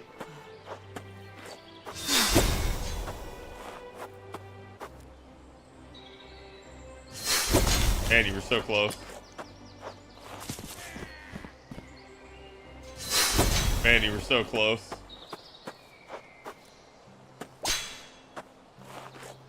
Almost had me. I was quivering in my boots.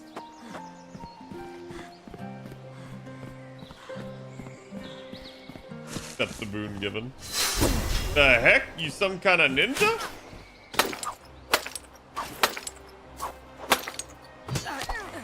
I will keep grappling you so you can't move.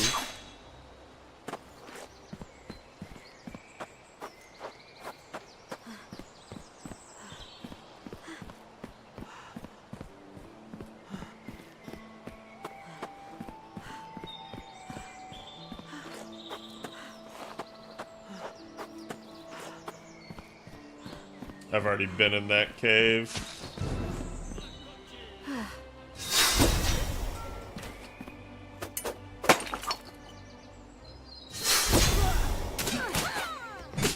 Give me your hat.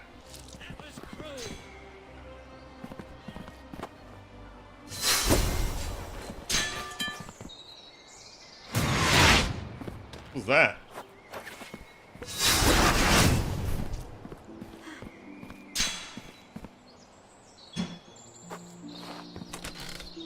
Ooh. Cave will be added soon, smiley face.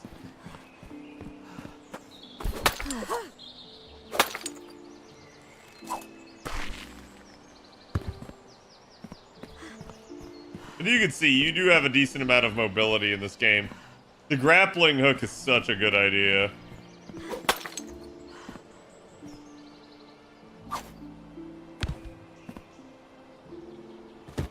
It's also abusable.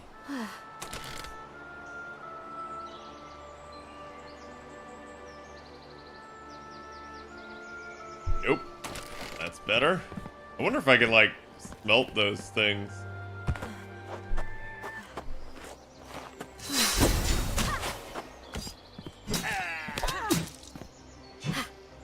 Okay, you're dead. The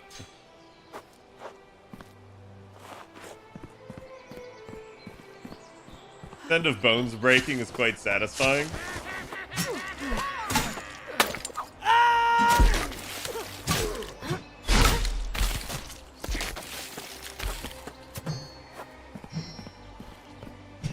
Making sure. Dude, he died from one hit. Damn. Almost feel bad for that guy.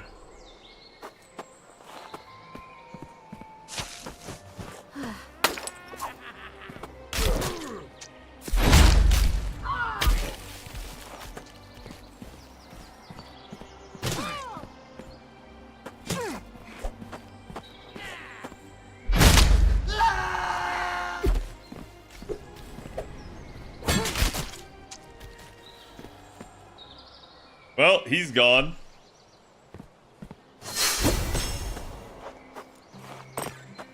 Got a bunch of feathers for that.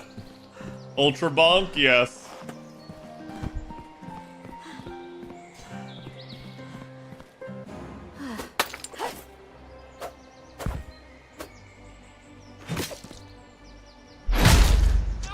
Roll that.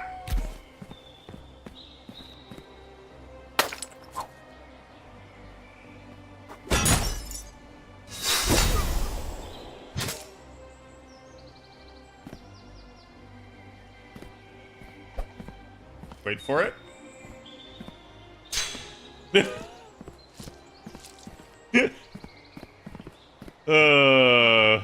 That's very pleasing.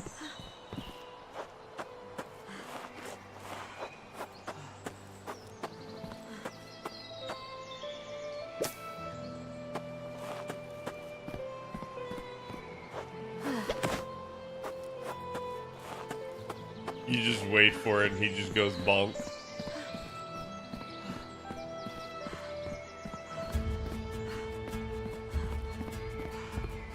Up we go.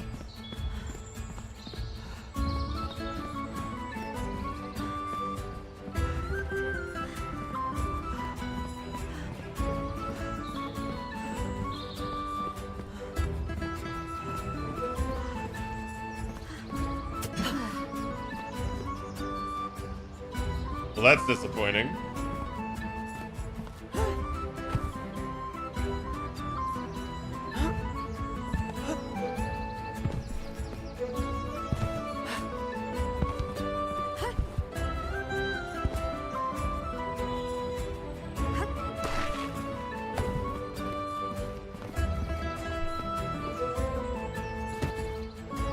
Nothing? Yeah, not yet, it looks like.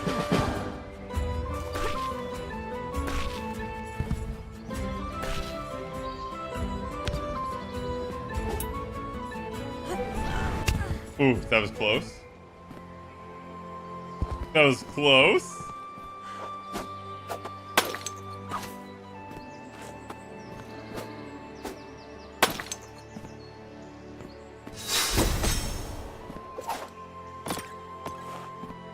Got him. Now I understand how to kill a bird.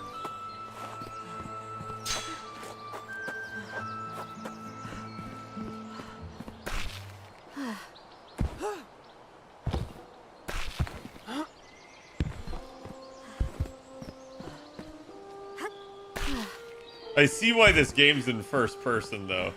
Because I feel like you would see your character, and it would be like the jankiest of Minecraft characters zooming around at max speed.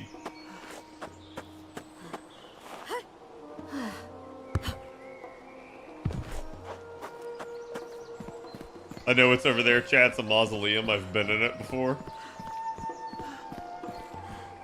And I'm really just hunting,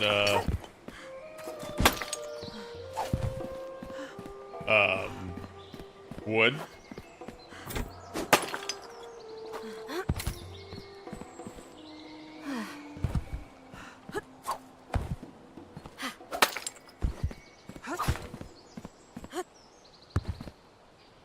Gotta get that wheat.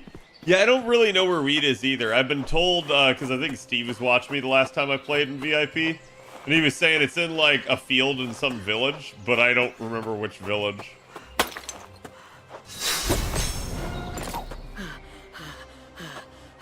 Wait, where'd those oh, okay, I got the feathers.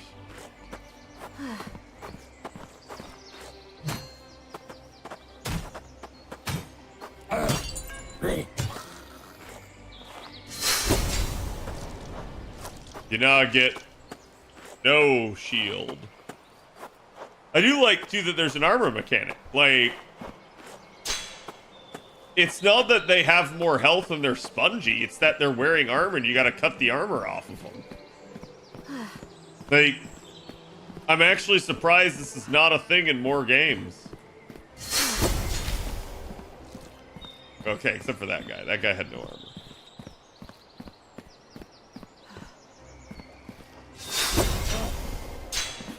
Oh, ow!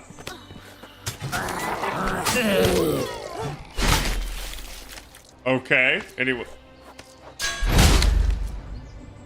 else?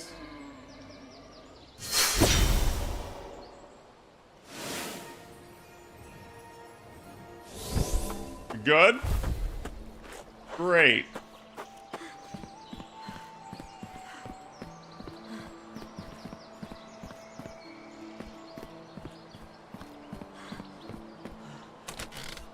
More food. More food.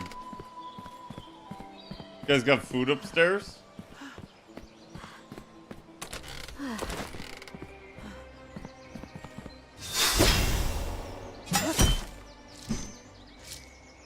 Yeah, I don't know how that hit you, but it dealt no damage, and then my sword killed you, but I'll take it. Go to 6 confirmed for the 13th. We have scheduled maintenance on the 12th. Bro, I don't know why they tried to, like, play fast and loose with it and claim, like, oh, man, you know, like, it's mid-November. I'm like, you already announced the live stream. Like, this is the type of, like, Bush League stuff I'm talking about that the devs just don't need to do. Come here. Yeah, mid-November.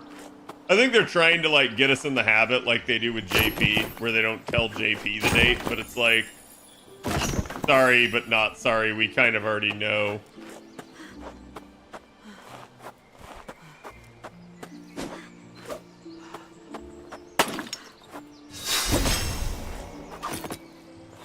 So the reason I'm hooking them is because it looks like the birds just fly straight when you do.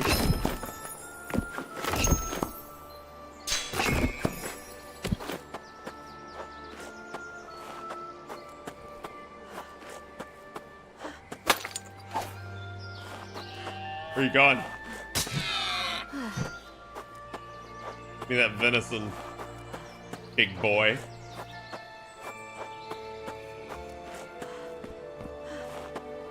What's also wild is these trees are not considered pine trees. It has to be a very specific color of pine.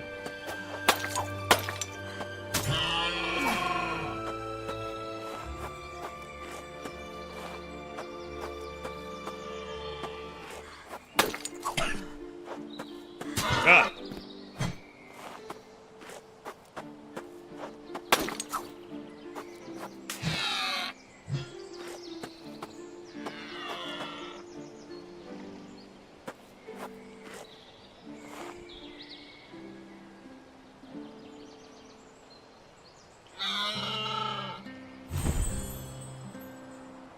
Well, I think I've seen enough for tonight, Chan. Let's go ahead and end it here. Let me see who all's on tonight. That was a little bit too much curve in that spine there. I see Mr. Sideswipe on. He's playing some Genshin Impacto. I'm gonna send you guys his way. And I will be back tomorrow. Tomorrow, obviously, you know, not a whole lot going on in FGO just like tonight. But we'll definitely do some fun stuff. I also think Trubs is watching a movie or something, unless I misunderstood his announcement. He went to see the movie today. But either way, we'll definitely have some stuff, so stay tuned. Obviously, we do anime at lunch and yada, yada, yada. So I will see you guys for the next one. Go give Mr. Side my love. And if you haven't already, check me out on Twitter, Twitch, YouTube, Discord, you name it. Link should be in the descriptions and everything else. See you guys for the next one. Good night.